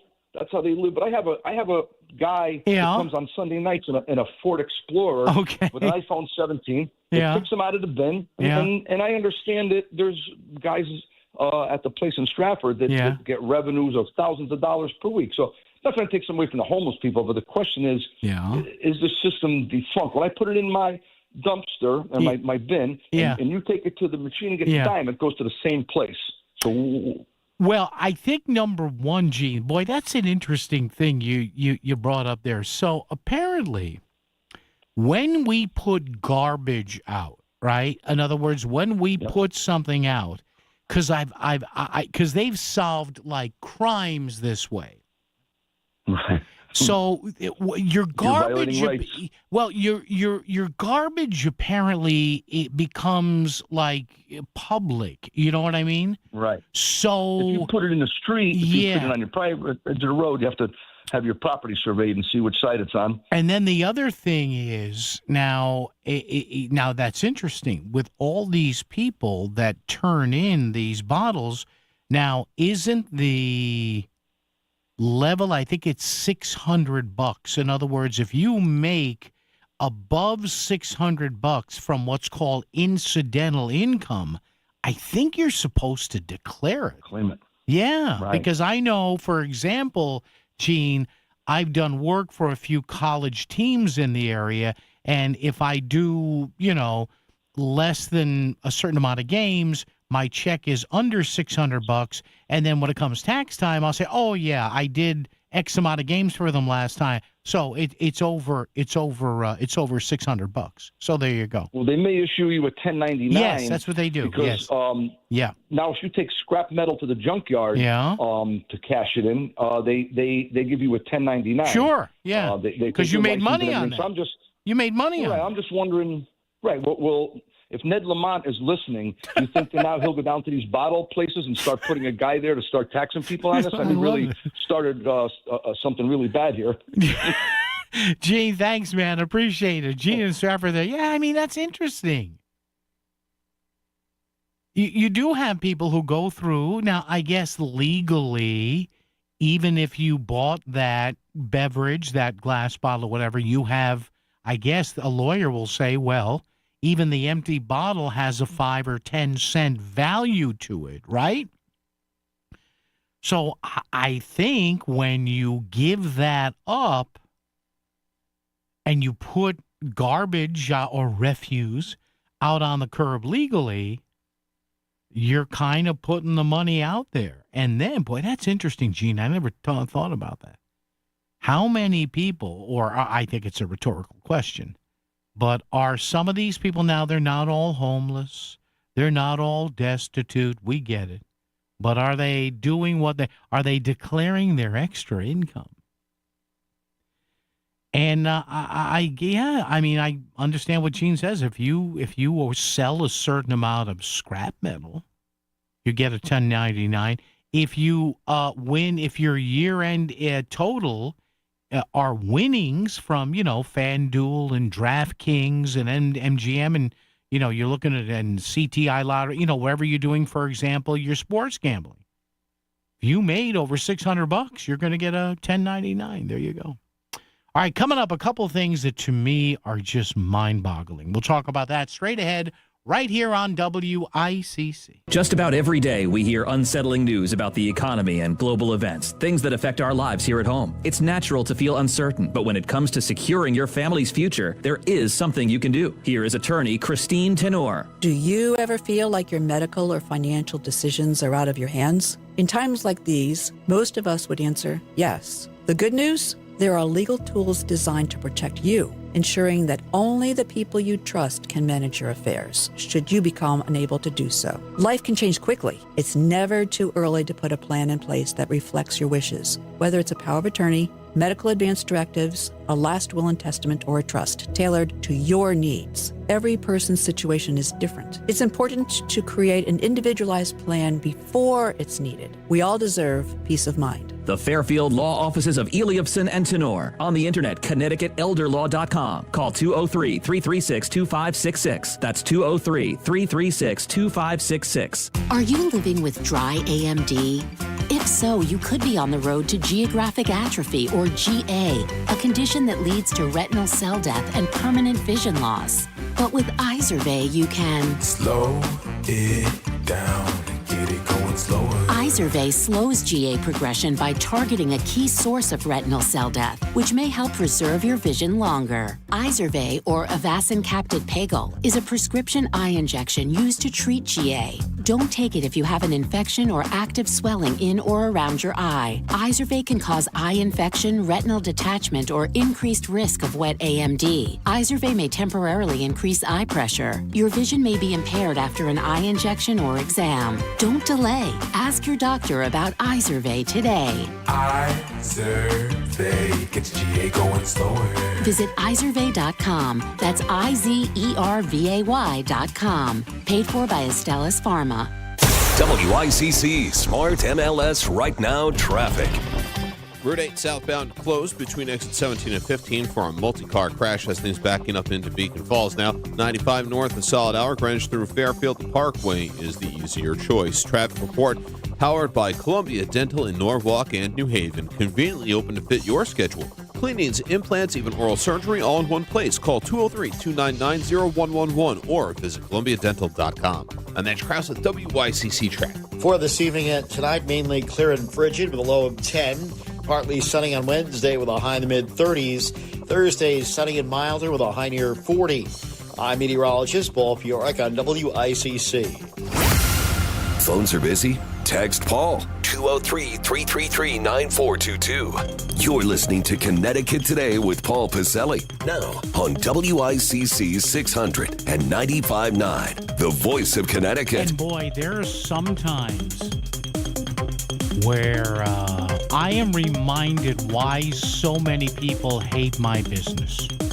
And what I mean, I don't mean particularly me. I think a lot of you folks bear up with me, and I appreciate that. But just generally reporting in the media here. I'm looking at this CNN ribbon on their channel here. Now, we all know Mr. Trump had a very long and involved news conference today on the one-year anniversary of him being inaugurated for Trump 2.0. And I'm looking at the lower third, they call it here on the TV screen. And here's what CNN has. Trump touts first-year achievements in rambling news briefing. Now, they couldn't resist. Rambling is not being objective.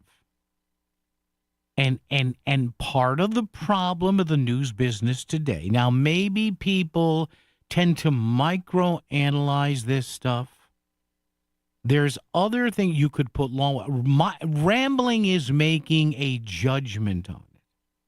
It's not fair. It's bad journalism. And if they had said this about Joe Biden, I would have said the same thing. Even if it was Biden touts final year accomplishments in rambling news comments. No. because rambling is subjective. It's not objective.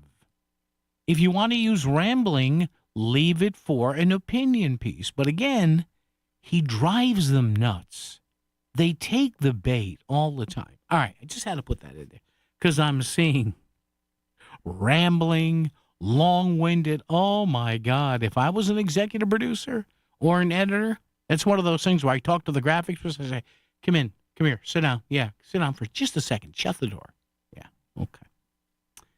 All right, you folks who can't wait for Donald Trump to be gone, and I don't know, I still think he's going to step down before his term is over, but that's just me. And if you think for 1 minute that, oh, man, after the second Trump term, Democrats are just going to waltz into power. Oh, you do. In Axios, Democrats' potential 2028 contenders are still cautious on trans rights. Democrats weighing bids for the White House are struggling. They can't get this right, folks. Are struggling for footing on transgender issues, dodging questions on the topic more than a year after the Trump campaign ad Kamala is for they, them, which was widely seen as one of his most effective attack ads in the campaign. Folks, look, maybe you're a progressive, maybe you're a Democrat. Your party can't figure this out. Axios quizzed nearly 20 Democrats viewed as possible 2028 contenders. Most did not want to talk about trans rights. We asked, this is Axios now, should transgender girls be able to participate in girls' sports? Do you believe transgender youths under 18 should be able to be placed on puberty blockers and hormones? And what is your response to the questions, can a man become a woman? Oh man. Former Vice President Kamala Harris, Congresswoman Alexandria Ocasio-Cortez, Illinois Governor J.B. Pritzker, New Jersey Senator Cory Booker, Kentucky Governor Andy Beshear, California Representative Ro Khanna, California Governor Gavin Newsom, and Connecticut Senator Chris Murphy all declined to comment. Oh, man. It is the only person who is giving a firm comment on this, who is starting to make rumblings that he is a centrist Democrat who can win because he goes back to the Clinton years in the White House. He served as mayor of Chicago. He served in Congress. Rahm Emanuel. Rahm Emanuel said his positions have not changed since he was interviewed recently by conservative commentator Megyn Kelly. She asked him, quote, whether boys should be able to play in girls' sports, and can a man become a woman? Emanuel said no to both. He also said parents should make decisions about whether transgender minors can access hormones. So there apparently is one guy, and I guess Emanuel is starting a renewal pack for Democrats. Basically, he's trying to bring the party back to the center. And he has been unwavering, is saying, no, biological young boys and men should not be able to compete in organized sports against biological women. So Chris Murphy apparently has no answer to that. Maybe Mr. Murphy will take the $15 million he has and figure it out. I don't know. So again, you folks who say, well, as soon as Trump is gone, boy, the Democrats are going to come roaring back. Don't be so sure. Don't be so sure. Because you can't answer a basic question. And along those lines, I will leave you with this. And if you are a Jewish Democrat, this should give you some pause. A New York Times story came out a couple of days ago. Governor Josh Shapiro of Pennsylvania, prominent Democrat who at one time was a top contender to serve as former VP Kamala Harris's running mate, offered his most detailed accounting to date of the search process in a new memoir obtained by the New York Times. In the book, Where We Keep the Light, the governor's measure is measured in describing his interactions with the Harris staff. But Mr. Shapiro, who is Jewish, details a contentious vetting process in which Ms. Harris' team focused intently on his views on Israel. So much so, listen to this now, you Jewish Democrats out there. So much so, according, this is the New York Times saying this. I guess the book comes out in a few weeks. So much so that at one point, Josh Shapiro wrote, now understand something, had they picked this guy to be VP, instead of that abject moron you got out there in Minnesota, Tim Walz, it would have been President Harris. Likely, because he would have taken, likely, Pennsylvania.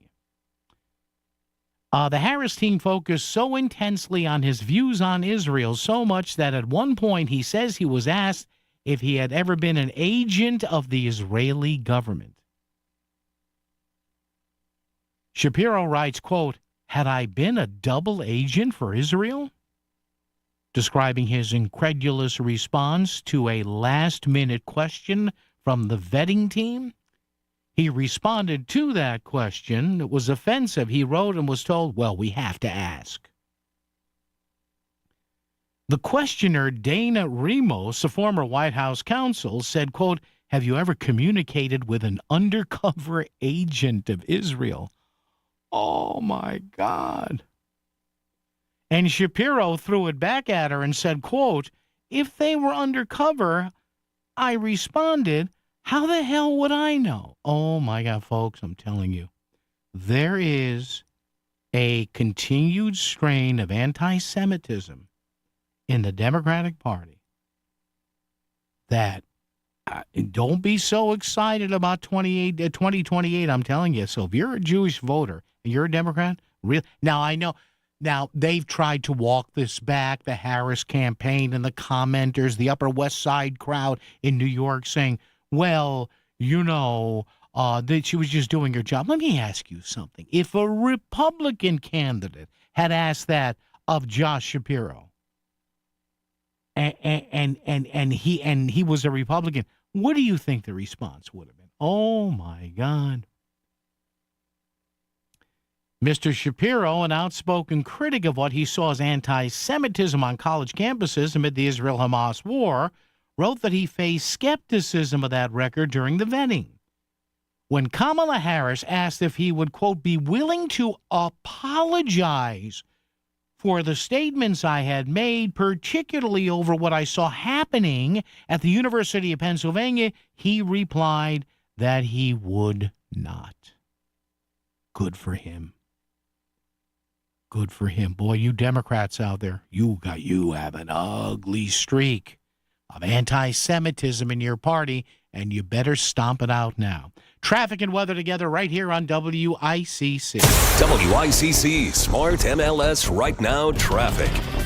Route 8 southbound is closed between exits 17 and 15 for a multi-car crash. Parkway northbound, an accident between King Street and exit 3. And further ahead, going into No Man's Land in Fairfield, has things backed up into Norwalk. 95 northbound, at least an hour from Greenwich through Fairfield. I'm Andrew Krause with WICC Traffic. Clear and frigid overnight with a low near 10. Partly sunny on Wednesday with a high in the mid-30s. Thursday, sunny and milder with a high near 40. I'm meteorologist Paul Fioric on WICC. Nonprofits and service organizations, how are you planning on engaging donors in 2026? Well, I've got a great new way. Hi, I'm Christina Preet, lifelong Connecticut resident and founder of the free mobile app Shopping Anyway. Shopping Anyway is a one-stop shop platform to engage with existing donors and attract new donors to communicate your needs for items such as food and basic necessities, volunteers, and fundraising events you're looking to promote. Visit shoppinganyway.com. And for those looking to get more involved in giving back to their community, go to shoppinganyway.com to download the free app. Never met a dent we couldn't smooth out. At Sono Collision, we turn your oopsie daisy into amazing with our top-notch repair. No more crying over crumpled fenders. We'll erase your car's memory of that pesky light pole. Cruise over to Sono Collision today, where even your car forgets its accidents. Visit us at sonocollision.com, because a good car deserves a great recovery.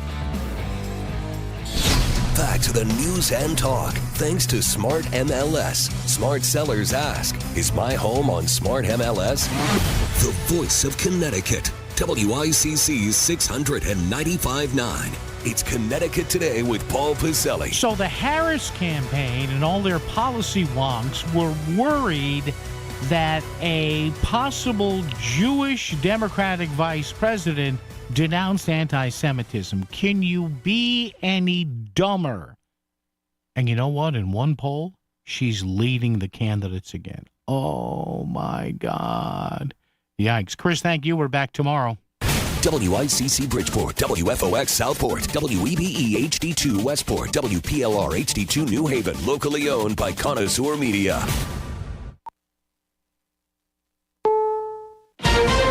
This is CBS News on the Hour, your home for original reporting.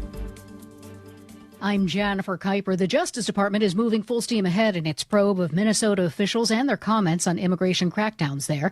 Sources tell CBS News that Governor Tim Walz, Attorney General Keith Ellison, and Minneapolis Mayor Jacob Frey are among several Democrats who have been served subpoenas. CBS's Nicole Scango reports. The subpoenas are a significant sort of escalation in this ongoing battle we've seen between the Justice Department and Minnesota officials who have really clashed amid the crackdown on illegal immigration in the state.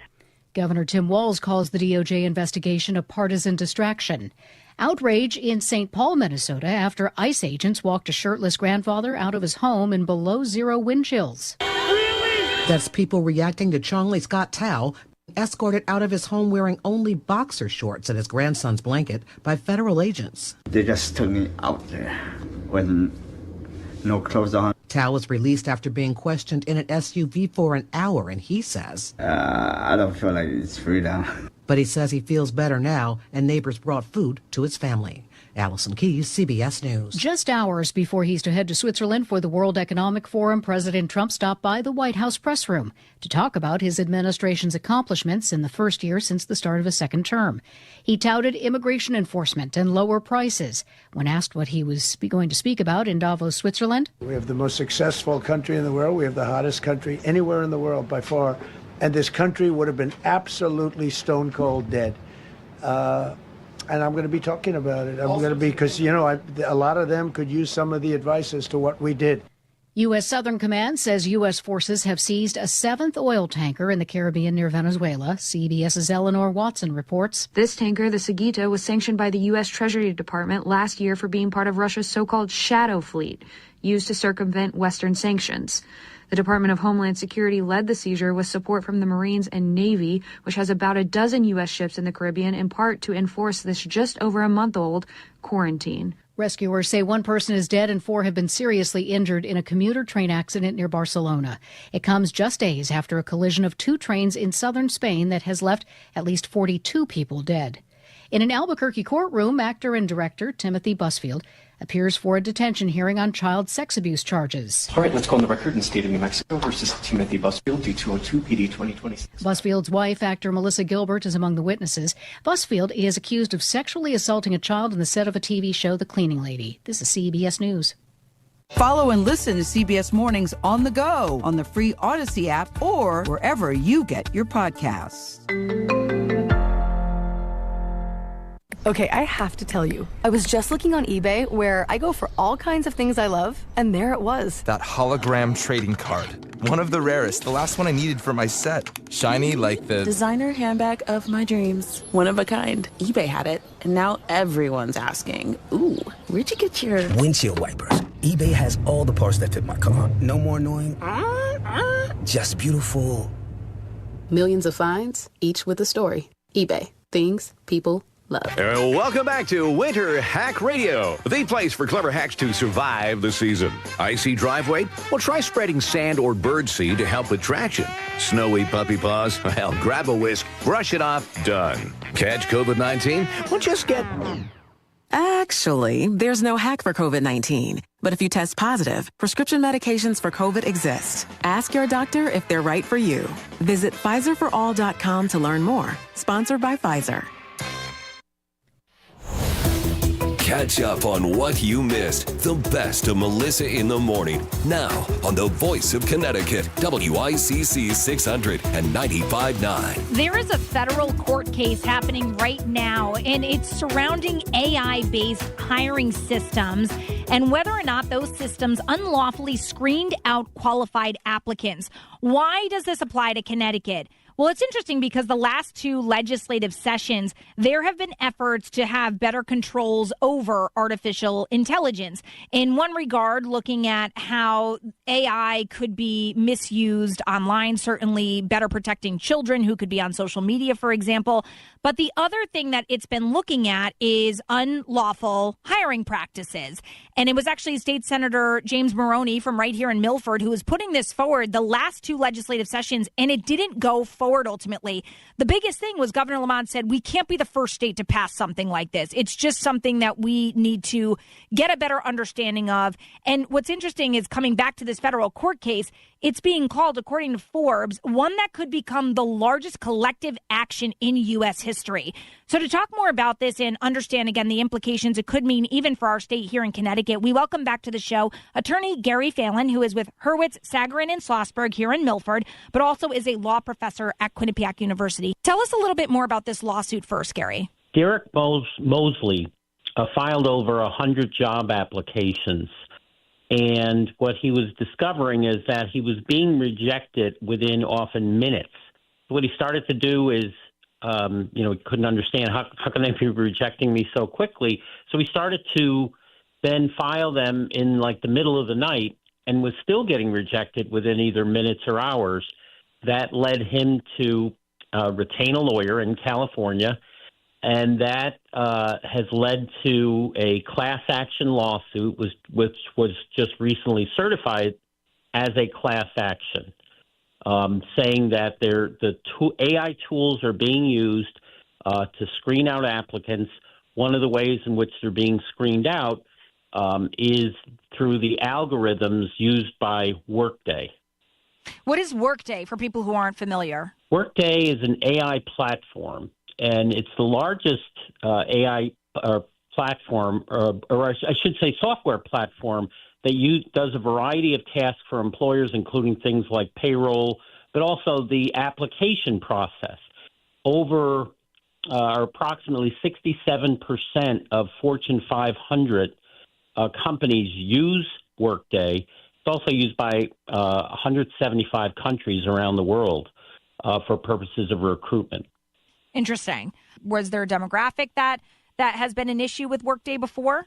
No. I mean, it's just been really surfaced because of this lawsuit. Now, one of the things that, how it was allegedly accomplished is not that the employers would say, screen out older applicants, but what Workday would use is look at the training and the age demographics, for example, of that particular employer, and then try to match the demographics of their workplace with the applicants. So if there were not many older workers, if your demo, for example, at your workplace is 45, then so like Workday or the AI site essentially was recognizing, okay, then we need to fall within this age range. So if you fell outside of that age range, you weren't even looked at, basically. You were passed up. Am I understanding that correctly? Right. Got it. Right. So let's say 2%, they only had 2% of workers over 60, then they would screen out applicants by the, indicators such as dates on their resume, how long they had worked. AI could figure out that and then screen those individuals out. So most of the older workers were being excluded immediately. So then I don't know who that falls on. Again, we've got employment attorney Gary Phelan here to talk about this. Who does that fall on then? I mean, it sounds like almost a software problem then. If you've got AI deciding that this is the age range you're looking for, but it didn't come directly from the employer, I mean, does it fall on them? Or is that on the employer who decided to use Workday as their application hiring process and they didn't configure or fix, hey, we don't have an age limit here, or hey, we don't have anything limit here? Who I guess is responsible for that? At least in this case, it's going to be just the Workday. The kind of a creative theory is they were sued as an agent of the employer. So even though the employer didn't tell them to do this, or there's no evidence supporting that, because they were acting as the agent, that they will now potentially be liable for employment discrimination in their role as an agent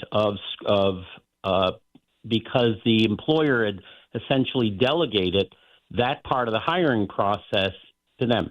So you know how, for example, school districts will hire a consulting firm if they want to find the next superintendent of schools, right? So they'll bring in a consulting firm, for example. But you have to pay them, obviously, to do that search. Is that the same with Workday? Would you pay to use the service, like the AI database or whatever you'd call Workday? Would you pay to use that? Yes. Okay. Yeah, that's why, just like any other vendor, you use, they're paid in order to handle HR-related tasks, such as payroll, such as hiring process. So they've essentially delegated that task to them. Right. So, I mean, then you can understand, I guess, why Workday would be the only one being sued in this situation. Like, what if the employer said, hey, we're going to invest the money to use Workday to find X, Y, and Z positions in this company? That's solely the job of Workday, right? Or does anything become liable on the employer? Maybe not in this case, but in general. I think it potentially, as this sort of area develops, and again, we're on the cutting edge of kind of the future of employment law, is I think at this point, because of this, what's known in the employment law arena about this case and about the issue, I can see potentially an employer, even if they just sort of say, hey, we're not involved, that their failure to take steps to make sure that that the software vendor is not engaging in discrimination, that they could be held potentially liable for not doing something in advance to make sure that those tools aren't used in a discriminatory manner. I mean, is that easy enough? I'm not familiar with Workday, I have to confess. But is that easy enough to override how Workday works and say, hey, we don't have an age limit, for example? Like, can you customize or put in very simple details like we don't have a gender or age discrimination? Like, I don't know, I wouldn't call it a discrimination, but like, is there a way to customize saying, don't look at these things in the application? I don't know. That's starting to be something that employers are looking into. There's various ways. One is, for example, it's called blind screening, to remove from any to train AI to remove any data points, such as the number of years worked, to exclude from or anything that would indicate age, race, gender, and to also include in the contract saying that the AI vendor agrees to comply with all discrimination laws. So that gives them the vendor an incentive, because so they won't be sued for breach of contract by not complying with the law. Also, to use AI rather than to screen out applicants, to rank them. And so that way they might rank the top 100, but then to have some sort of human input. And that's what's lacking here, is so that even if somebody's not in the top 100, let's say, to have a human from the employer who's looking at that information and seeing if there are any qualified applicants who are being screened out. And another, I think what this may end up ultimately doing is removing even, focusing less on things like resumes and having job tasks like tests or skill sets that have to be performed, and because that's the most neutral way. It certainly, I think, brings to attention if employers here in Connecticut are using AI-based platforms like Workday to hire. double checking and I think taking those extra steps, even if you are paying obviously for that service, just knowing that there can be hiring discrimination processes in place. And so to think about that, but also I think it's another call to action as we head into another legislative session in a matter of weeks for lawmakers to try and tackle this again, because clearly there's already a pending federal case right now on this. And certainly we could see it here in Connecticut as well, which, by the way, lawmakers in Connecticut have been trying to sound the alarm about for years. Gary Phelan, appreciate the work that you do, and thank you so much for telling us about this. We definitely want to track this case and, again, talk about the significance of it for Connecticut in near future. Thank you so much. For the latest news in Southern Connecticut, WICC is where you turn first on 600 AM and now 95.9 on FM.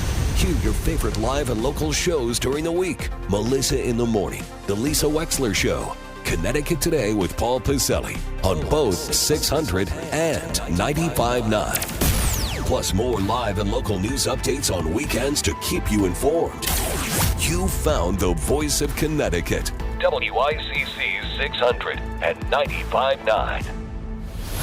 WICC 600 and 95.9, the voice of Connecticut, bringing you one of Melissa in the Morning's favorite moments. A new report that's 121 pages to be exact just outlined some system issues that require attention. That's an exact quote from an independent evaluation of the State Department of Education's special education system. And this report was done by West Ed, which is a nonprofit that contracts with education agencies nationwide.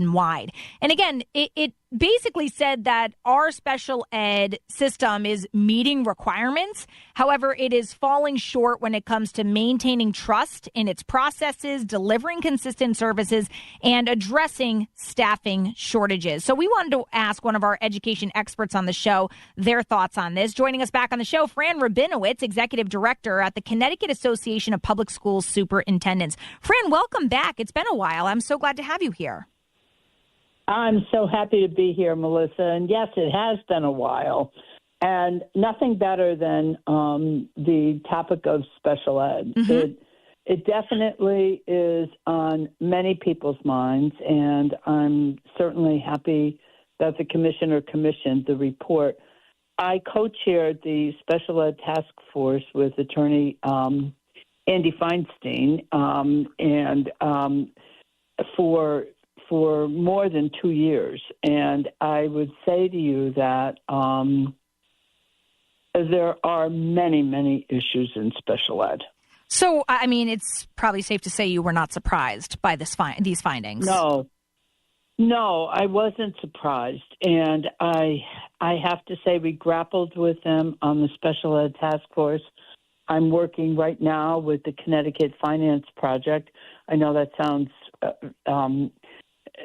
crazy. Like, why are you working with the Connecticut Finance Project? They do money matters, but the fact of the matter is they do wonderful data analyses. And I'm working with them to look at the entire picture of special ed. I'm not sure everyone realizes it, but in the last 15 years, the numbers in special ed have increased by 53%, which is a huge number. We're at, I mean, the report cites 91,000, but actually we're at 94,000 students who are identified as special ed. 162% increase in the number of autism kids and 71% in LD. So we are building up, and to be honest with you, I'm not sure that we are doing the very best job for all of those students who are identified as special ed. So in this report, Fran, for people who haven't read it, let's just say, what would you say stood out the most to you? So again, more than 120 pages.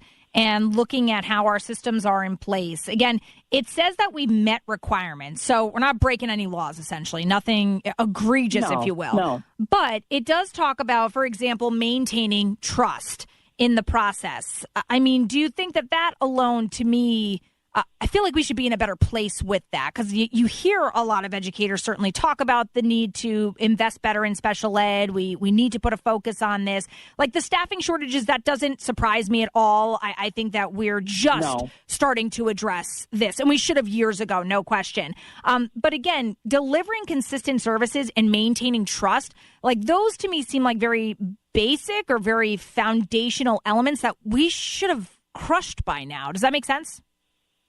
Yeah, it does make sense. And I would say to you, I was at the State Department of Education for many years, and I, as a superintendent, dealt with them many years ago, and not so many years ago, in terms of assistance and building trust with the State Department in serving the kids the best way I could in the school district. But I would tell you it's a staffing shortage.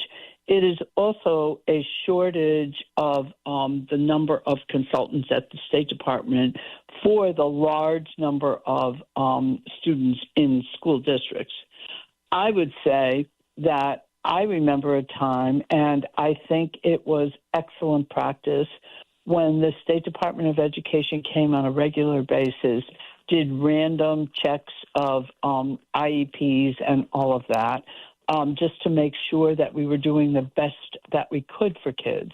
And to be honest with you, you would think that might anger districts, but in fact it didn't. We were happy to have them, happy to have that relationship where they would look at what we were doing on site, spend time with us, and say, well, maybe you could do this better, or this should have been done in this way. And I sincerely believe that is lacking now. And I also believe a vision for where are we going? What do we really want for our students who are in special ed? Because certainly we have a major, major achievement gap there.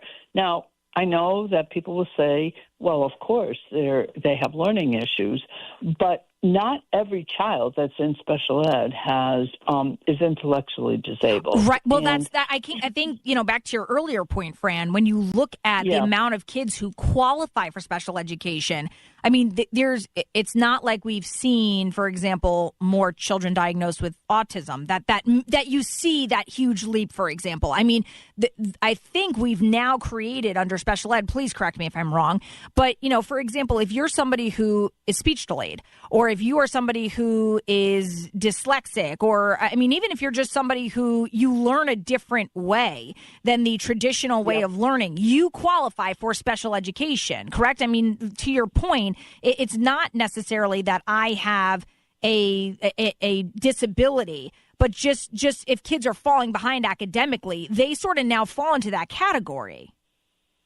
Absolutely. And here's what I believe, Melissa, and I've been fighting for it since before I began to co-chair the task force.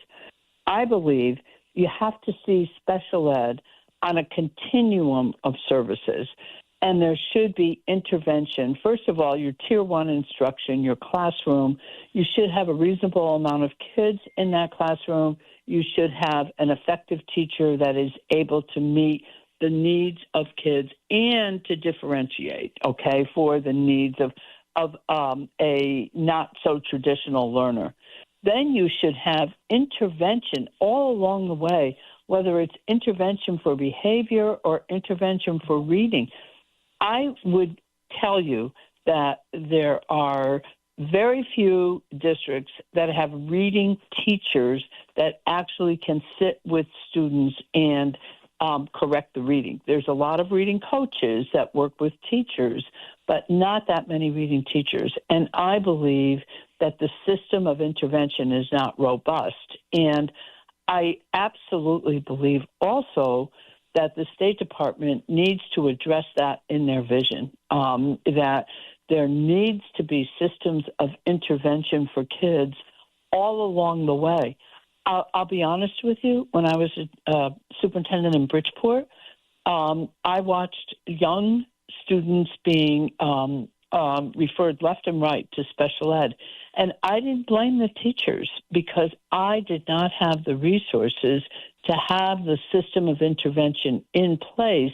And there were 28 kids in a classroom.